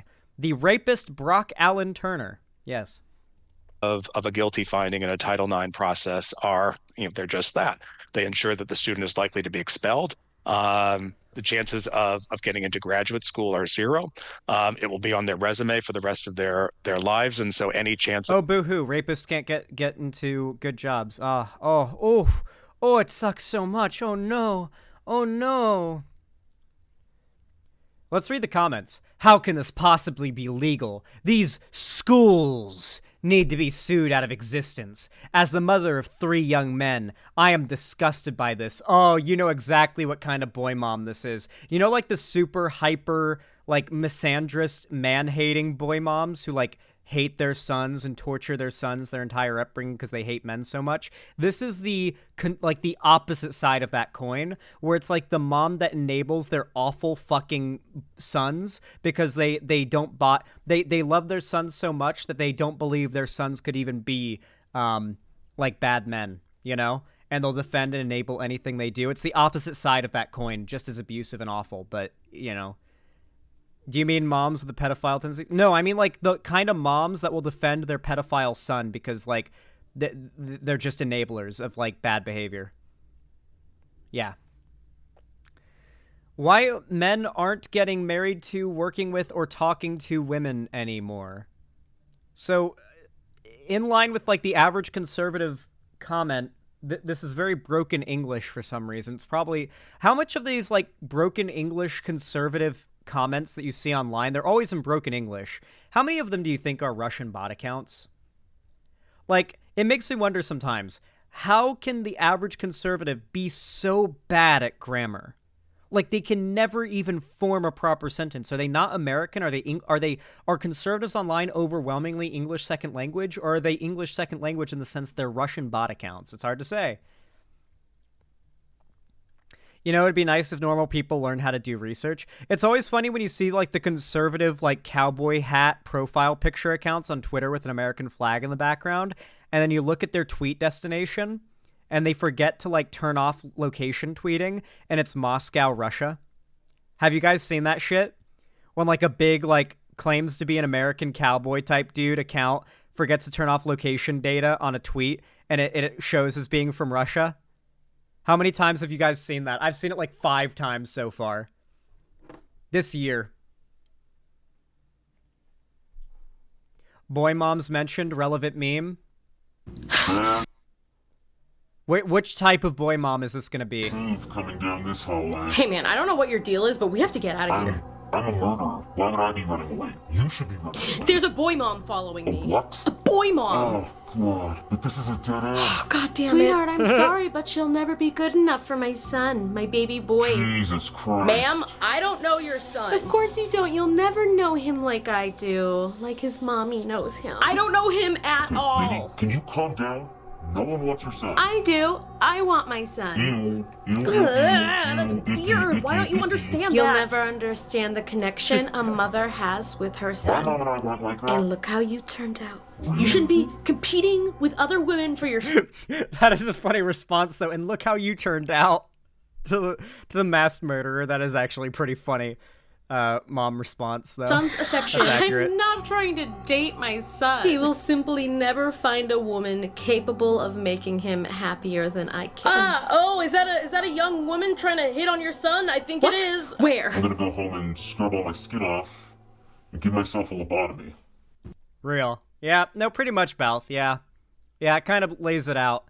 That kind of lays it out, pretty much. Like the super hyper-enabler type. Whenever the axe murderer is doing the please stop, can you please stop this nonsense bit? You know it's bad, Lamau? Yeah. This is only going to push men and women further apart. If I'm a man and I was going to college these days, I wouldn't even speak to women. It's just too risky.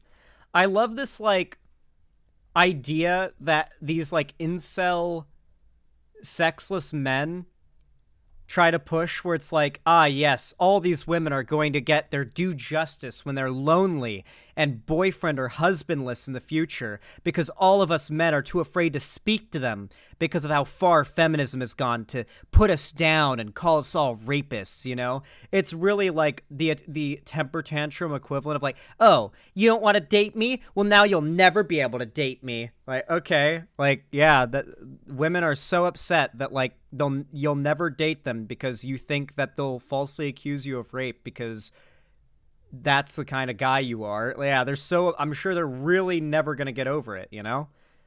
Christ. Anyway, I'm curious what you guys think of this whole situation. Comment down below. I think Biden's bill is based, and I think it's hilarious the right is melting down over it.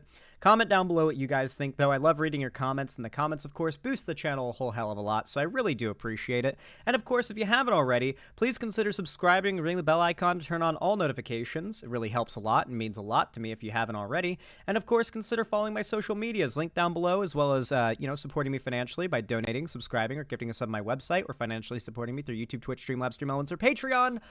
And you can buy merch through my Streamlabs link down below as well. And don't forget to join my fan Discord. We've got an awesome community. We do all sorts of community events like watch parties, call-in streams, and it's just a fun time. So consider joining the Discord. Everything down below is linked in the description. Thank you for watching. I hope you enjoyed. God, that outro takes the breath out of me. Holy shit. God damn.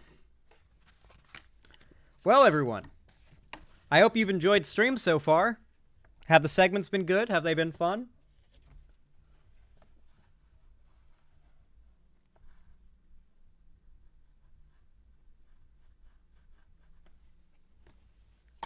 Got one more segment left, and then it's time for New Vegas. Boy, am I excited. I hope you guys are too.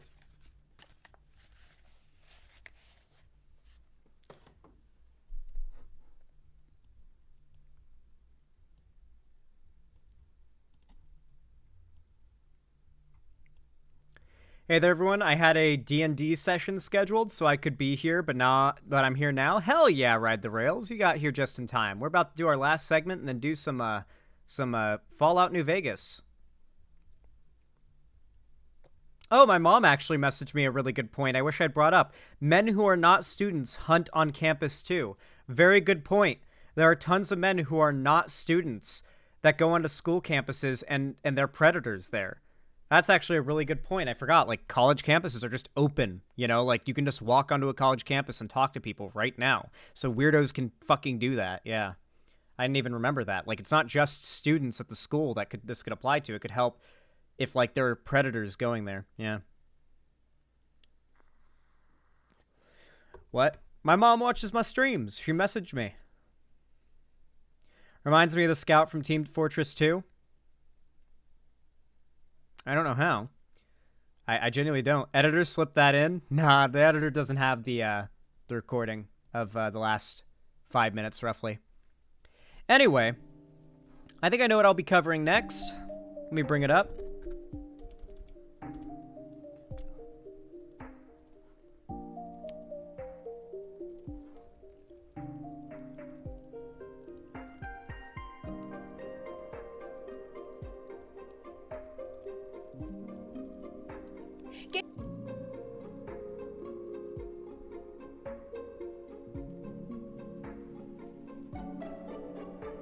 Games Workshop.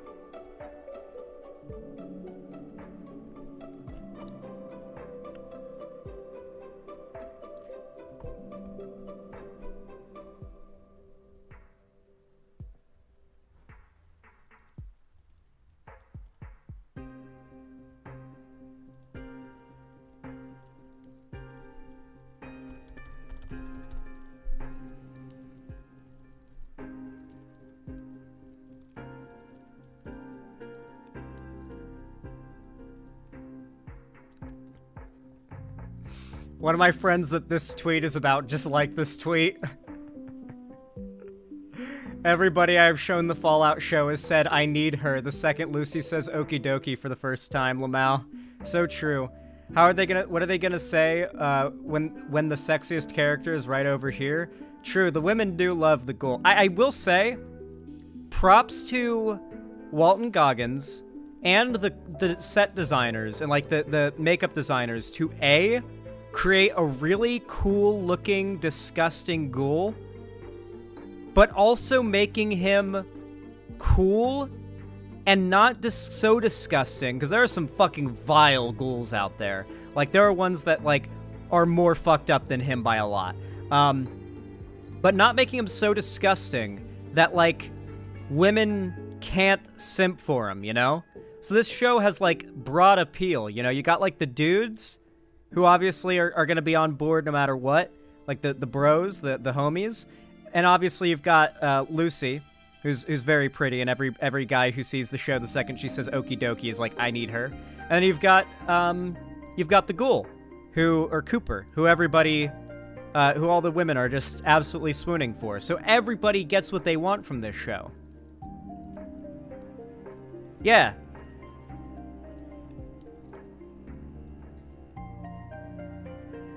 I wonder how the right is, like, handling the fact that the show has a non-binary character. I wonder how the right's handling the fact that the Brotherhood of Steel lets non-binary people in. And not only that, but respects their pronouns. Like, how'd the right react when, like, the High Cleric of the Brotherhood of Steel respects Dane's they-them pronouns? Like, what did they say at that moment?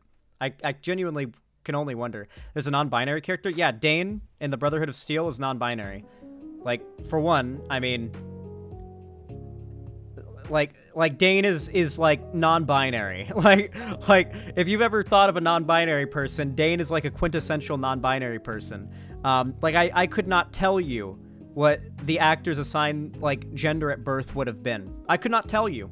The level of Maximus's best friend. The amount of ambiguity in gender is so on point. I could not tell you in a million years. That is quintessential non-binary. I couldn't tell you. They have to invent a gender. They probably didn't catch it, Sanderhall. They had to have. They would have had to. Because the character's always referred to with they-them pronouns. Always. At every turn. Never once do they use he or she pronouns to refer to this character, only them. And they use their injury is a line that's used by like the High Cleric, like, do you know what happened? Who's responsible for their injury? Like, it's a really like important scene with like edge of your seat moments. Like, you couldn't miss that using the phrase there to refer to Dane.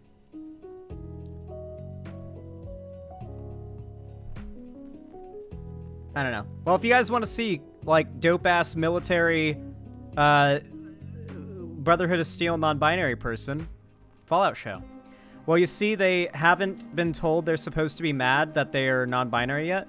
Well, it's not even that. It's that I think the right just kind of recognizes going against the Fallout show is like a losing battle. And so the only winning battle is to try and claim it. And the right is really desperate right now, from what I'm seeing, to try to claim the Fallout show and say it's anti-woke. Oh, wow, and Friendly Atheist, thank you for the $2 super chat. I really appreciate that. It says, capitalism sucks coins for the algo. Or capitalism sucks coins for the algo. Smiley face. Oh, thank you. I appreciate it, Unfriendly Atheist. Thank you so much. It's very kind of you. It helps a lot. Did I miss a second, like another super chat up above, by the way? I feel like I might have. Yes, I did. Caveman Real H, thank you for the two $5 super chats. I really appreciate it. It says, it takes self-awareness to not let your ideological pendulum swing too far when you see psycho-tankies go mask off like this. True. It's real easy to think, oh, the left is being as crazy as the right, yet it takes but a second to say, nah, the right's policies are still fascist and far worse. True. Yes, you can never let yourself become disillusioned with the progressivism as a whole and fall down like a leaving the left route. Of course, if you criticize the behavior of the left enough, the left will say you're leaving the left and try to push that on you. You just can't play into it. They'll try to claim you're leaving the left to push more hate against you from the left till you just do that. And if you never do that, then you've won, right? I saw them going pretty hard against the show, like the Synthetic Man already has a video about how it's garbage and that Fallout is dead. Yeah, but they made those videos weeks ago. They haven't talked about the show in anything other than a positive way, trying to claim it's anti-woke since it came out. Do people consider... Well, the problem is people on the left consider Vosh a conservative, and people on, the center and the right consider him, a far-left, pedophile, you know? That. So, on both sides, you've got, a lot of antagonism towards him. But, like I said before, in, 2 years, a whole new swath of people are going to flood into the left-wing media sphere and left-wing, politics viewership, and they're going to age into it, pretty much. And I think things will go pretty much back to normal. The internet has a surprisingly short memory. This was posted 8 days ago. What is the this? much anticipated. Yeah, this was posted by Synthetic Man TV after it came out. Okay. Adaptation is finally released. And who am I kidding? We all knew this would be bad. Is anyone surprised? I mean, a single person. I made a video just reacting to the first trailer and knew this would be an Did he not wait to see the reaction online before posting this?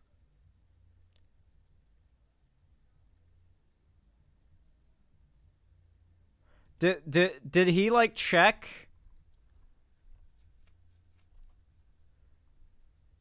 Oh, he got so mad he posted a tweet. He got so mad he posted a tweet, or not a tweet, a reply. Coping and responding to people. Oh no. Wow, the Reddit bot comments are absolutely pathetic. Can you even refute a single point in the video, or will you continue to cry about my political beliefs? Oh wait, what would that would require you to watch the video. I love that. Disagreeing with him means you're crying about his political beliefs. Oh man. Dude, these fucking people are so pathetic. It's so funny to me.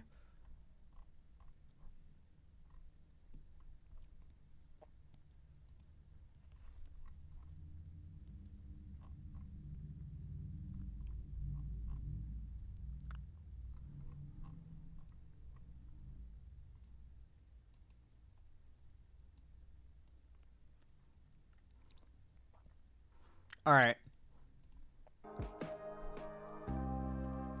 You all know what to do when I say action, right? 3, 2, 1, action. All right, everybody. We are getting back on the train with the Warhammer Chud meltdown drama. It still hasn't stopped. This isn't going anywhere. The right is so fucking mad about their last bastion of anti-woke nerd media being, untouched and gatekept. You have to understand that for, a lot of these weirdo nerd types, a lot of them take pride in the fact that a lot of nerd media, at a certain point, was once extremely inaccessible. Think about how D&D used to be seen. Like, Dungeons and Dragons these days is, like, as normie as it gets in regards to nerd media. Like, nobody hasn't done one game of D&D, or at least, like, gone through the process of creating a character for D&D and filling out a character sheet. Like, every adjacent to nerd media person has at least filled out a D&D or a Pathfinder or a 5e character sheet, right? Like, everyone's done it once, right? Or gone further. And so these days, no one thinks of D&D as, like, niche nerd media or inaccessible nerd media. Warhammer, though, holy fuck. Now, I've played a game of Warhammer. Not even a game, actually. I played, like, maybe what could be like a tenth of a game of Warhammer at, like, a casino once when they were doing a game, game convention there, and they had, like, tables set out with Warhammer battles, and I joined one, and it is very slow-paced. Granted, I was learning, but still, very slow-paced, very long sessions. Man, I get it. I get it, okay? It's a lot. It's a lot. There's a lot to it, and it is genuinely, like, currently, or I guess for a while, took the old position of D&D, or, like, Might and Magic, or Might and Magic's a game, I think Magic the Gathering, as, like, niche nerd media. Like, D&D got normiified and everybody likes it now. Magic the Gathering, the same thing happened to that. Everybody knows Magic the Gathering now. But Warhammer, like, my mom knows what Magic the Gathering is. My mom knows what D&D is. But up until that recent South Park episode about Warhammer, if I asked my mom if she knew what Warhammer 40k was, she would have no fucking clue. And likely the same case is for many of, like, your parents, right? Like, that is the level of niche Warhammer still inhabited, while still being broadly known within the nerd sphere, but it was very unapproachable. Though recently, that started to change a lot, because Warhammer isn't just a tabletop game, Warhammer is a universe. Warhammer is books, video games, tabletop games, art, just painting shit, drawing shit, like, just being into the lore, watching lore videos. Like, Warhammer is not just a game anymore, or a tabletop. It is a universe of multimedia storytelling and entertainment. And so, with so much accessibility being brought into the Warhammer universe now, where literally anybody can get into it, the right is starting to realize that this thing that they attach themselves to as being like, we are the true nerds who are gatekeeping, like, this last bastion of anti-woke, non-normified, because they associate wokeness with something being normie, non-normified nerd media. They also like to associate, like, D&D and, like, other nerd media getting more popular with, like, particularly with women, with the content getting worse or dumbed down, because they like to claim that the media has to be dumbed down for, like, women to enjoy it, for example. Anyway, recently, a joke 4chan post was made. A, like, obviously joke 4chan post. And the right, the, like, anti-woke chud hammer types on the right have jumped on it and taken it 100% seriously.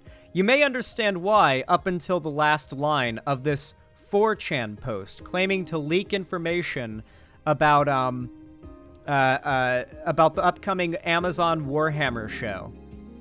Female custodies are only going to be mentioned in the codex. No new sculpts or characters after the fact. Social media department jumped the gun and tried to put out fires with the wrong hose.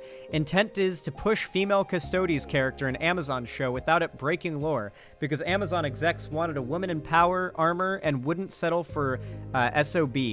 People involved in the show are pissed because they've been moved ahead on Eisenhorn, or they've been moving ahead on Eisenhorn. Talks of inserting said female custodies into Eisenhorn's story, with Cavill threatening to walk away from the small project. So they're claiming that they have inside info that Henry Cavill is threatening to walk away from the project because of the female custodies thing, which is being done. SOB is Sisters of Battle. I know what the Sisters of Battle are. Yes, those were the original, like, oh, but you don't want female custodies, or like, we don't need more female representation in the Imperium. We've already got the Sisters of Battle. They're the female faction of warriors within the Imperium. It's like, okay, but, like, that then you admit that it is possible in the Warhammer universe for women to fight for the Imperium. You admit that now then. So why is it a problem for there to be female custodies? Like, in lore, where does it say that is impossible? I've yet to see a single Warhammer conservative fan show me, like, where it says that there is some augmentation thing about being a custodes that women can't do. Like, maybe, actually, the custodes have, like, pipes that go straight from their balls into their brains, so they have a non-stop flow of testosterone going straight into their brains, sending them to a non-stop, like, hyper masculinity-fueled, like, rush of testosterone at all times. Like, that sounds like some Warhammer shit. But, if that was the case, maybe I'd understand why cis women couldn't be, like, in the, fucking custodes. But there's nothing like that as far as I know.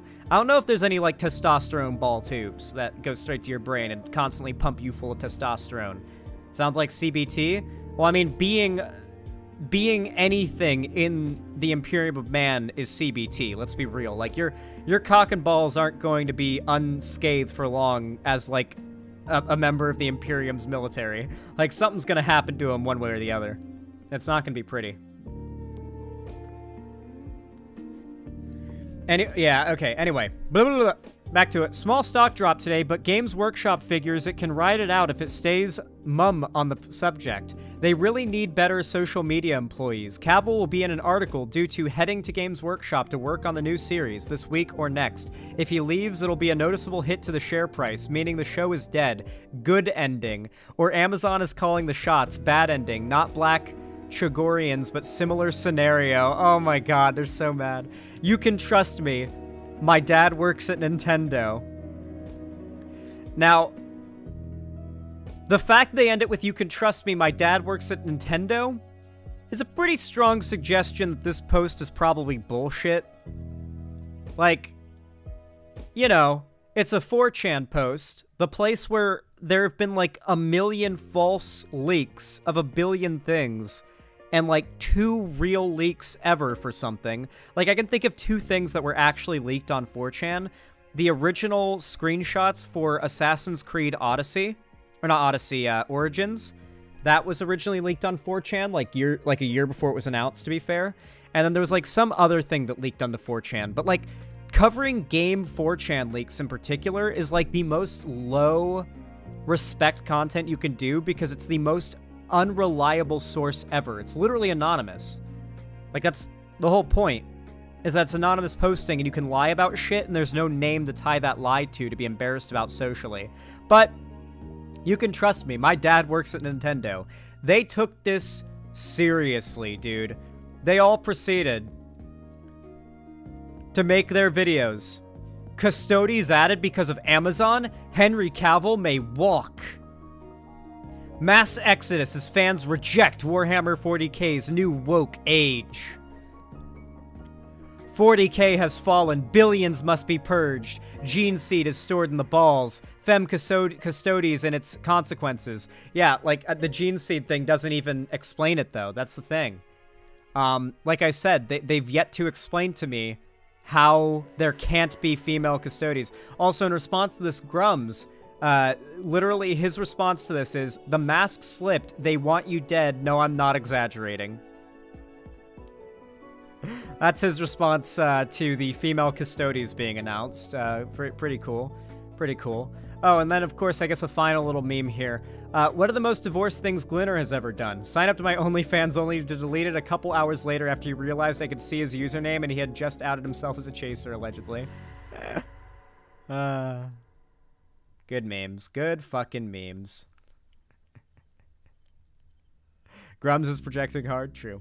Anyway, not really a Grums and Glinner related segment, but you guys get where I'm coming from here. The funny thing as well is a lot of these videos that talk about this stuff, you'll notice they all copy the Quartering's thumbnail style, where it's like they find, like, because they don't have any skills in Photoshop, or their editors don't, they do the most lazy, theoretical way of making a thumbnail, which is finding an image, placing it, and instead of finding a way to, like, organize the thumbnail in like an artistically cohesive way, they throw this thumbnail together in 5 seconds. They take base Warhammer art with like, and then they place it down with like a black bar on the side, and they put white on black with red highlight. It's the same type of thumbnails No Bullshit used to do as well. No Bullshit kind of started this type of thumbnail meta for right-wing content, if you remember back in the day. And the Quartering started doing it. Now they're all doing it. And so if you look up Amazon Warhammer leaks and scroll down, every thumbnail looks the same. Like, you'll see a few unique thumbnails like what I've shown you, but they'll all have on the left side of the screen a black, column where they put white on black with red highlight text as like the side. They all copy that shit. The female custodian in the thumbnail looks AI generated. Oh yeah, many of these people use AI art for their thumbnails. Yeah, this probably is AI generated, to be honest with you. This probably isn't even real art. But yeah, the right loves using AI's art for their thumbnails. And speaking of right-wing content creators who've jumped onto the grift, we've got this YouTuber who has uploaded just an insane amount about just the most stupid shit in the last few days. This is Vera Dark Titan Media, and I can already see how well she is playing to the right-wing grift already. For those of you guys that don't remember, one of the like 2019 to 2020 era culture war things that these grifters would talk about is the erasure of redheads. So like the conservative right sees redheaded white women as like a sort of representation of what they're fighting for, and like brown women as a representation of what they're fighting against, replacing redheaded women. So this woman has, like, if you can't already tell, fake red hair. Oh man. Oh man.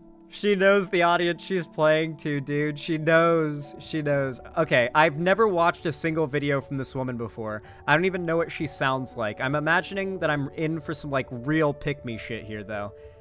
Let's see it. So all these people fell for the "trust me, my dad works at Nintendo" post, and they've all made their videos off of it because they're grifters and they don't care about the truth or any level of, like, trust that their fans could have in them telling the truth. So, yeah, let's hear what she has to say. She's British? Uh-oh. Games Workshop is embroiled in controversy. Oh, thank God she's not. Oh, holy fuck. I was worried she was going to be British for a second there. You scared me, Beth.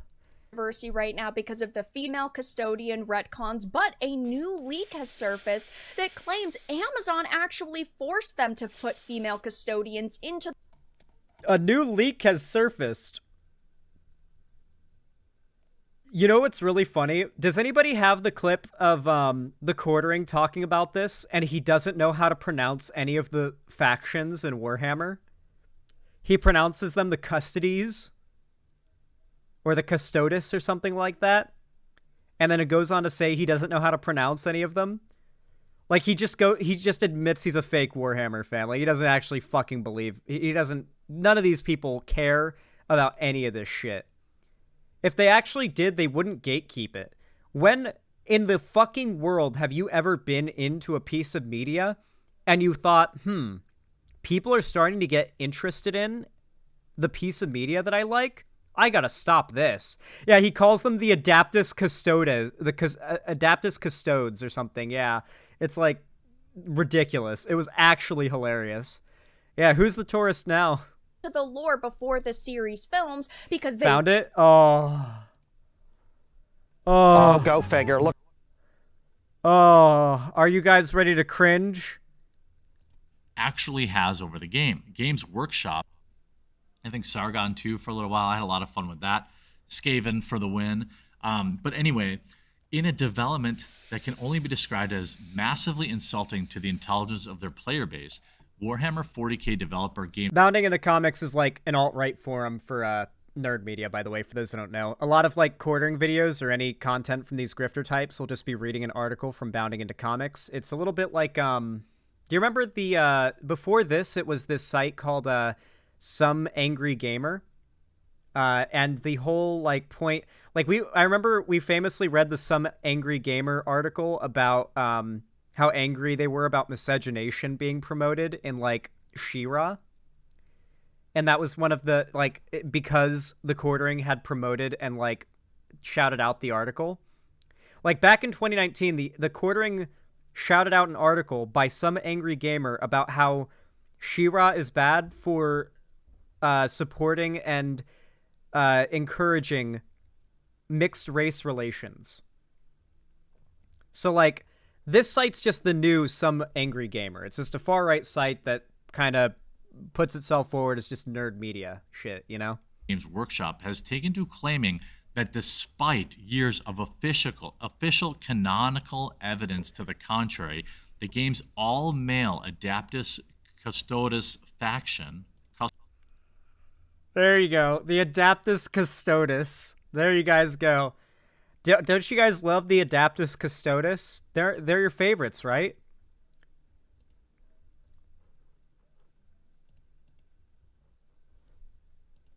Yeah, like, they're the most steadfast defenders of the Emperor. They guard the leader of the Empyreum of Mon.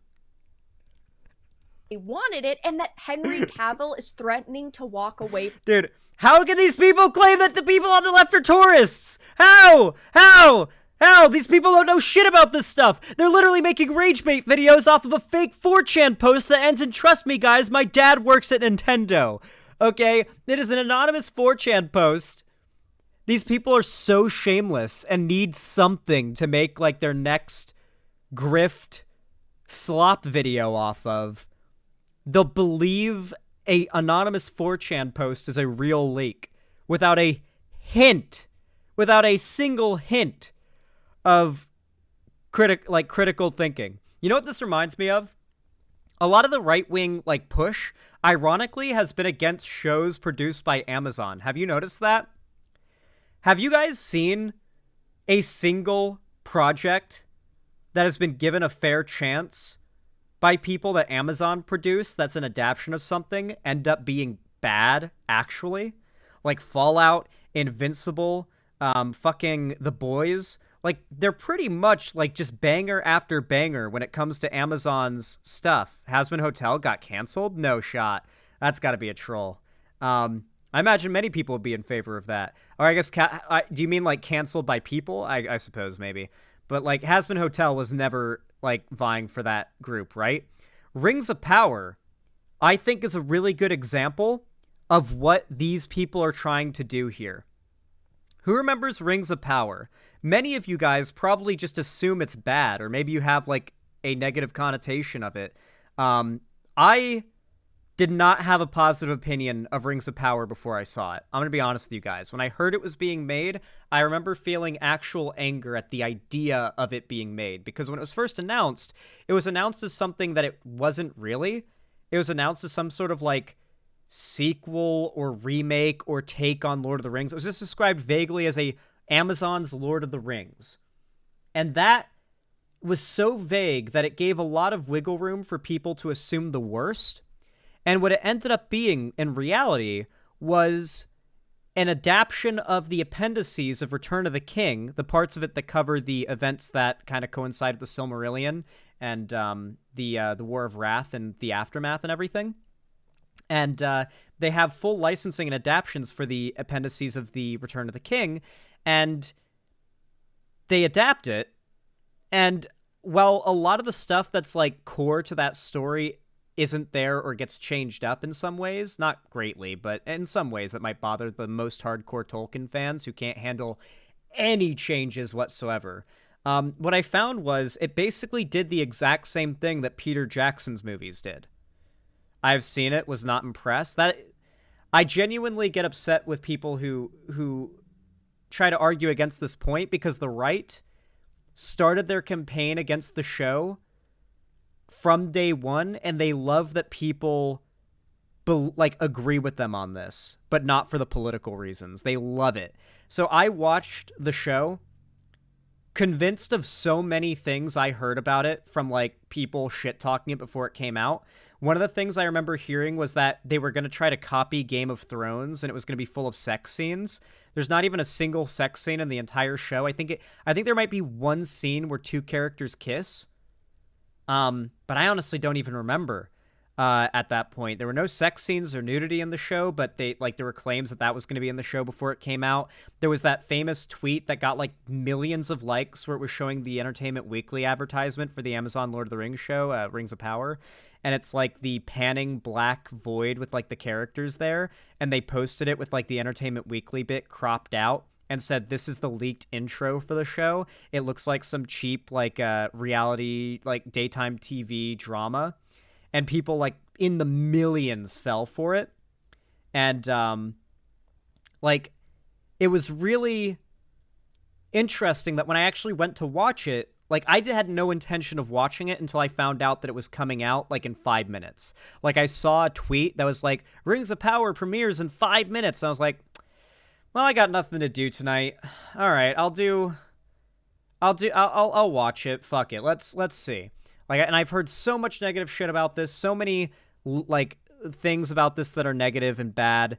I'm ready to watch it myself though. It's actually coming out now. Let's see this show with our own eyes. And I watched the first 2 episodes they released on day 1, and I was fucking hooked. I have grown up on Lord of the Rings. I have read The Silmarillion. I have read every Lord of the Rings book, and I have read The Hobbit, especially countless times. The Hobbit is my go-to fucking like quick light read. And I found myself enamored. I felt myself being brought back to Middle-earth in a way I had not felt in a long time. The closest I could say I felt was watching the Hobbit movies when they came out when I was like 14, 15, 16, around then.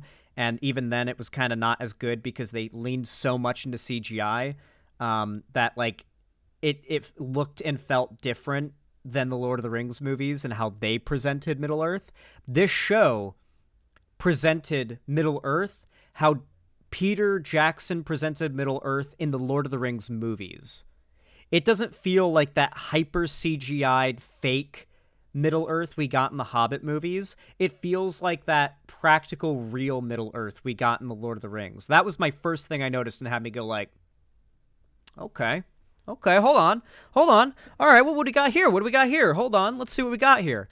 And I very quickly found that what they're working with what they're working with, they are doing some great shit. Yeah, The Hobbit was mid, overuse of CGI and the story pacing is severe. Yeah, they added too much to the story for The Hobbit. They added too much. Like, The Hobbit was a very light read, you know? It did not need to be a trilogy, right? It could have just been one nice, dense movie. Or they could have, I guess, made it 2 movies and just not cut out certain things, because there were, ironically, things they did cut out, but they replaced it with... I'm not getting into it. Regardless, The Rings of Power, for whatever complaints you might have if you're like a hyper Tolkien fan or a super nitpicky like film person like Bojuka and Chad is, if you are just somebody who sat down and watched the Lord of the Rings and you really like it and you like the universe and you find it entertaining and you like that world, you will like Rings of Power. The show's not like badly written, the show's not poorly made, and yet when you watch the coverage that these figures had about Rings of Power, it was ranging from everything from here's a bunch of made up shit about the show that would make it bad to here's how the show disrespects Tolkien by being woke. And then at the same time, House of the Dragon came out, and all the right-wingers went from calling House of the Dragon woke for having black characters in it to saying it's the anti-woke show competing with Rings of Power. And despite the fact that Rings of Power was Amazon's #1 show, is one of Amazon's #1 shows ever in terms of viewership and is already renewed for season 2, if you listen to what people online tell you, the show failed and is like on its way out when it's just not true. I feel like that particular show got hit with like the most overwhelming wave of like right-wing grifter hate before it ever came out and poisoned the well before anybody could give it like a good chance. And I had every reason to dislike it, and I enjoyed it. I don't know what else to say other than it was fun. It felt like, especially that it kept the vibe of Tolkien, you know? And it really upsets me that Bojuka, for example, who said it's bad, had to like say there's a YouTuber who explains why it's bad really well. And it's like, okay, but if you don't get your like opinions on film from a YouTuber though, and you make them up on your own because you have your own opinions, I think you might find that you actually like it and it's not really that bad. You might actually think it's kind of good. And I've noticed that they've tried to push this with every new Amazon show because they see Amazon as woke. A good example, obviously, is like Has Been Hotel, right? Like they've tried to cancel Has Been Hotel because one, it's like obviously quite woke, but also it's quite it's also made by Amazon. And like these Amazon video shows, they're like desperate to try to claim are woke, but also they try to claim The Boys isn't woke because Homelander's the hero. They have no consistency in their messaging. But right now, they seem to have this particular hard-on for Amazon and Disney. You know? And it's like, I have no love in my heart for Amazon, but I don't know. I saw some stats saying that the Rings of Power viewership went from 100 million to at least 37 to 38 million for its finale. That would definitely be unfortunate. I don't know how. The show's just great. I keep having people tell me they don't like it, and it's not because of minorities in it. And it's like, but how? I watched it with several friend groups, and I kept like saying like, so yeah, this show is like universally hated online. And they're like, what? I'm like, yeah, like universally hated. Everything about it is hated. They have no, they like if you ask someone on the internet, they can't give you a single good thing they liked about this show. And every friend I showed to is like, what? Why? It's like, well, there was a massive right-wing hate brigade against the show before it ever came out, but the people who say they didn't like it are also left-leaning and claim it's not because of that. So you tell me. I genuinely couldn't tell you why they hate the show so much. Everything I hear from them that isn't about minorities is always like the biggest nitpick I've ever seen in my life. One of the go-to ones was the claim that if you paused a scene for 5 seconds of a big crowd, if you look close enough, you can see that some of the people in the crowd are actually copied. Like, if you look in the crowd, you can see the same person in the crowd, like, at once, if you pause it. And it's like, yeah, man, like, this is really a sign of a badly put together show if you can notice two of the same people in the crowd in a single frame of a shot. You've owned this show. It's unwatchable, you know? It's like, okay. I feel like that entire thing that I've described to you with Rings of Power is what they are desperately trying to do to this Warhammer show now. Now that they're dropping Warhammer, I guarantee you all that what they're going to try to do is cancel this show before it ever comes out. We're going to hear more and more claims like this about how it's going to go woke, about how the Warhammer show is like abandoning everything that makes Warhammer Warhammer. You're going to hear everything ranging from the show is woke to the show is just not going to be a good representation of Warhammer, and it's going to be repeated so much from false leaks, fake rumors, and by the time the show comes out, I guarantee you, I'm willing to bet when the Warhammer show comes out, it doesn't matter how good it is, the response will be overwhelmingly negative because the well will be so poisoned by these people. I'm willing to bet that they will have successfully poisoned the well about this show before it comes out, that it'll get the Rings of Power treatment no matter how good it is. Because Rings of Power was objectively good media, and yet it convinced even people on the left that it's bad with like the well poisoning. Like, it poisoned the well that successfully bad. I bet they're going to be able to do that with this Warhammer show, too. But yeah, I mean, like, this is literally just grift slop. Does she actually acknowledge the bottom line at any point? I wonder. I personally think it's the second, judging by how his Witcher co-stars called him like a Witcher Bible on set and said he was constantly walking around with the books trying to make them. Yeah, for those that don't know, the right has claimed Henry Cavill. Like, Henry Cavill's sort of like the figurehead of right-wing nerd media right now because he's like a big muscle guy and he likes nerd stuff and gaming. And so when he was on set for The Witcher, he was supposedly like the Witcher lore guy. And they like have made this narrative that the creators of the show found his dedication to the lore and the games and the books toxic. They found it to be toxic gamer behavior, and thus they fired him because he was being a toxic gamer, is sort of the narrative. And he's really done nothing to push against that narrative, to be fair. So it's kind of understandable that, like, yeah, Balth in chat says I'm a professional Henry Cavill hater. Yeah, Henry Cavill for like the last 2 years has been like online claimed by the right and used as like the catalyst to harass a bunch of the cast of the Witcher show that he's now left, and he's done nothing to speak out against it. So there are a lot of people that are like, is Henry Cavill aware of, like, what people are saying and doing with his name and he doesn't mind? Because, like, these people that are harassing, like, the actresses working on The Witcher show are all doing so in the name of Henry Cavill. You know, he hasn't said a thing about it. It just seems weird. Like, if someone's harassing your co-star, like, if like, crowds of your fans are harassing your co-star from a previous project and you don't say anything about it, it just seems weird. Like, for example, Bryan Cranston has spoken many times about the harassment that, what's her name? Fuck, why can't I remember her name right now? It's the actress who plays Skylar in Breaking Bad.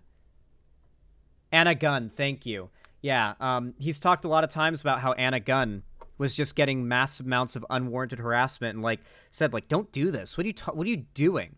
Like, what are you doing? Like, yeah, it just seems really weird that he hasn't done that, so I guess I get where people are coming from. This woman, I'm going to be honest, is very uninteresting and doesn't really give off the vibe rallied his fans to filming a retcon, but if Amazon Warhammer... I just don't even care about watching her segment because it's talking about a fake 4chan leak. Does she ever scroll down enough to show the "my dad works at Nintendo" bit? Okay, let's see. And there would be plenty of people who were initially excited who would say, enough is enough, I'm not going to support it. And even if the show was to still go ahead, there may be people who might not support it at all now because of the, lore changes. And it's just such a sad situation to see, right? Because we all wanted to support Henry Cavill after he was, leaving The Witcher, and he faced so many problems with his role as Superman. We really wanted a project to be able to support him through, but it sounds like that may not be the case anymore. It also says that Cavill will be in an article due to heading to Games Workshop to work on the new series this week or next. If he leaves, it'll be noticeable hit to the share price, meaning the show is dead, good ending, or Amazon is calling the shots. So it sounds like in the next few weeks we will know for certain if they are proceeding with this series or if they have decided enough is enough. We're not going to go forward with it and we're not going to continue to develop it. But obviously, over the past couple of days, Games Workshop has been embroiled in controversy. I mean, even the mainstream media. Oh my god, she doesn't read the "trust me, my dad works at Nintendo" bit. She doesn't even read that bit, because how do you respond to that? How do you, like, say, oh, I'm sure he's just joking here, he's totally legit, and not, like, adding at the end of his 4chan post, his fake effort post, by the way, this is all a meme. You know that's, like, a trend on 4chan, right? To post, like, a multi-paragraph long effort post that the last sentence of indicates was a joke, and the troll is that you read the entire effort post only to find out it was all bullshit when you finish it. That's literally a long-standing cultural trend of trolling on 4chan that people do for shitposts, and they fell for one and are now claiming it's a legitimate leak. Absolutely fucking hilarious. These people are genuinely pathetic, and there's a reason why they don't have a very long lifespan individually as content creators online. The Quartering has honestly lasted longer than I would ever expect him to, considering how many times he's made a fool of himself, and how, like, lacking in any unique factors his content is. Like, he's not charismatic, he's not, like, fun to watch or interesting or unique in his takes. He's actually uniquely lazy and uninformed for a conservative pundit, and yet he is the most popular. It's like, within the realm of conservatism, it almost seems like the lower effort your content is, the more successful it'll be. Like, the more production value you put in, the worse you are hurting yourself, because the right does not care about production value in the content they watch. They just want a non-stop, high-volume flood of politically affirming videos that they can listen to while they play their gooner, conservative, anti-woke game. What's it called? Stellar Blade or whatever? Yeah. Anyway, if you enjoyed this video, please consider leaving a like. It really helps the channel a lot. Every single thumbs up goes a real long way in helping the channel, so I really do appreciate it to every single one of you who goes so far as to do that. And of course, don't forget, if you want to see more from me, you can subscribe and ring the bell icon to turn on all notifications. And of course, if you want to support me financially, you can donate, subscribe, or gift a sub on my website, or support me through YouTube, Twitch, Streamlabs, Stream Elements, or Patreon. You can also buy merch, and you can join my fan Discord, where we do watch parties, call-in streams, fan events of all kinds. It's just a cool community. We have all sorts of events in that community. It's a great time. Consider joining. I'd hope to see you guys there. And of course, don't forget to comment down below. I'm curious to hear what you guys think of this whole thing. Do you think the leak is real? Do you think these people are just fucking stupid? I'm curious to hear what you guys think. Anyway, with all that said, thank you so much for watching this segment, and have a good one. Hey guys. Hey guys, do you know what time it is? Do you guys happen to have any fucking clue what time it is? Because I'm going to be honest, I don't think you guys know. Do you know what time it is? It's New Vegas time. I got spurs that jingle, jangle, jingle. Jingle jangle, As I go riding merrily along. jingle jangle, And they sing, oh, ain't you glad you're single? jingle jangle, And that song ain't so very far from wrong. jingle jangle. Such a banger. Fallout New Vegas is peak. We're getting back on that shit in just a moment, chat. First, I gotta read some donos, then I gotta use the bathroom, and then we're playing New Vegas. Do you guys want to see my insane mod list?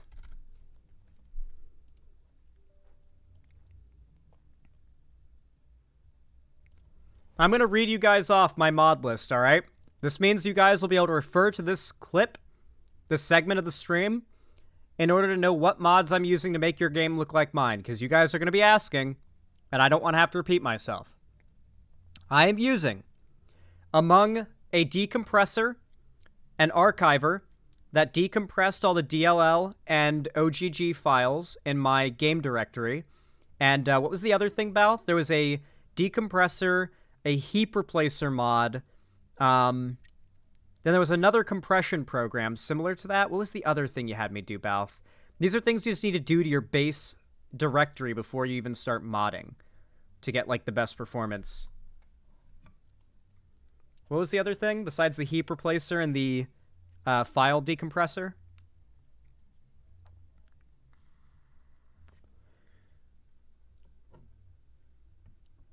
What helps with Fallout 4? No fucking clue. Haven't done much modding to Fallout 4, just New Vegas. It was the first 2 sections of Viva New Vegas. I really don't remember what I had to do. Okay, look up the Viva New Vegas modding guide and do the first 2 sections of that guide you on how to get the best stability and performance on your base game. And then, once you've done that, you probably want to use Mod Organizer like I do. And my mod list is as follows. Fixed ESMs.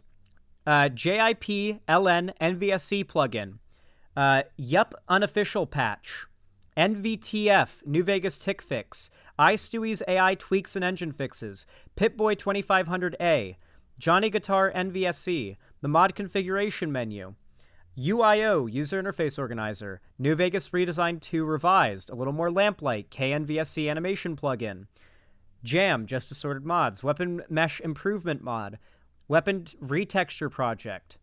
2 bears high-fiving. You need this in every mod list. Wasteland flora and terrain overhaul. New Vegas enhanced camera. Enhanced blood textures for New Vegas. Populated casinos. The Some Guy series. Russell. Anniversary animation pack. Anniversary animation pack general bug fix. Desert natural weathers NVTTW. Desert natural realism redux. Climate Control NVSC, Brave New World, Awesome Staggering, Vanilla UI Plus, Clean Vanilla HUD, Consistent Pip-Boy icons, Pop-Up Message icons, Impact, Vanilla Hair No Shine, Simple Open Stripped, Simple Open Freeside, Player Voice Set Project, Improved Lighting Shaders, Companion Dress Up, Another Footstep Sounds mod, NMC's Texture Pack for New Vegas, Improved LOD Noise Textures, Functional post-game ending, all DLC clothing retextures 4K, all DLC clothing retextures 4K, Ojo, all non-DLC, and then all DLC. Ojo Bueno texture pack, MG's neat clutter retextures, effect textures enhanced, laser weapon iron sights, Fallout New Vegas mod limit fix, The Living Desert, Travelers, Patrols, Consequences, Increased Population, and more. Diagonal Movement, High-Res Eye Replacer, and then New Vegas Anti-Crash. I think this bare bones... You can't get 2 bears high-fiving anymore? Holy shit. Well, in that case, I have it forever. That's cool.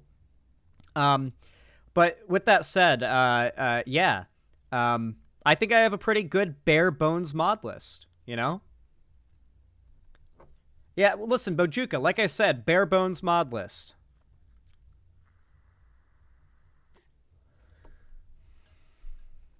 The question is, do you overweight NMC with Ojo or the other way around? Hardest decision on that list. NMC is higher load function, I think. I like NMC's textures better than Ojo Bueno's, but Ojo Bueno covers a lot that NMC doesn't cover, so I prioritize NMC, and Ojo Bueno's covering everything it can't. But I've got very solid stability right now. Base take. Hell yeah. Anyway, let's read these donos. Pepper T21, thank you for the $5. I really appreciate it. Very based in pog of you. Said, far-right Brotherhood members be like, the ability for women to have dicks is exactly the kind of science that doomed humanity and is secretly getting pegged by a ghoul. So true. So true. Thank you for the $5. I really appreciate it. Slashy with the $5. Thank you so much. I really appreciate it. Really helps a lot. Thank you. Thank you. Says, right-wing geek culture has finally become this. What's this?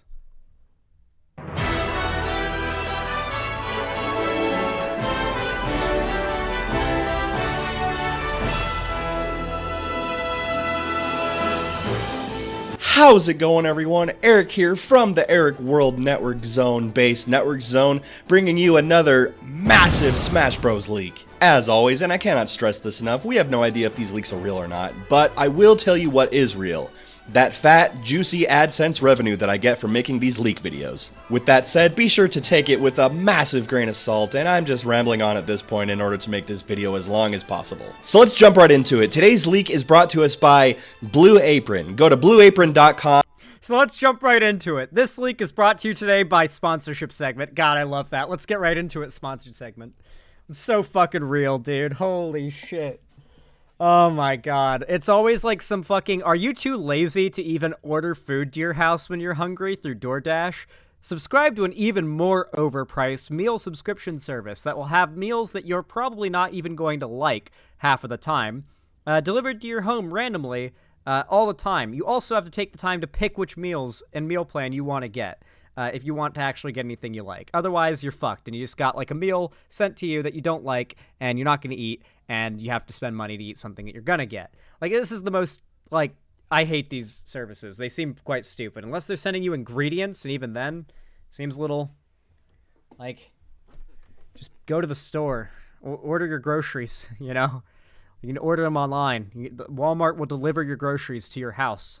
.com/leaks to get your first grain of salt absolutely free. That's blueapron.com/leaks. Today's leak comes to us from 4chan, which is similar to yesterday's leak, and the leak before that, and the leak before that as well. So right off the bat, you can already tell this leak has some credibility. The leak comes to us from a user named Anon-Imus, and it reads, "Hi, I am an insider, and I have so much info about Smash Bros, so I thought I'd come to 4chan to spill the beans. I know none of you will believe me, but that's okay, cause soon you'll eat your words." And real quick, I just want to jump in and say, I really feel for these leakers. You know, they really put themselves out there for us, and all they get is a bunch of haters, so it's important for them to stick up for themselves like that. Jumping back in, Anon says, "Okay, time to spill the beans. I was walking past Nintendo's office the other day when I looked into a window where they were working on Smash Bros. On Sakurai's computer, I saw that he was preparing the next Smash Bros. Direct. I couldn't make out the words because there was a glare on the window, but I know for a fact that it will air sometime between next week and December 6th. Get hype." Now for newcomers. I saw Sakurai's team playing with... Okay, I get the meme, though. I get the meme. That's good. It's a good video. I like the meme. Thank you for the $5, Slashy. I really appreciate it. Lethal Rose, thank you for the $5. It really helps a lot. It means a lot. So, Zan, I need help with my project. I wanted to use the study you always mention, but can't find it. The study that proves good representation in media decreases bigotry, like having a friend IRL. Oh, yeah, absolutely.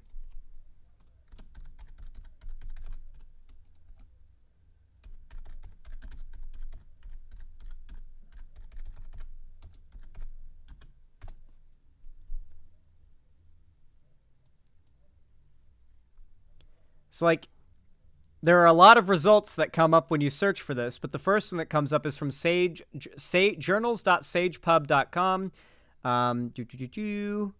Abstract, numerous attempts to improve diversity by way of changing the hearts of decision makers have fallen short of the desired outcome on underappreciated factor that contributes to bias resides not in decision makers' hearts, but instead in their minds. People possess images or mental representations for specific roles. Basically, like, Yeah, this one talks about it. What else do we have? What works to reduce prejudice and discrimination? Not that one. How to avoid representation, reduces bigotry.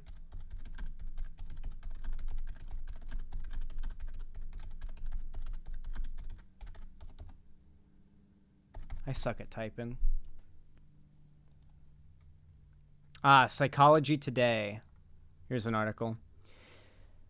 Why representation matters and why it's still not enough. The psychology of representation.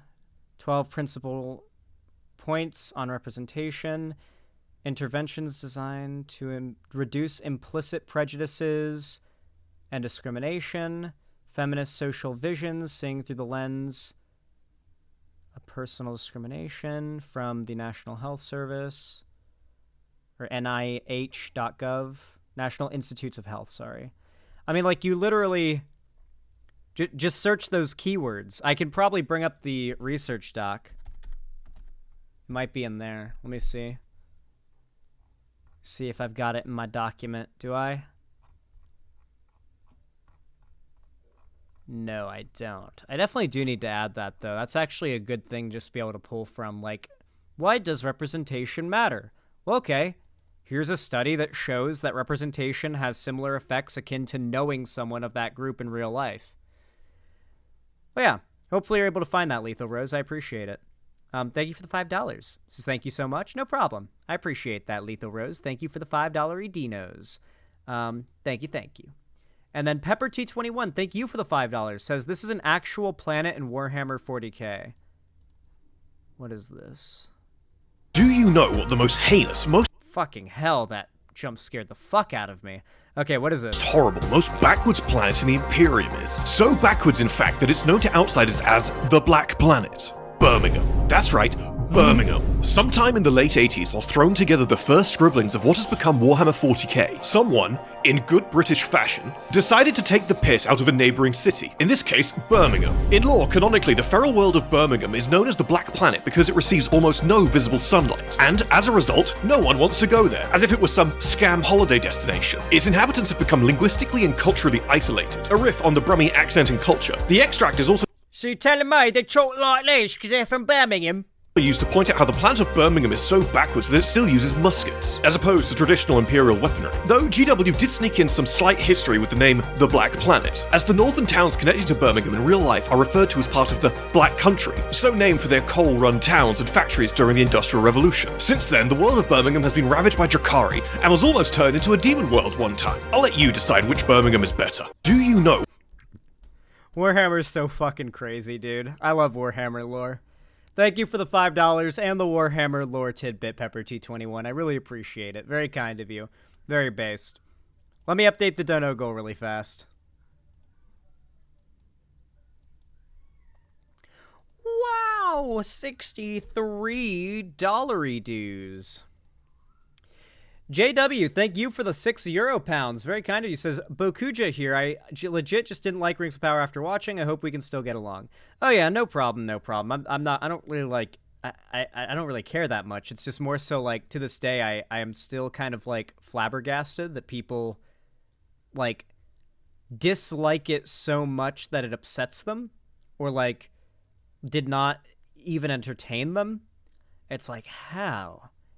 Like I get that like preferences are subjective, but like, I don't know. So something that I look at a lot, especially in Tolkien's writing, is like Tolkien has a very unforgettable vibe to the way that he writes. Like there's a certain level of hope even in the darkest moments that he writes about, in the way that he describes things, you know? Like he always he writes things in like a very grandiose way, and in such that you will never forget that there are grander powers at play. I don't know how else to put it into words. There's just a very unique vibe to the way Tolkien writes and the way he tells stories. And I found that that same vibe carried forward with Rings of Power. A lot of it has to do with like the fundamental morals Tolkien believed in. So like, for example, what really stood out to me is the fact that there's the elven character. It's been a while since I've watched it. I don't remember everyone's names. But there's the elven character who is forced to cut down an ancient tree while, like, by the orcs that have enslaved him and a bunch of other elves and humans in the area. And, like, they tell him, like, cut down the fucking tree or we're going to just start beating and killing a bunch of you. And he has this moment where he, like, gives a prayer to the tree. I don't know. That moment wasn't really necessary, you know? Like, it wasn't necessary for the scene or for, like, some action-packed, like, set piece, and yet they did it because Tolkien writes in such a way that evil is naturally destructive towards nature, while good respects it, typically, and sees at least a value in nature. Even if good forces destroy nature in some way, it's in a different kind of way than the way that evil forces do. And so there's this, like, loving, tender moment he has with the tree, which I know this sounds, like, very random, but it has to do with, like, Tolkien's vibes, you know what I mean? And it just kind of had that, like, okay, it feels like the person who wrote this scene understood Tolkien, you know, and understood what the elves are about and how they feel, and, like, what they would do in this situation that they've written. And that was really good. I like that a lot.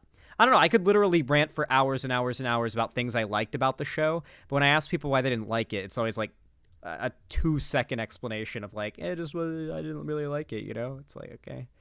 Or it didn't have a thing that I wanted it to have. And it's like, but what was in it bad? But was what was in it bad? I don't, yeah. Anyway, enough about that. I'm going to go use the bathroom, and then it's time for Fallout New Vegas, my friends. New Vegas time. New Vegas time. Let's fucking go. I'm going to make an announcement in my Discord very quickly. Holy shit. My mom just sent me a photo of me as a kid in the middle of a Florida hurricane walking out onto the flooded dock. I want to be honest, in this photo, I'm basically I'm begging, in fact, to be struck by lightning. How did I not die so many times as a kid doing shit like this?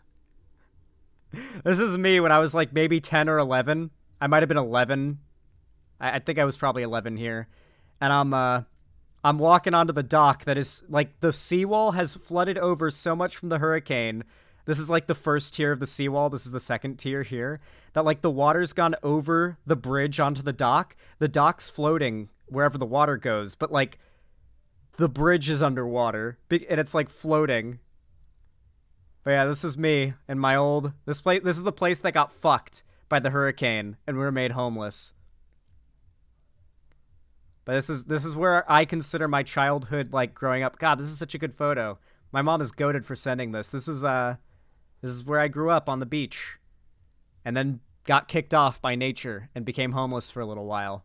But it was all good. We recovered fast. Is that you, Zan? Yeah, it was me. That's me at 11 years old. Anyway, I will be right back, but first I'm going to make an announcement in my Discord announcing that I'm starting Fallout New Vegas. I got spurs that jingle, jingle, jingle. At everyone. Segments are done for the day. So now I am starting my proper blind stream playthrough of Fallout New Vegas. Come watch. At everyone, segments are done for the day, so now I'm starting my proper blind stream playthrough of Fallout New Vegas. Come watch. There we go.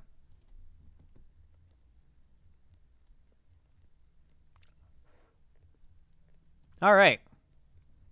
We are all ready now. I'm going to go use the restroom very quick. I'll be right back, and then it is time for us to start New Vegas.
Alrighty, I'm back. I got Spurs. Okay.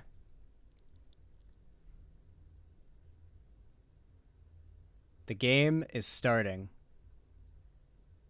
Wow. Okay, guys. The time has come. Oh, fuck. Grog.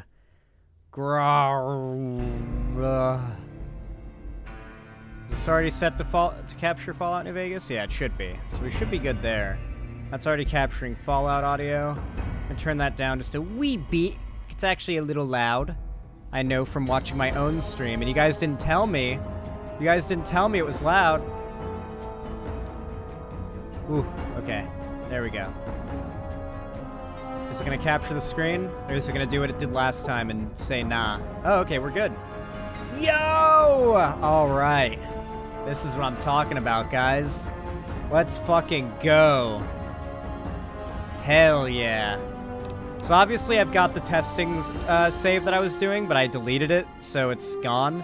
But I managed to get these mods working while running around Good Springs and entering and exiting like the general store and the saloon. Like, I did it 100 times and wanted, like, there were so many. Me and Val spent literally a whole day working on fixing this New Vegas modded game so it would be stable. It is now fully stable from what we can tell, and there should be no crashes, like, at all. But regardless, we're gonna still be cautious, and we're gonna play it safe. You know, I'm gonna save frequently just in case, but we should be fully good. Green UI in New Vegas, straight to jail. Listen, all right? Classic Fallout 1 and 2 had green UI. You cannot say that Fallout green UI is cringe when it's what 1 and 2 had, okay? I like the green on black aesthetic of Fallout. Fuck you. Fuck you. All right, we start a new save. I don't have a save game to overwrite, so we're all good. We watch the intro. The intro goes hard. You never skip this. No matter how many times you have to restart, you never skip this.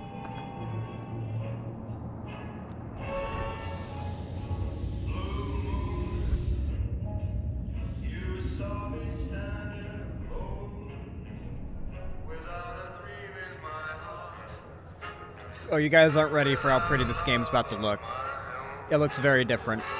It looks like a real desert and not how New Vegas looked. I'm so excited to see the strip.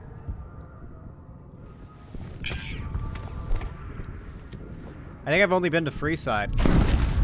Woo! I can't wait to have that armor. I'm gonna be that. That's gonna be me. That's me.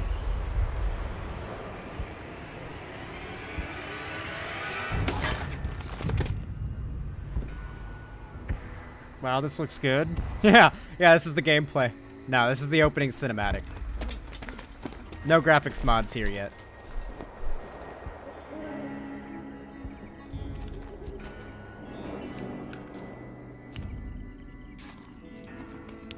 Man, I can't get over how dripless the courier is at the start. What is that outfit? When atomic fire consumed the earth, those who survived did so in great underground vaults. When they opened, their inhabitants set out across the ruins of the old world to build new societies, establishing villages, forming tribes. As decades passed, what had been the American Southwest united beneath the flag of the new California Republic. This game feels very post-apocalyptic, you know? And the rule of law.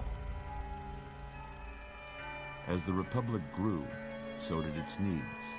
Scouts spread east, seeking territory and wealth in the dry and merciless expanse of the Mojave Desert. How's the audio? They returned with tales of a city untouched by the warheads that had scorched the rest of the world, and a great wall spanning the Colorado River. The NCR mobilized its army and sent it east to occupy Hoover Dam and restore it to working condition. But across the Colorado, another society had arisen under a like, humanity's a lot more doing way A vast better army here of than it is slaves, forged from the conquest of on the 86 west or the tribes, east coast. Caesar's legion. 4 years have passed since the Republic held the dam, just barely, against the Legion's onslaught. Like, the Legion East did Coast not is retreat. fucked in Fallout 4 compared to this. Across the river, it gathers strength. Campfires burn. Training drums beat.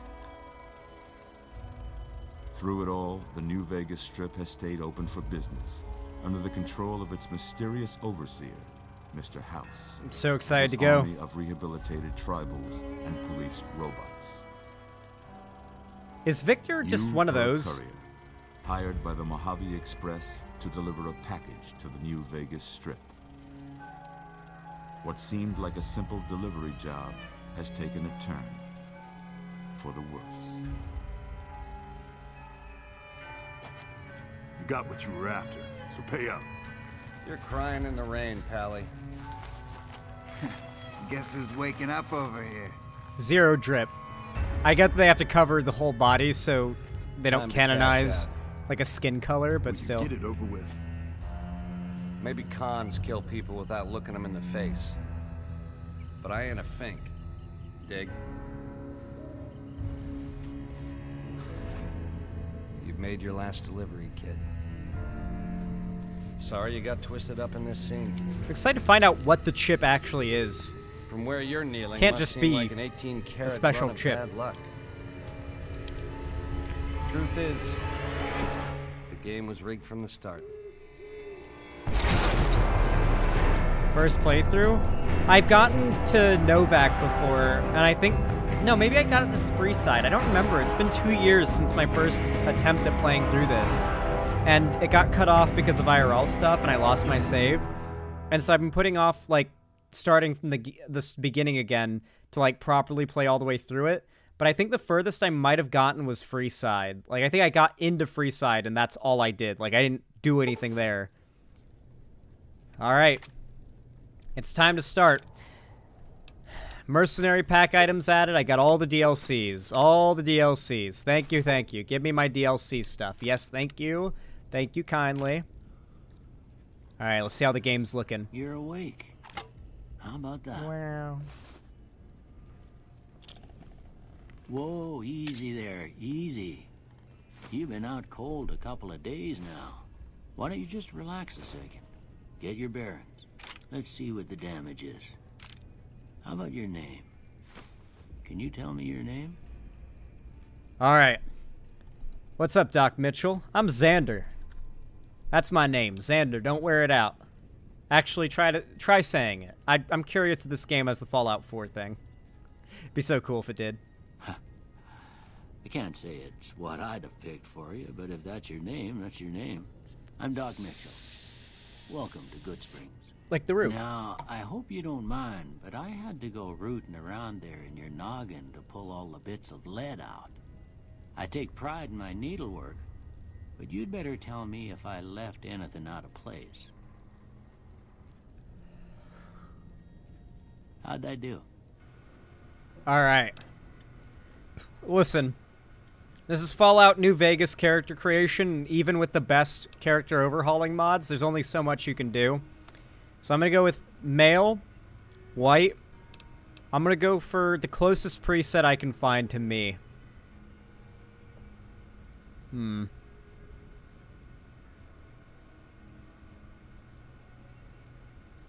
Not quite. I guess this one's closest to me. Age...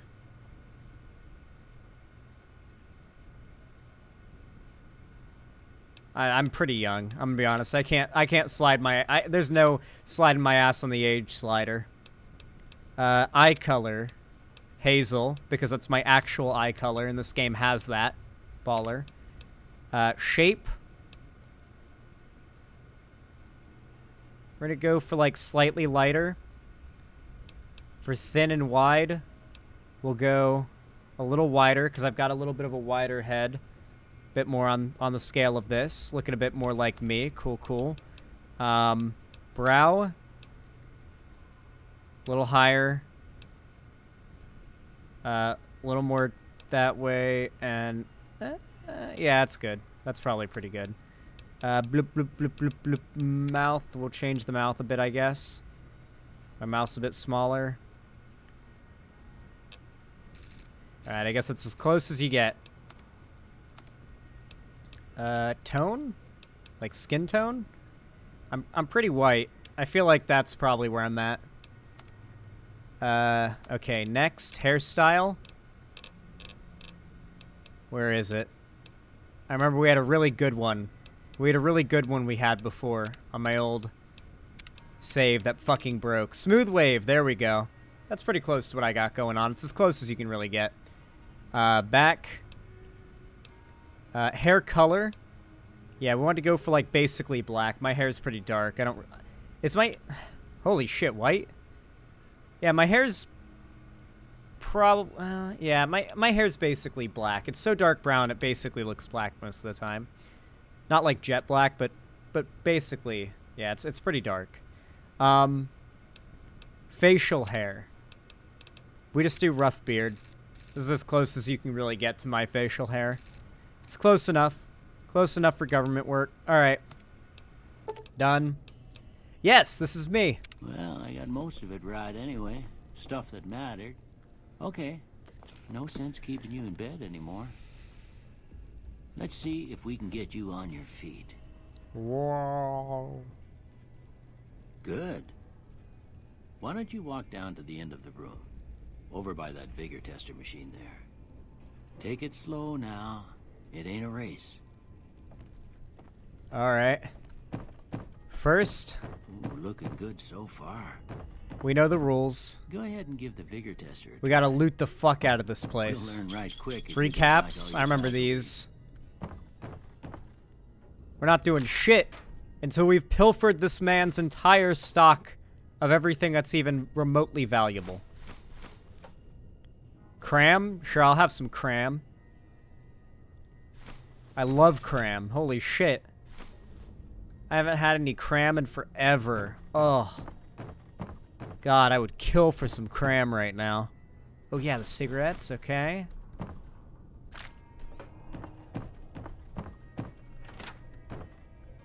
Abraxo. If you don't know what I was saying there, I'm referencing a joke. My friend Ethan, who's also my editor, has this joke he played on his ex-girlfriend, where he would just casually mention that he loved this thing called cram. This, like, fictional thing he made up of food. It could be a food, or it's implied to be a food. It would just occasionally bring up how much he loves cram, just completely in passing, like, and never giving enough info on what it is to, like, look it up and find where to get some. And he would just, like, vaguely mention cram all the time until she started to think, like, man, he really likes this cram stuff. Maybe I should get it for him. And so when his birthday was coming up, he managed to, like, get on her computer and checked her searches, and she had been searching, like, constantly for months trying to find out what cram was. Exactly what he was trying to do succeeded. He managed to gaslight her into thinking cram was a thing and that he wanted it, and she was trying to find some. Oh, it's so good. Okay. Strength. I think we kept it at just, like, average Joe. Or no, I think we upped it to barrel chested, if I remember correctly.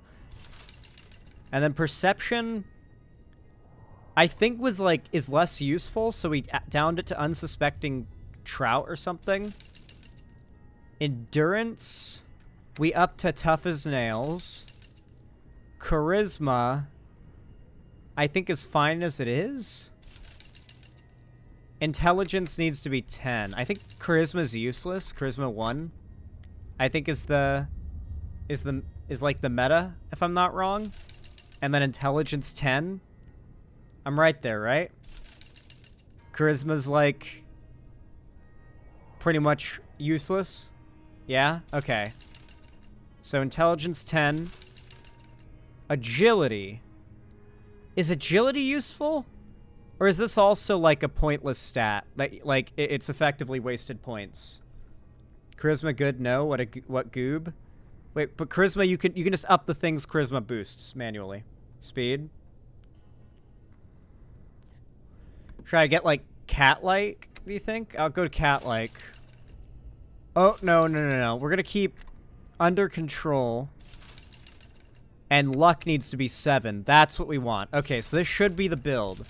We don't have Balth here to tell me what's good and what's bad. But I think this is the build. Barrel-chested, 6 strength, 4 perception, 7 endurance, 1 charisma, 10 intelligence, 5 agility, 7 luck. That seems solid.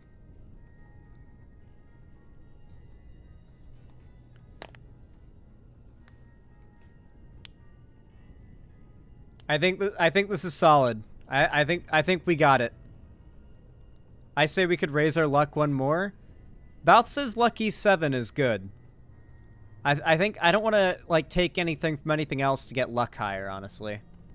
You going for energy weapons then? No, I'm going guns. The intelligence is for more XP. Don't you get like more XP if your intelligence is higher or something?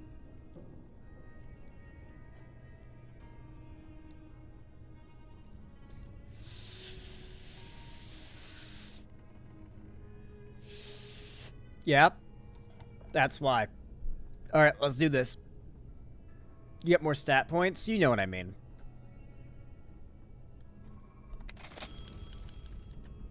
Look at that. Maybe them bullets done your brain some good. Well, we know your vitals are good. But that don't mean them bullets didn't leave you nuttered and a bighorn are dropping. I like how you say you take a seat in my couch and we go through a couple of questions.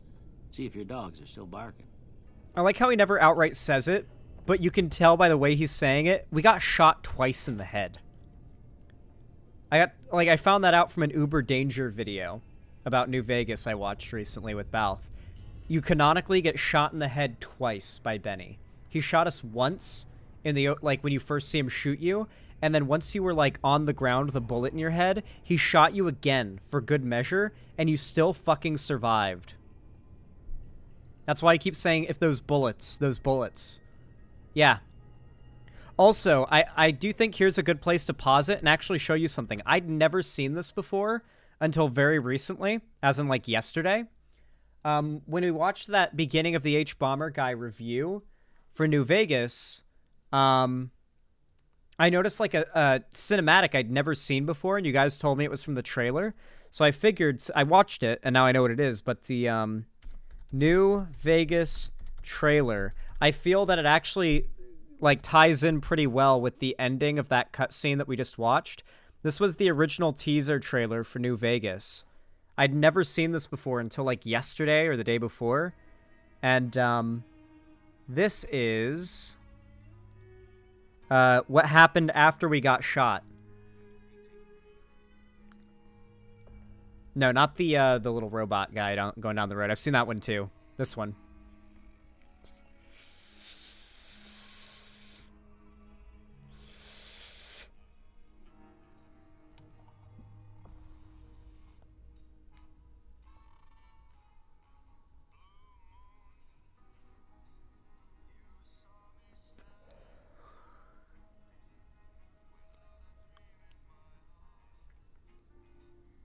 This trailer goes crazy.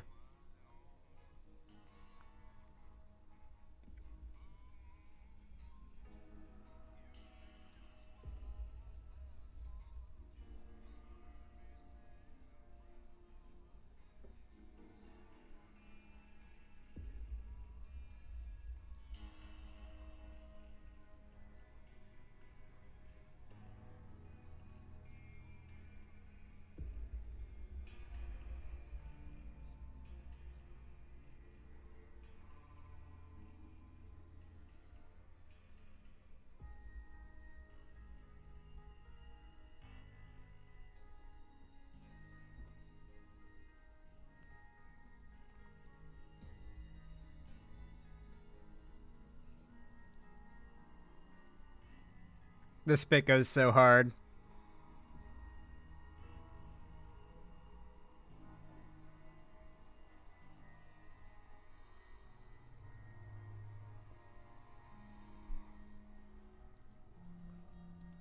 Dog. This game goes hard. I'm so excited. I'm so fucking hyped. Let's fucking go, dude. Alright, let's get back in it. Back in it.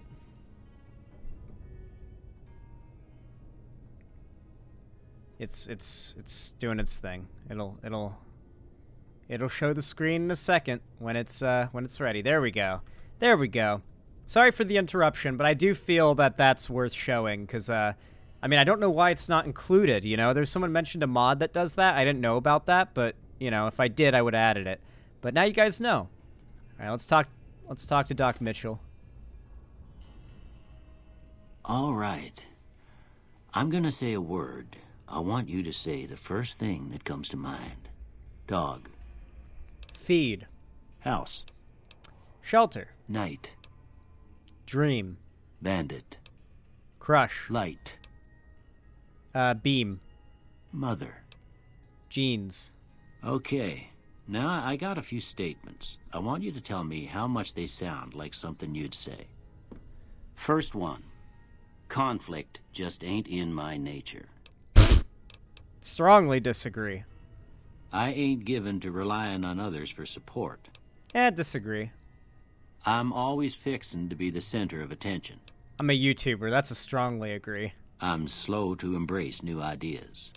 I can agree with that at times. I'm slow to embrace old ideas. Like I only just realized that like you could combine items in this game to repair from someone in chat earlier. So, yeah, I'd agree. I charge in to deal with my problems head on. In video games? Oh yeah. Almost done here. What do you say you have a look at this? Tell me what you see. I don't see shit in this one. I'm gonna be honest. I'll just answer Okay. randomly. That's a ship on How the about sea. this one? That is a ship at sea. Last one. Oh, it's a light in the darkness. No, it's two bears high-fiving. Like, let's be completely fucking real here. The fact that they didn't have this as an option by default is sacrilegious. It's two bears high-fiving. Well, that's all she wrote. I don't have nothing to compare it to, so maybe you'd better just have a look at the results. See if it all seems right to you. Cool. Okay. All right. Well, what was it that I originally spec'd into? It was speech, repair. I think we needed explosives for another thing. Is it barter we needed high thing for? Our speech is kind of low as it is, but I think we can up that before our first speech check, if I remember correctly. So I almost think barter might be the thing to put a point into. To put one of these skill things into, because barter is like just annoying to increase. It feels like such a waste of points to increase barter. Yeah, that one quest need high. But then if I have high science, can I... Someone mentioned if I have high enough science, I can get Victor to help. Barter isn't that useful. Speeches, though. Ooh. What if but if I up science, I can get it to 41 off rip. Bro, what if I went speech, repair, and science? Boosted off rip. Actually, speech doesn't get boosted that much. Explosives is probably better to boost. Repair and science, would that be good? Tag speech, explosives, and barter for now. Okay.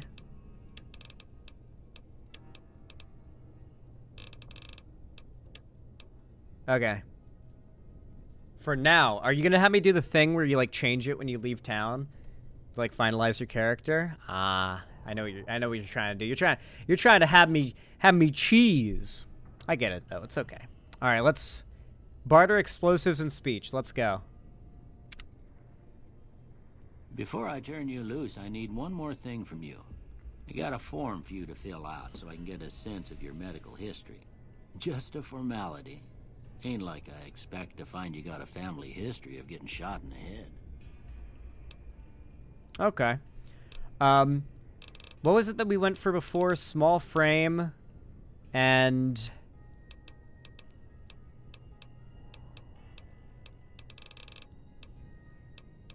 skilled. Skilled and small frame. Yeah, that's the one. Thank you, Balth. Okay. All right, I guess that about does it. Come with me, I'll see you out. Baller. Alright, I'm gonna F5 right here, just in case. You know, I don't believe we have any crashes to worry about, to be honest. I think we're all good. But, you know, I'm a little paranoid after the bullshit we've been through. By the way, how's stream quality, including, like, the audio of the game and me? You can hear everything just fine? Here, these are yours. Was all you had on you when you was brought in. I hope you don't mind, but I gave the note a look. I thought it might help me find a next of kin. Okay, good. But it was just something about a platinum chip. Well, if you're heading back out there, you ought to have this. They call it a Pip-Boy. I grew up in one of them vaults they made before the war. We all got one. Ain't much use to me now, but you might want such a thing after what you've been through. I know what it's like having something taken from you. And put this on, too, so the locals don't pick on you for lacking modesty. Never was much my style, anyway. Thanks for patching me up, Doc. Don't mention it. It's what I'm here for. You should talk to Sunny Smiles before you leave town. She can help you learn to fend for yourself in the desert. She'll likely be at the saloon. I reckon some of the other folks at the saloon might be able to help you out, too. And the metal fella, Victor, who pulled you out of your grave. Anyway, you ever get hurt out there, you come right back. I'll fix you up.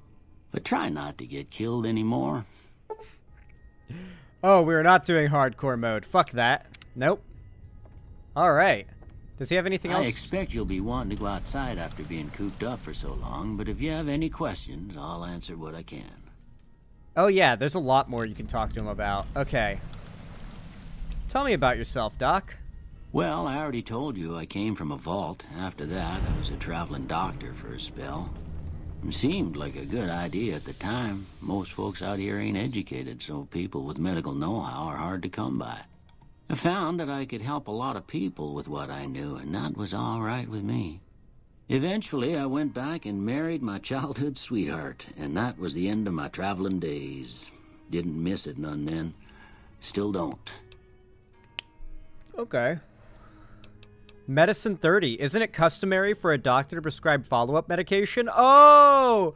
I forgot I can do a skill check for free shit. Okay. Of course. You've been through a lot. Ain't much, but these'll do you right if the pain flares up. God, I love this game. Oh, it's so fucking good. It's so fucking good, dude. Speech 30. I'm in a lot of pain, Doc. Can you spare any more? No shot, dude. Of course. You've been through a lot. Ain't much, but these'll do you right if the pain flares up. Dude! This game's so good! I love this game so much. And I love how if you succeed at a check, it's not just that they, like, agree to do what you ask them to. They're happy to agree to do what you ask them to. You said before you had something taken from you. Well, ain't we all, right? That was a long time ago. I don't pay it much mind anymore. Alright. I wonder if we'll find out what that deal's about. Like, we can get to do his, like, backstory resolution or something. What town is this? This here's Good Springs, named after the water we got here, just down the road to the southeast. Good Springs Source, they call it. It's a quiet town, and that's how we like it. We don't go looking for trouble, though occasionally it sees fit to come looking for us. Okay. What else can you tell me about Good Springs? Well, there's a general store just up the road, run by a fella named Chet. He don't got nothing fancy, but he's got your basics covered. If you're looking to wet your whistle, just past Chet's is the Prospector Saloon. The bartender there, Trudy, knows everyone in town. Other than that, there's not much to see. Just people trying to scratch out a living. Huh. Could you give me the rundown of Good Springs one more time? Nah, we're good. We heard it the first time. Who was it that rescued me? That'd be Victor. Curious fella. He's sort of odd, and I don't just mean 'cause he's a robot. I couldn't tell you much about him. He's real friendly, don't get me wrong.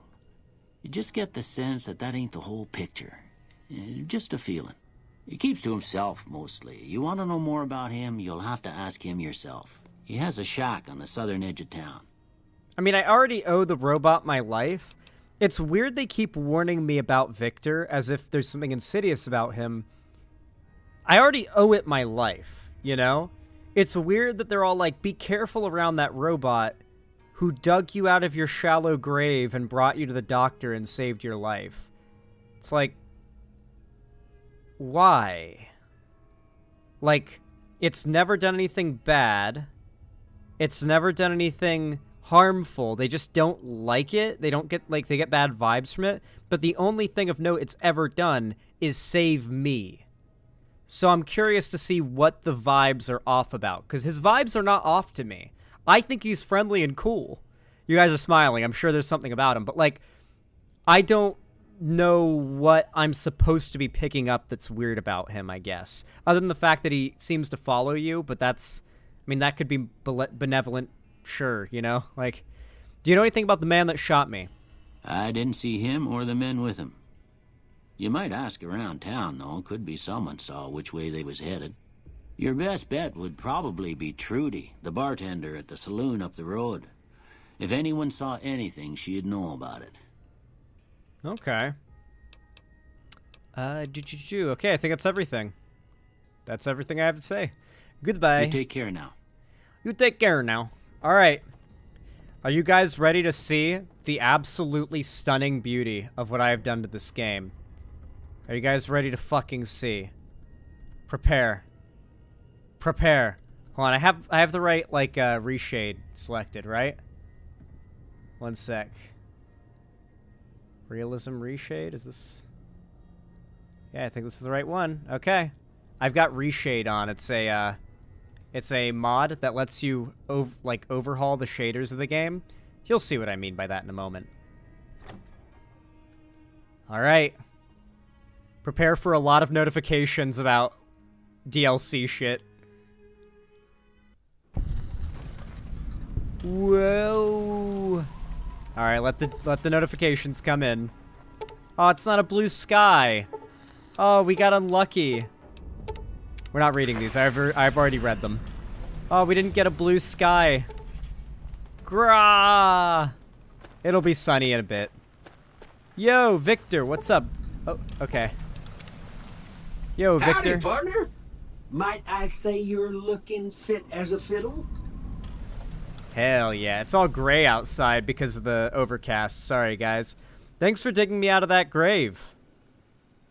Don't mention it. I'm always ready to lend a helping hand to a stranger in need. How did you happen to find me? I was out for a stroll that night when I heard the commotion up the old bone orchard. Saw what looked like a bunch of bad eggs, so I laid low. Once they'd run off, I dug you up to see if you were still kicking. Turns out you were, so I hauled you off to the dock right quick. Do you know who those men were who attacked me? Can't say that I'm familiar with the rascals. Some of the fine folks in town might be able to help you out with that. Okay. How did you end up in Good Springs? I moseyed into town, 10, 15 years ago. Before that, I can't quite seem to recall. Odd. Anyway, it's a right peaceful town, and I reckon it's as fine a place to settle as any. It's wholesome. I've never seen a robot like you before. Yeah, Cowboy Robot is pretty awesome. I've never seen that before. I'm a Securitron. Robco Security Model 2060B. If you ever see any of my brothers, tell them Victor says howdy. Well, okay then. Goodbye. Happy trails! Happy trails. I love how he says it. He's so jolly. How can he be bad? He's so jolly. He cannot be bad. I refuse to believe this anti-Victor propaganda. These people are lying to me. Okay. Okay, I got it. I got it. Howdy. Howdy. Howdy, partner. Okay. I guess, hold on. We should probably put on some clothes. I just realized we might be lacking modesty. Yes. I know how that works. I know how that works, yes. I like the armored jumpsuit. It kind of goes hard. And we don't even need a weapon right now because Sunny's going to give us one. All right. Looks very pretty despite the, well, the absolutely atrocious weather. I kind of feel so bad that it's not sunny out. You know, like, I mean, the sun's out, but it's overcast. But when this doesn't have overcast, oh my gosh, it's so pretty. Easy Pete, what's up, buddy? Howdy. What can Easy Pete do for you? Do you know anything about the people who attacked me? Actually, no, let's start the conversation naturally. I'm going to try to do that with pretty much every NPC I talk to, is like, start off by asking like a question about them, introducing them to me and myself to them, and then like ask them about themselves, their backstory, and then ask them for what I want. That tends to be what the game probably wants you to do as well, because sometimes you'll talk to a person about what you're supposed to talk to them about first, and it like stops their dialogue stuff and forces like a quest or something, and you can't do those dialogue messages until you finish it. So we're going to start, obviously this isn't the case here, but I've seen that happen like with the Sunny Smiles thing. So I'm going to try to like have the conversations with characters naturally as much as possible, obviously. I don't know how things will get later. I've only gotten so far in this game before, but we're going to beat it, and we're going to beat it thoroughly. Why are you called Easy Pete? Was a prospector until I decided to settle here to get away from the NCR. Now we'll just take it easy and help out with the Brahmin and Bighorners. Huh. Do anything about the... Oh, sorry. You were a prospector, like digging for gold and silver? Nah. Means I poke through old buildings looking for working tech and such. Some folks just call it salvaging, but never liked the term. Way I see it, salvage means it's broken, near worthless. Me, I look for the good stuff. Guns, chems, spare parts. Good money in it. Cool. That does seem like it would be the best job to have in all of the Wasteland, is just scavenging through ruin. It's basically what you do as the player when you're not killing stuff, you know? Like, if you lived in this Wasteland, the best job to have would be to be a prospector. Just go into ruins and look for valuable shit. You ever find anything good while prospecting? Nope. Had a pretty good claim once, way out east by the river, but got run off by raiders. Eventually got too old to keep going out. Well, they just need better firepower, honestly. What's wrong with the NCR? Actually, no. What do you use the Bighorners for? Meat and hide, mostly. Can't put a pack on them. You just lay down until you take it off. Can find a bunch of wild ones high up in the hills, but gotta be careful around them. They can put up a decent fight if cornered. Are they they're the bighorn sheep, right? Like, the big furry, like, horned sheep looking things? What's wrong with the NCR? Don't get me wrong. The NCR's got a lot of decent folk in it. It's just that they make you part of them whether you like it or not. Towns like Goodsprings and Prim don't stay independent for long.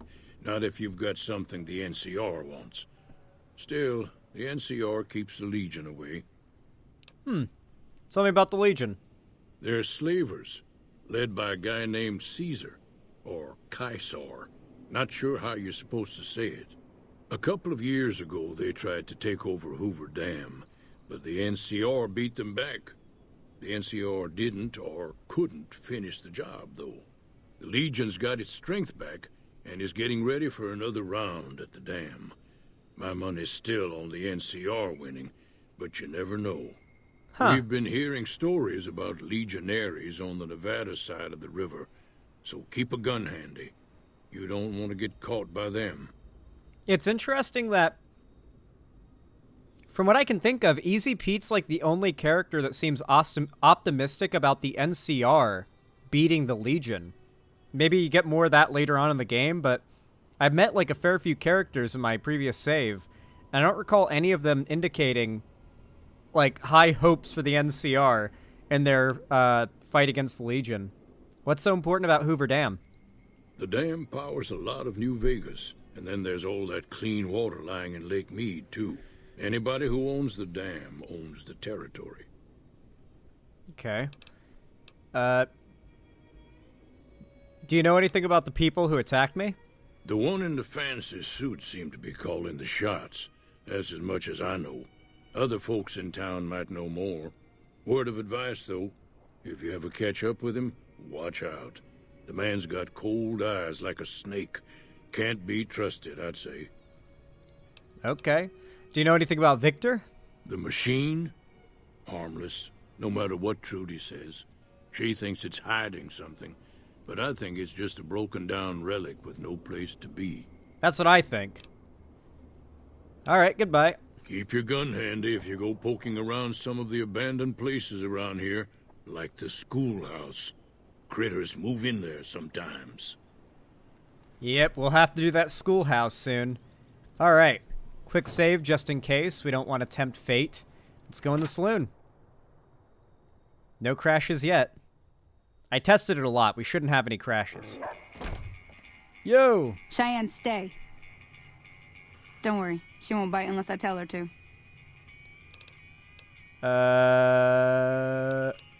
What do you do around here? I hunt geckos mostly. The meat's pretty good and I can always find a buyer for the hides. I also help keep the town clear of rad scorpions and coyotes. Not many people live in Good Springs, so wildlife is always creeping in. Wait, rad scorpions are the ones that, like, kill you if you go north. At least when I was testing, I ran north for a minute and immediately got killed by rad scorpions for testing, like, what happens if I die and reload. Will it crash me like it did before?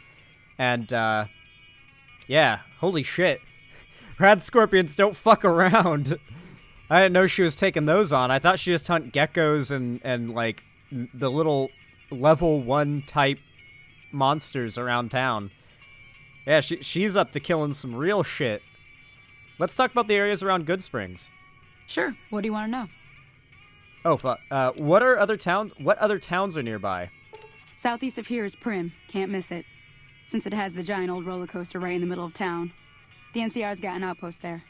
If you follow the road north, you'll eventually hit Sloan and Quarry Junction. They mine rocks or something, but I heard they got troubles lately. I wouldn't head that direction if I were you, though.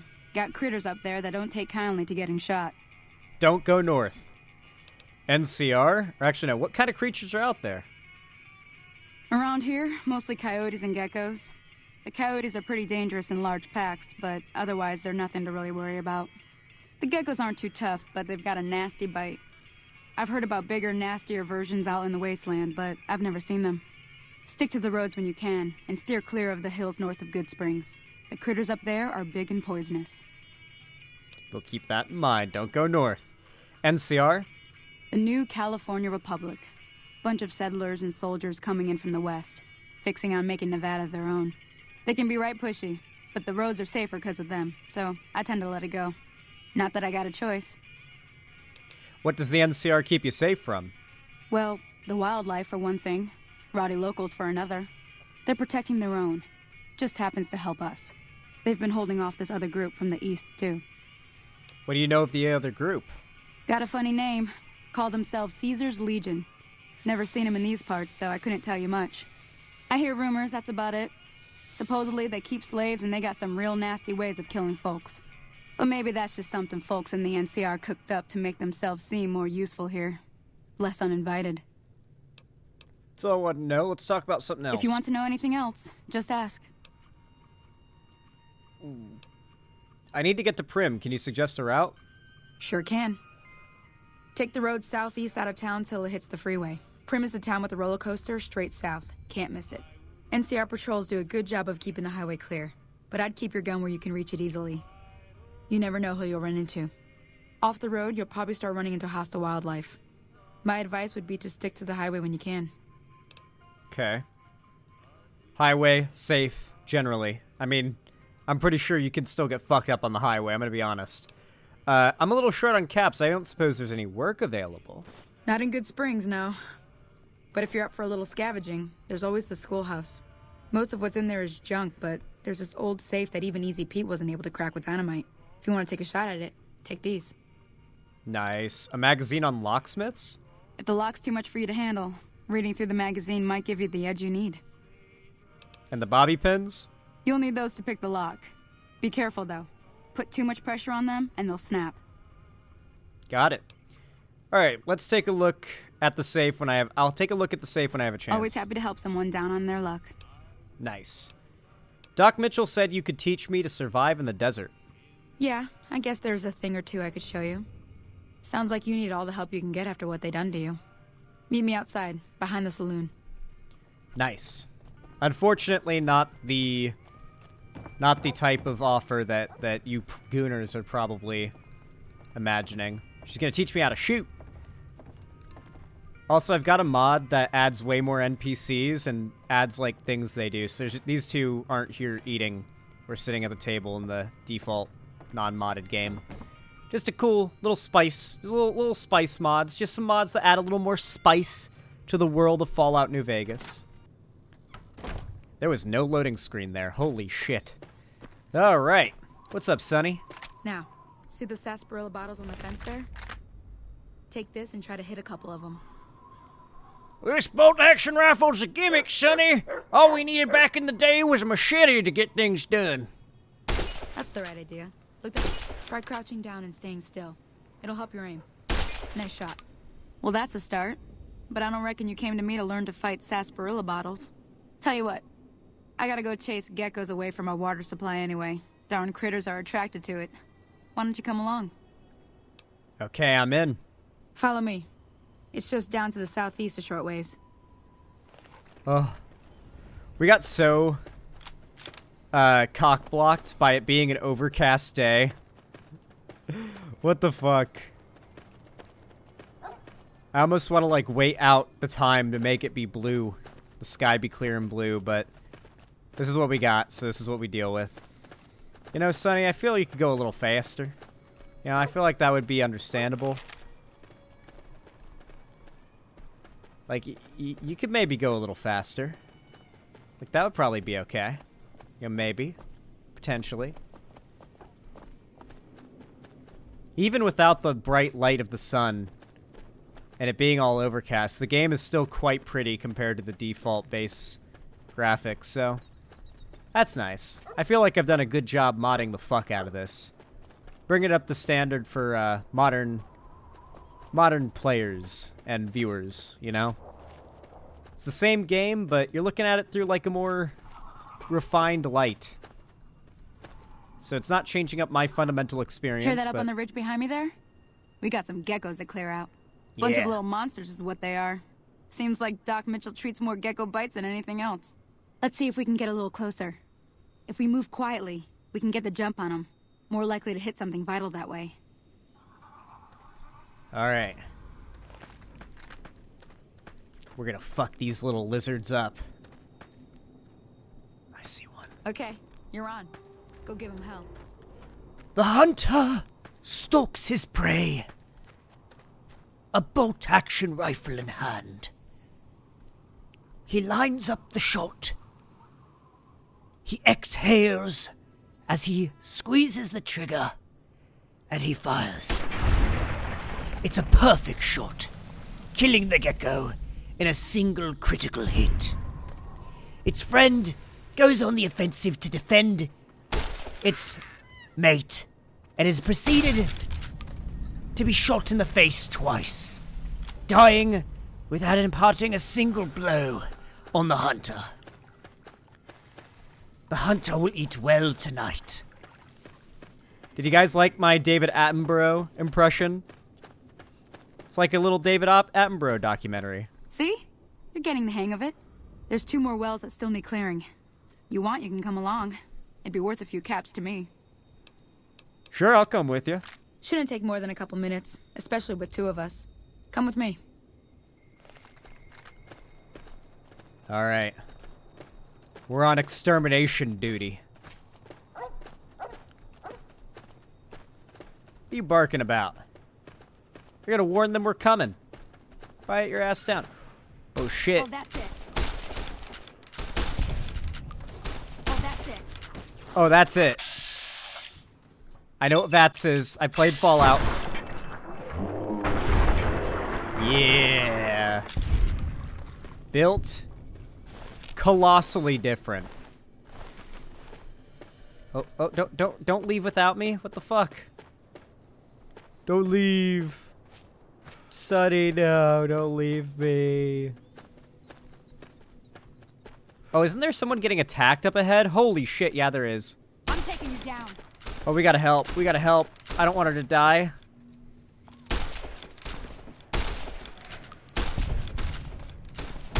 Yeah. Oh, yeah. Did she just yeah? Oh no, she nearly died there. Holy fuck, you can tell she almost died. We were really slow taking these guys down. Hey, you alright? Holy moly. If you hadn't come here like you done, I'd be a goner for sure. I came up here to draw water, but here, you should have what I got. You look thirsty. Yeah, I know what reputation is. I played MMOs. Good Springs, accepted. Nice.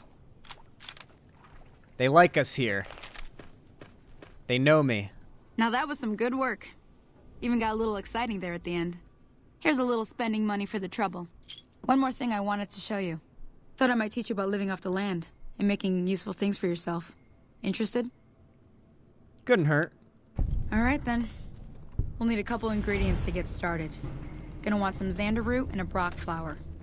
Let me think now. Xanderhall root. I know I've seen brock flowers growing up at the graveyard, and I seem to remember there being xander root over by the schoolhouse. Bring those on back to me, and we'll get cooking. Nice. Alright, guys. It's time for us to get our xander root on. Alright, we start with the schoolhouse. Yo, oh, you're limping. You're limping. You'll be alright. You'll be alright. Anything in here? Huh? Nothing? Okay. Gotta be sure, chat. Xander root, her. Yeah. Yep. Listen, New Vegas with trees goes hard. I don't care what anybody says. I saw people complaining that I made my New Vegas look too green. And honestly, get over yourselves. I've been to the Mojave Desert. It looks like this. Like, this more accurately achieves the artistic vision of the game taking place in the Mojave Desert, you know? Mulled. Seethe, even. Uh-oh. Uh-oh. Wait, no, you can't tell me that didn't hit. Oh, that's, you're cheating. It's aimbotting. Wait, did that not hit? Okay, there we go. Dude, this thing had, like, some sort of super speed. Wait, isn't there another one? Where is it? Is it over here? Wait, I know that thing has a friend. Oh, there it is. There we go. Yeah, I remember there was two out here. I was so confused and I could still hear it. I don't know where it was hiding. Yeah, fuck them bugs. Man, that was such a long kill cam. What the fuck? It's like, you killed this thing. Aren't you proud? Look at it. Look at this thing you've destroyed. Okay. Alright, time to go into the schoolhouse. Let's clear this motherfucker out. Ooh. Okay. Line this up. Oh, no, chill out. Oh, no, chill out. Hey! Yeah, chill out. Chill. No, you need to chill out. Okay, this shoots way too high. Oh! It hit me. I'm just gonna use VATS on these things. I feel like I'm wasting ammo.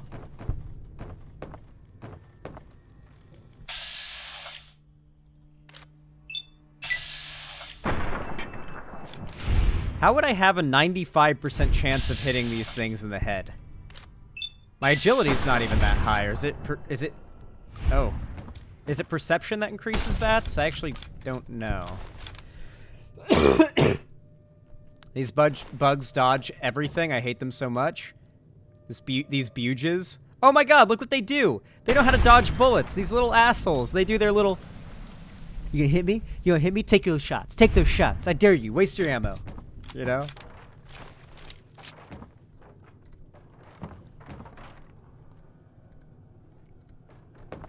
Okay. Ooh. Forgot to loot these guys. Some more eggs.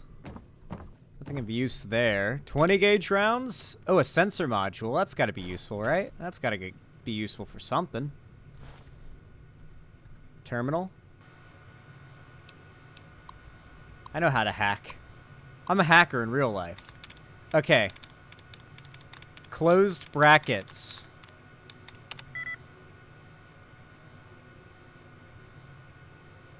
Huh. Okay, my friends lied to me about hitting closed brackets, eliminating a, Oh, shit, we have to use the terminal. Okay.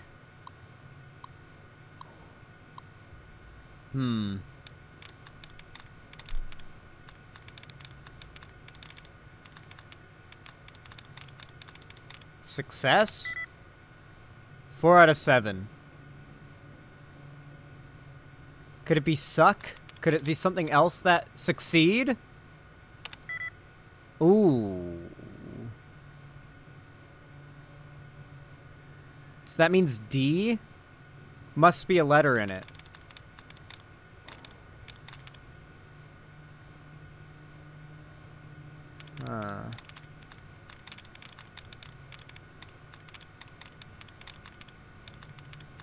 Guys, I don't know how to open brackets if they show a cluster.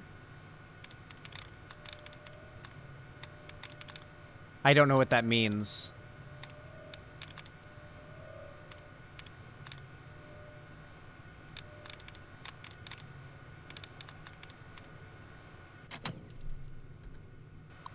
Alright, the only way I've ever been able to succeed at these is brute force. Okay.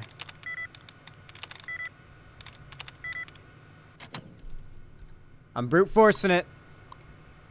This minigame has never made sense. I refuse to believe that there's any skill involved. It's literally a guessing game. There's no skill whatsoever. Like, this is one of the worst designed puzzles in any game ever. Like, it's one of the biggest drawbacks to the Fallout series, in my opinion, is the existence of these terminal hacking puzzles.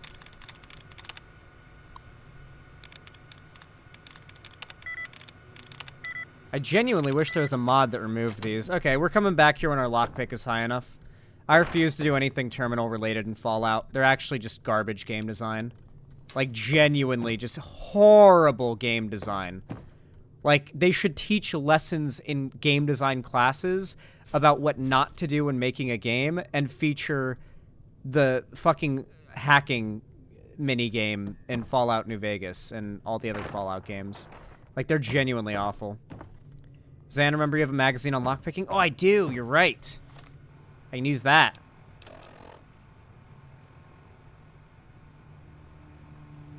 Yeah, terminals are really awful. Don't expect me to be doing any terminal hacking puzzles in this game at all.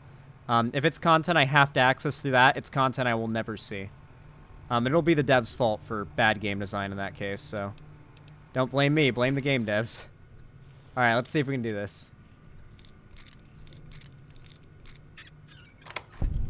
All right. We got some caps, Mentats, Nuka-Cola, pre-war money, Stealth Boy, Super Stim Pack, and wine. Let's go. Worth. Nothing in these lockers I need to loot? Yeah, I think I looted all these. We should be good. Yeah, nothing in these worth taking. All right. Quick save it up just in case we get hit with the Crasherino. You're kidding me. No way. We're back to crashing? I swear to God, chat. We fixed it. We fixed it. Solidly, undisputedly, unquestionably fixed it. I really hope we didn't break our save. If the save's broken, I think I'm done trying to play Fallout New Vegas. This broke our save last time when I quick saved and then crashed right away. I think we just lost our save, to be honest with you. I think I'm done with New Vegas, guys. If we just lost our save, it's over. Like, I'll never be trying this again. Okay, we didn't lose it. We should be fine. Crash. It's even labeled a crash. Will we Can we load it at least? If it loads us into a crash, that's bad. Nope. Okay, we're alright. Dog. So we haven't fixed the crashes. Man. Does streaming affect the playthrough? No. There's just nothing that we can do to fix the crashes, I guess. Unfortunately, it's just there. Oh, at least it's clearing up. The sky's clearing. Sun's coming out. There's just nothing we can do to fix the crashes, it seems. They're just a permanent state, so we're gonna have to get used to them and just quick save frequently, I guess. But yeah, what do you guys think of, now that it's not overcast now, it's way prettier out.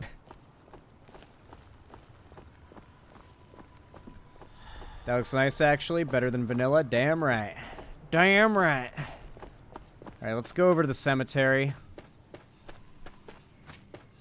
Strangely, I can play for several hours through Wine on Linux without any problems. Yeah. Well, hopefully the crashes aren't frequent. Oh, no. There's... Huh. Those broken things are back. So these broken Joshua trees that don't load weren't here during my testing. You know what I think it is? This might be as simple as updating a mod. I think one of my mods went out of date. Like since me and Balth fixed them and updated them all. It might be as simple as just updating a mod. So I'll do that after our next crash. Our next regularly scheduled crash. Okay. Come here, bloat flies. Oh, they're so finicky to shoot. Should I just use bats? Oh, son of a bitch. Actually, wait, why are we even using this? We have something better. Yeah, the 10mm pistol. Goodbye. Oh, they have little mouths. They have little mouths they scream from as they die. Holy shit, that's dark.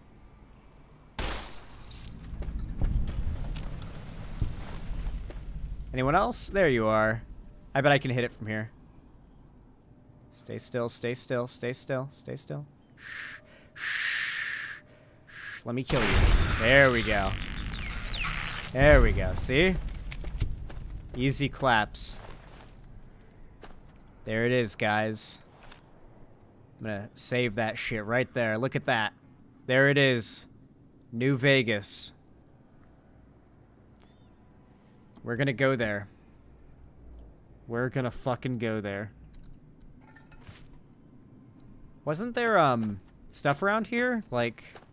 Oh, yeah, cigarettes. Distinctive cigarette butts. I think those are Benny's cigarettes, so...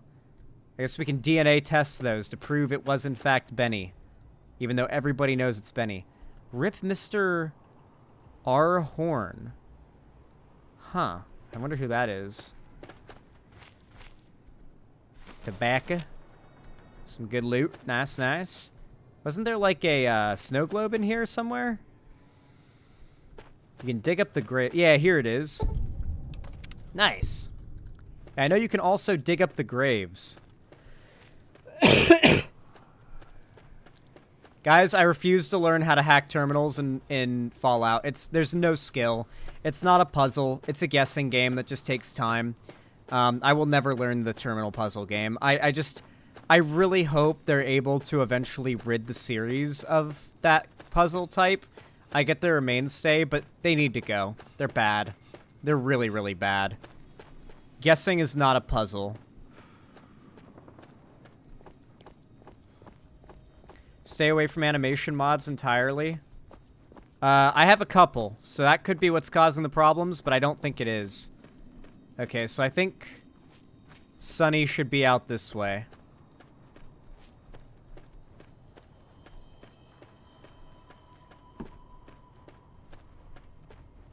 Run straight to Vegas, no balls. Oh wait, was there something I was supposed to... Oh, there was flowers I was supposed to get there. Shit. We should probably go back. Wait, isn't that like a fast travel point I can go to? Yeah, I can go to the cemetery as a fast travel point. Let's go. Let's go.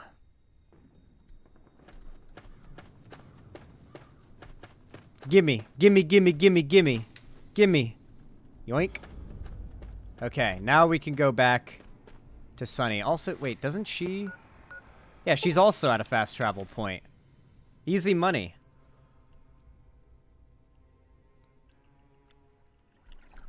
Yes, terminal hacking needs to be decanonized or overhauled into an actual puzzle. I don't care if it's a connect the fucking line to the fucking maze thing puzzle. I just, it can't be what it is now. Let me see what you got.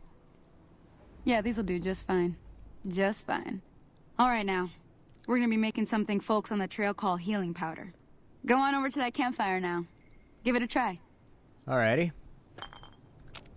Crafting! Oh my god, this is literally Minecraft. Holy shit. This is literally Minecraft, guys. We just crafted. Hey, that's not bad, see? All it takes to make a recipe is the right ingredients and the right know-how. Sometimes it won't be a campfire you need. Might need to do some work on your guns and ammo, maybe. Important thing to get is it's all the same idea. You just need to find the right place to set up shop. Workbench or reloading bench, whatever. Well, I hope that's enough to get you started. I'm heading back now. Hope I didn't miss anything good on the jukebox.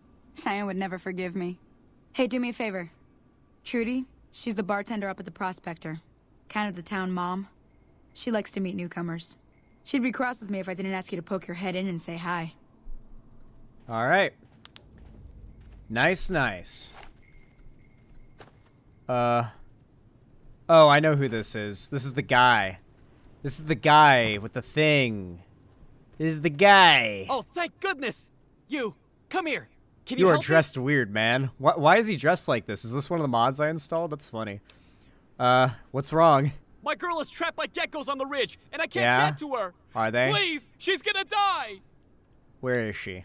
Go up the path, past the broken radio tower, and go to the right. They're at the top of the trail. I'll see what I can do. You will?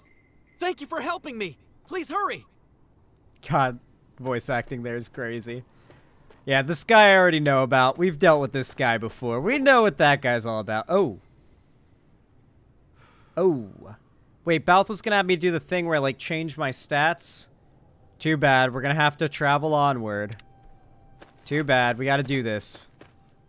We gotta save this guy's girlfriend. We gotta save her. We gotta save her, guys. She's gonna die if we don't help. He's so desperate for us to help him. Oh my god. I popped its head. Yoink. Mine now. Yoink. Mine now.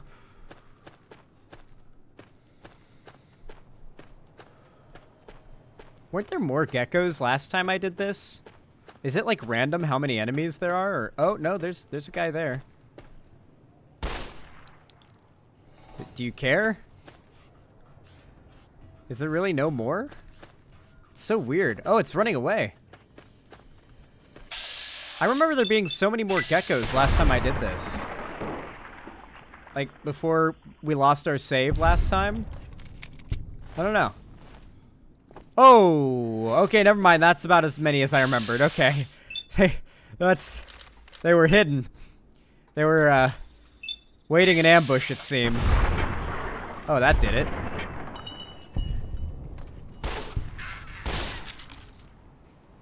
Oh, shit. Oh.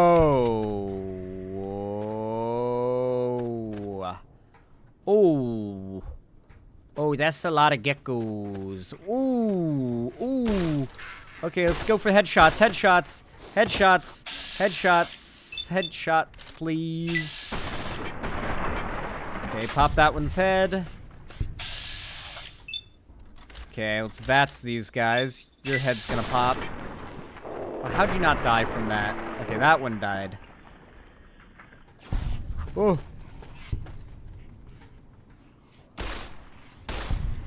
Gotcha. Gotcha, little bitch. Come at me. Yeah. Oh, you gonna run? You gonna run? No, you're not. No, you're not. You're not running anywhere. You're not getting away. Dude, imagine if these existed.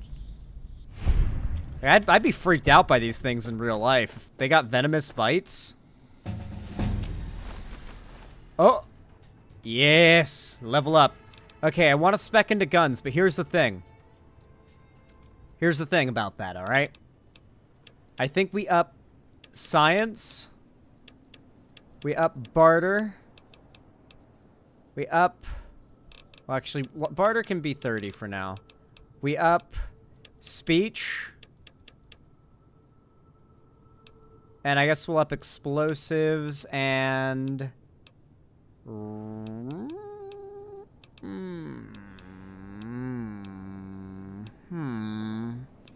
You know, lockpick, fuck it. Yeah, lockpick. Why not? Why not? Why not? This is a good first level stat distribution, I think. Based on my first playthrough, these are the things that end up coming up the most often for checks and whatnot. And checks are important, it seems. Checks are quite important. Oh, let's go. Okay. Oh, this is the gay trait. I can be gay. We're gonna go with...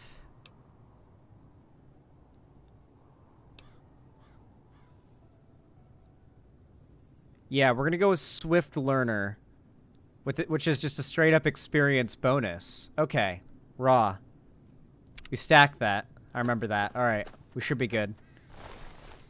Let's harvest the succulent meat from these geckos. Their sweet fucking succulent meat and their hide for processing. We're going to make them into gecko sliders or burgers or steaks or whatever, and we're just gonna fucking chow.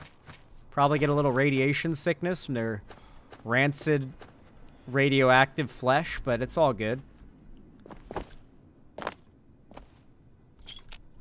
Oh! Hey, disarm the bear trap! Okay. We loot. We loot. There was something down here, so we also loot. Oh wait, shit, it's nothing. I forgot. I remember there was something down here. And then I forgot that it's actually just nothing. It's literally trash. Ugh. Oh. Oh yeah, I forgot I gotta fight this guy now. Thanks for clearing out them geckos. Now I'll get to that stash. What an evil little anime villain laugh. Holy shit. What a little treacherous bastard. How'd I miss? I'm gonna blow your brains out now, sir.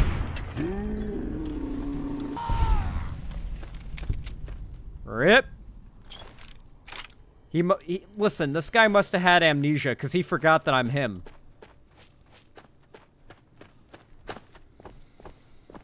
Oh. Ooh, I almost lost my leg. Grilled mantis, whiskey, okay. Not bad. That's decent enough loot. Okay. Okay. Okay. Okay. Let's head back to town. I can say with confidence, at least, the crashes are far less frequent, which is nice, but I don't like that there's still a thing, you know? I'd prefer if that wasn't a problem anymore. Holy shit, is the dog bugged? Oh, it's limping because it doesn't have... Can I heal the dog? What the fuck? Can I heal the dog? Oh shit! A gecko, I don't want the dog to get killed by it. Fuck. Dude, Cheyenne would... Or not Cheyenne. Sunny would be so upset if I let the dog die. Fuck. Are you gonna make it? You're gonna make it, right? I think the dog can make it. I think the dog can make it. Just fine. Back to town. We're right here. I don't think any geckos are gonna get it. I think we should be able to get back to the saloon. I think we're fine. We're fine. We're fine. True, but it's a Bethesda game. Crashes are included in the experience. Like, it's what you pay for. You know, you pay... If you didn't get the crashes, you wouldn't be getting what you paid for, frankly. You know? It's part of the Bethesda game experience. Alright, we save just in case we get a fucking crash. And we hope. We hope as we enter buildings. It usually crashes when exiting, though. Nice. Looks good. Seems fine. I'm done being nice. If you don't hand Ringo over soon, I'm going to get my friends and we're burning this town to the ground. Got it? We'll keep that in mind.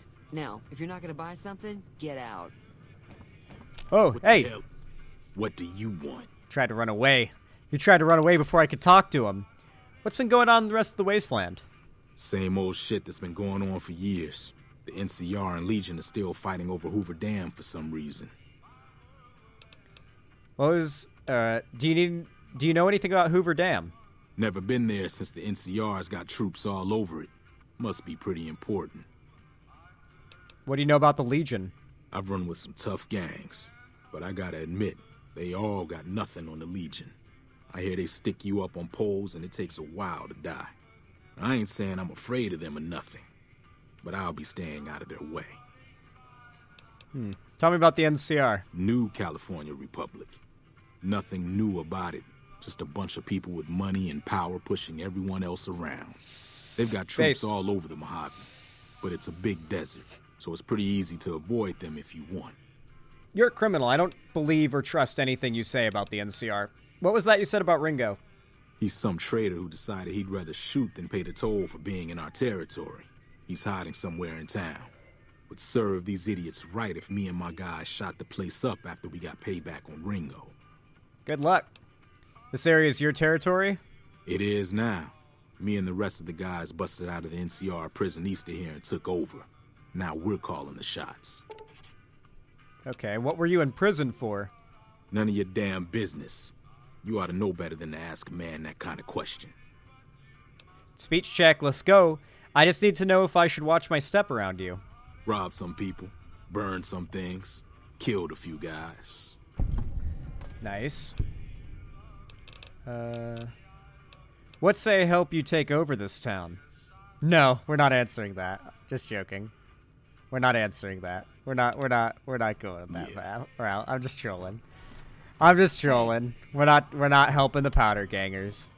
We're not doing that. I will sit down at the bar as I talk to Trudy though. Hell yeah. Yo, this is atmosphere right here. Well, you've been causing quite a stir. Glad I finally got to meet you. Welcome to the Prospector Saloon. Hello.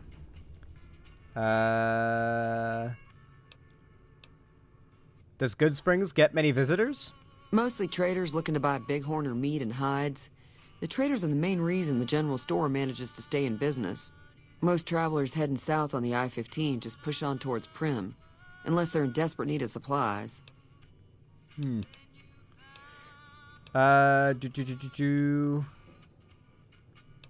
Anything interesting going on in the rest of the wasteland? There's always something interesting going on. But the biggest news has to be the coming dust-up between the NCR and the Legion over the dam. Tell me about the NCR. The new California Republic's got the most power in Nevada. Money, troops, you name it. They do what they can to keep things safe in the region. But if you ask me, they're trying to do too much. They're spread too thin.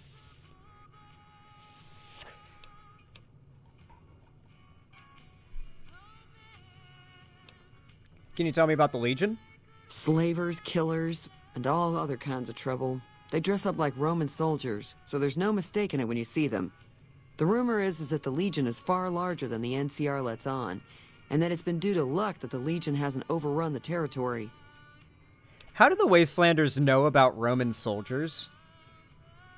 Like, actually, how does she know what a Roman soldier is? Why do you think the NCR and the Legion both want the dam? I'm pretty sure the NCR wants to hold on to the dam because it's one of the few places around that can make electricity. The Legion are a bunch of savages, though. No idea why they'd want the dam. Probably plan on destroying it or something. Well, it's the bridge across the Colorado River, isn't it? Like, you cross the Colorado, you can get to the west. Do you know about the robot that rescued me? I know that thing as much as anyone else around here. It mostly keeps to itself, which is just fine by me. You don't like him? It acts friendly enough, but I don't trust that whole cheerful cowboy act. I find it all very creepy. What does he actually do around here? Other than rolling around once in a while, it doesn't do anything useful as far as I can tell. I don't know why it took an interest in you, but I'd be careful. It's never helped anyone before. How long has he been in Good Springs? It was here when I took over the saloon 7 years ago.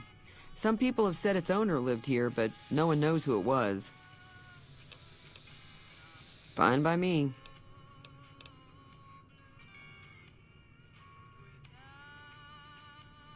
Trying to track down the people who attacked me. Know anything about them? Not much, other than they're a bunch of freeloaders who expected a few rounds on the house. I was able to get them to pay up, though. Of course, one of the great cons did knock my radio to the floor, by accident, and it hasn't been working since. Did my attackers say where they were going? They were having some kind of argument about it, but the guy in the checkered coat kept shushing them. Sounded like they came in from the north through Quarry Junction. If that's the case, I can't say I blame them for not wanting to go back. Why is that? That whole area is overrun with the kind of critters that just get mad if you shoot them. Merchants avoid that whole stretch of I-15 like it's radioactive, which it could be for all I know. Don't go north. So where were they headed? I didn't hear exactly, but the leader was talking about the strip. Fella wants to get there and avoid the 15, he'd have to go east. Take Highway 93 up. Okay. So we know the path. Want me to take a look at your broken radio? Sure, the outside looks okay, but I think something broke on the inside. There'd be caps in it for you. I do like to hear what's going on in the world. And that Mr. New Vegas seems like such a gentleman. Yeah, he does. I overheard your argument. What was that all about? Looks like our little town got itself dragged into the middle of something we don't want anything to do with. About a week ago, this trader, Ringo, comes into town. Survivor of an attack, he says. Bad men after him. Needs a place to hide. We figured he was just in shock, so we gave him a place to lie low. We didn't actually expect anyone to come after him. Where is Ringo now? Hold on, no, we shouldn't answer that right away. I think that starts the quest or something. Why not just kill Cobb and be done with it? You mean murder him? That's not our way, even if Cobb is scum. He can bluster and threaten all he wants. I low-key like this a lot about Fallout New Vegas' take on the Wasteland. Like, yeah, it's a lawless wasteland outside of a town, but even when it's some gang member threatening everybody, the townspeople of this little town are like, no, we can't just murder him because he's talking shit. Like, if he actually goes to threaten our lives for real, like pulls out a weapon and tries something, then we'll defend ourselves, but we're not gonna fucking murder the guy because he's talking shit.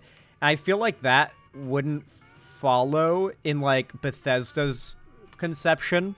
You already started the quest? Oh, okay. I don't feel like that actually follows in Bethesda's conception of the Wasteland all that much. You know, I feel like people just... I mean, like, the Ghoul, for example, just has a shootout right in the middle of a town, which, granted, I loved, but I kind of like that people adhere to some basic moral standard even in the apocalypse here. Like I said before, it feels like humanity is further along here than in Fallout 4 in regards to recovering from the apocalypse. What are you going to do? Some of the others, like Sonny, will probably stand up for Ringo if he asks for help, which he hasn't. Personally, I hope he sneaks out of town one night and takes the powder gangers with him. Powder gangers? Chain gangs, really. The NCR brought them in from California to work on the rail lines. Problem is, it turns out that giving convicts a bunch of dynamite and blasting powder isn't the best idea. It was a big escape not too long ago. Some of them stuck together so they could make trouble. That's what we're dealing with now. Where's Ringo now? He's holed up at the abandoned gas station up the hill. Alright, let's talk about something else. Alright. So what happened? Who was that man you were arguing with? He's a convict, just without the chains. Said his name was Cobb. Powder gangers is what they call themselves. Plenty more like him out there.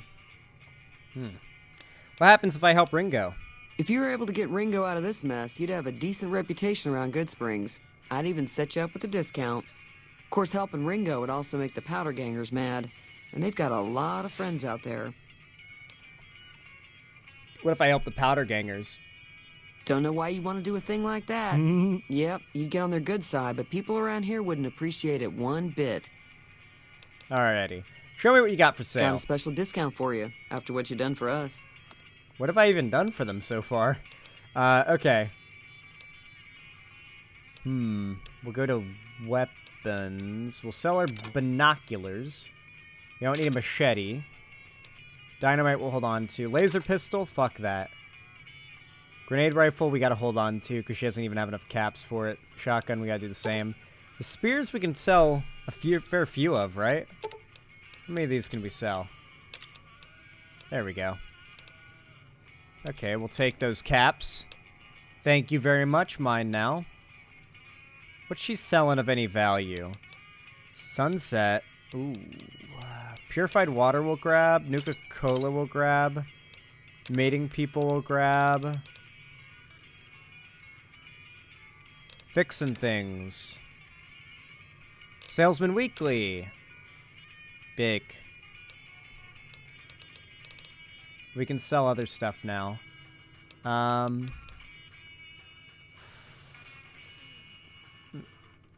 We can repair the varmint rifle. We'll hold on to it. We'll sell these spears. That gets us pretty... Can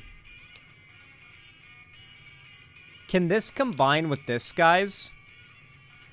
Can the 10mm pistol combine with the weathered 10mm pistol to improve its durability, or do modified weapons like this get precluded from that or something?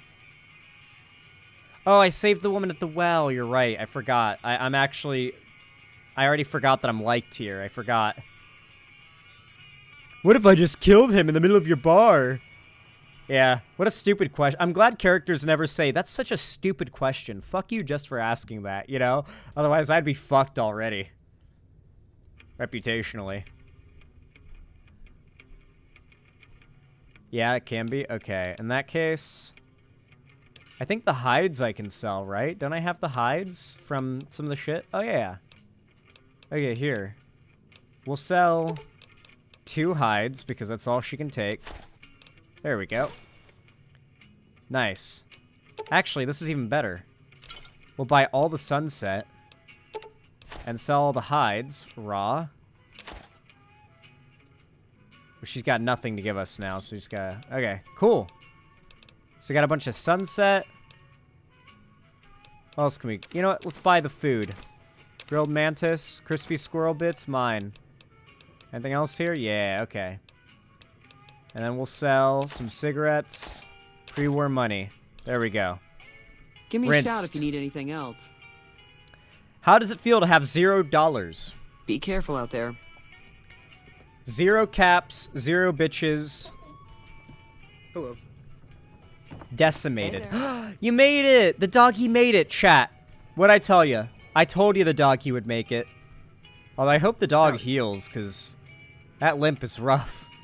Does Sunny have anything to say? Hi there. Sticking around Good Springs for a while longer? I guess she's got nothing. Until next time. Alright. I guess we gotta talk to Ringo now. No crasherino, please. That's a crash. Alright, since we crashed, I'm going to check. I'm gonna check if mods went out of date. Force check for updates. Can I do it for every mod?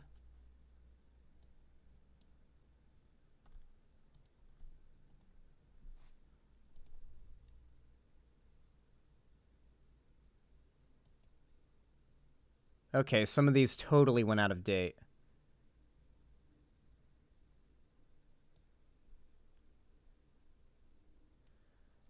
New Vegas tick fix went out of date. That's bad.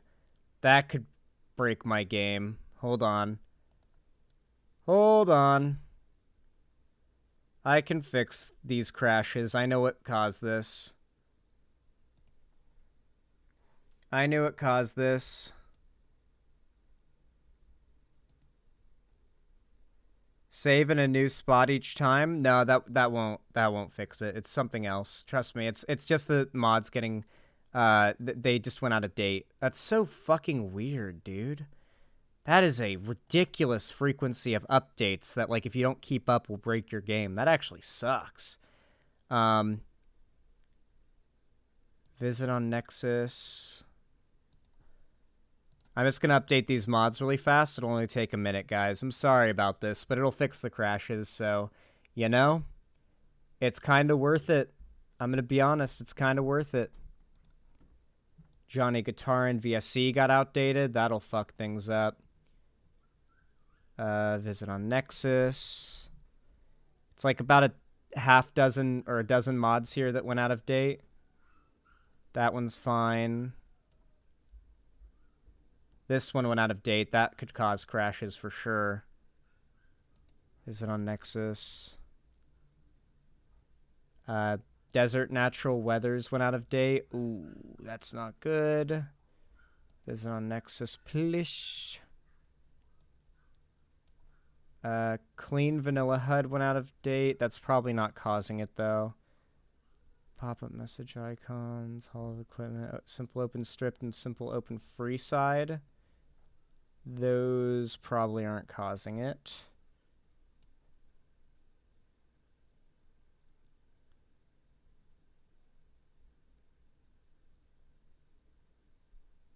Okay.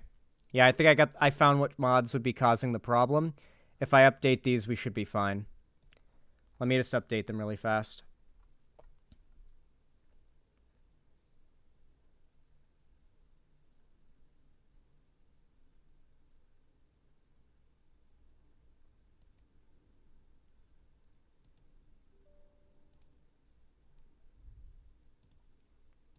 Okay.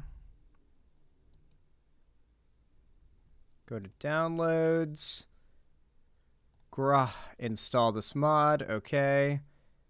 Merge or replace? Because it's an update. Huh. Merge. Because it replaces the ones that are duplicates and just adds the new ones. Okay, that's one mod updated. Out of 4, or 5, sorry. 1 out of 5. I'm sorry for this interruption, chat, but it'll be worth it. It'll be worth it. Anniversary animation pack. Let's update this. Install. Okay. Merge. Merge. Or merge. New Vegas redesigned update.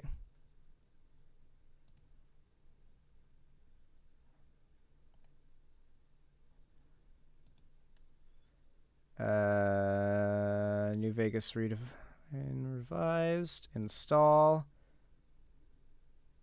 Next. I've already got those. Patches. Merge. Cool. Oh, merge. Okay. Let's see the rest. 2 more to go. Johnny Guitar and VSC update. Is NVSC updated just generally? NVSC might have had an update, honestly. 20th of April? Oh my god, it updated yesterday. Holy shit. That explains a lot. NVSC might have updated. Let's hope that's not necessary.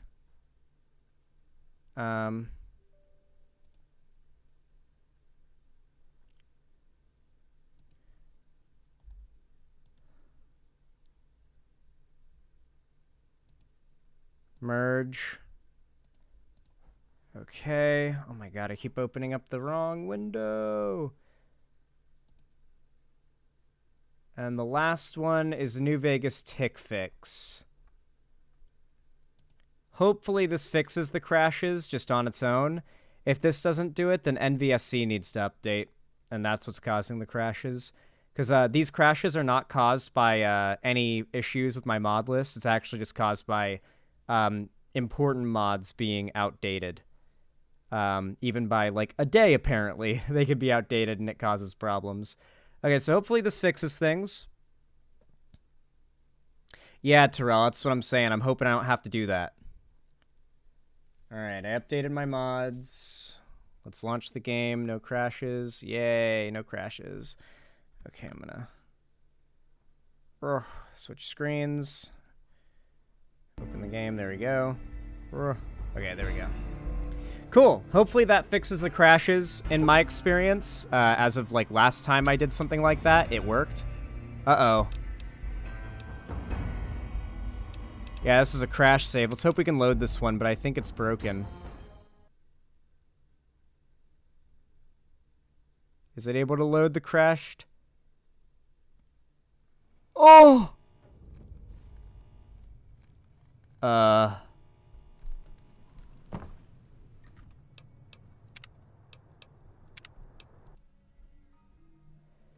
load this one and see how it goes.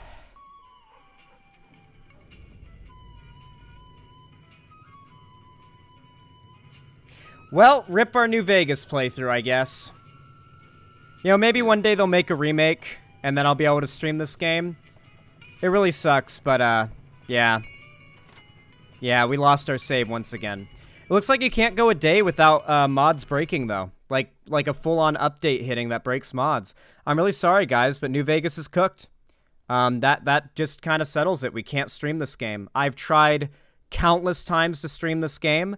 Every time, by the time I'm able to actually stream it, the mods all break and go out of date within days. It literally, NVSC updated yesterday. The core mod required to run New Vegas. When you update NVSC, you have to make a new save. So they broke my save yesterday. Any new save I would have made as of yesterday broke.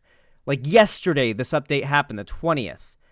Absolutely insane. There's just no way I could ever play through the game with these mods when they break within a week. Because they update needlessly, constantly, and apparently break on their own. I don't know how, but I can't do it, guys. I'm really sorry. I'm really bummed about this. I've desperately wanted to play through this game because all the hype, every bit that I've gotten to play has been so good, and I'm heartbroken about it because it feels like I've been uniquely fucked in this situation. Like no one else is having these problems, but you know, I'll wait until maybe, like, one day we get a remake of the game or a remaster. But besides that, I really don't see myself ever being able to play the game. I guess I'll get on to Fallout 76 off-stream. Obviously, I'm ending stream now. But I guess I'll be playing Fallout 76 instead of New Vegas as, like, my Fallout game that I play because New Vegas is literally unplayable. I don't know what else to tell you. My saves just keep corrupting and breaking every time I try to play. I can't even get out of Good Springs, so rip New Vegas. I'll see if I can get it. I'm not even going to try to get it working again. Every time I get it working, it breaks again, so I had 0 crashes and 0 bugs when I tested it with Balth 2 days ago. They broke it yesterday. There's no point in ever fixing it again. I now know that, like, within a week of fixing any of these problems, it's going to happen. From Watch Party, how many people do we have watching? Nope. Yeah, no from Watch Party with only 150 people watching going in. Plus, I got stuff to do today, unfortunately. This just sucks so much. I hate Bethesda. This is Obsidian Entertainment's fault, not Bethesda's. Obsidian Entertainment has even come out to say that Bethesda is in no way at fault for New Vegas's shortcomings.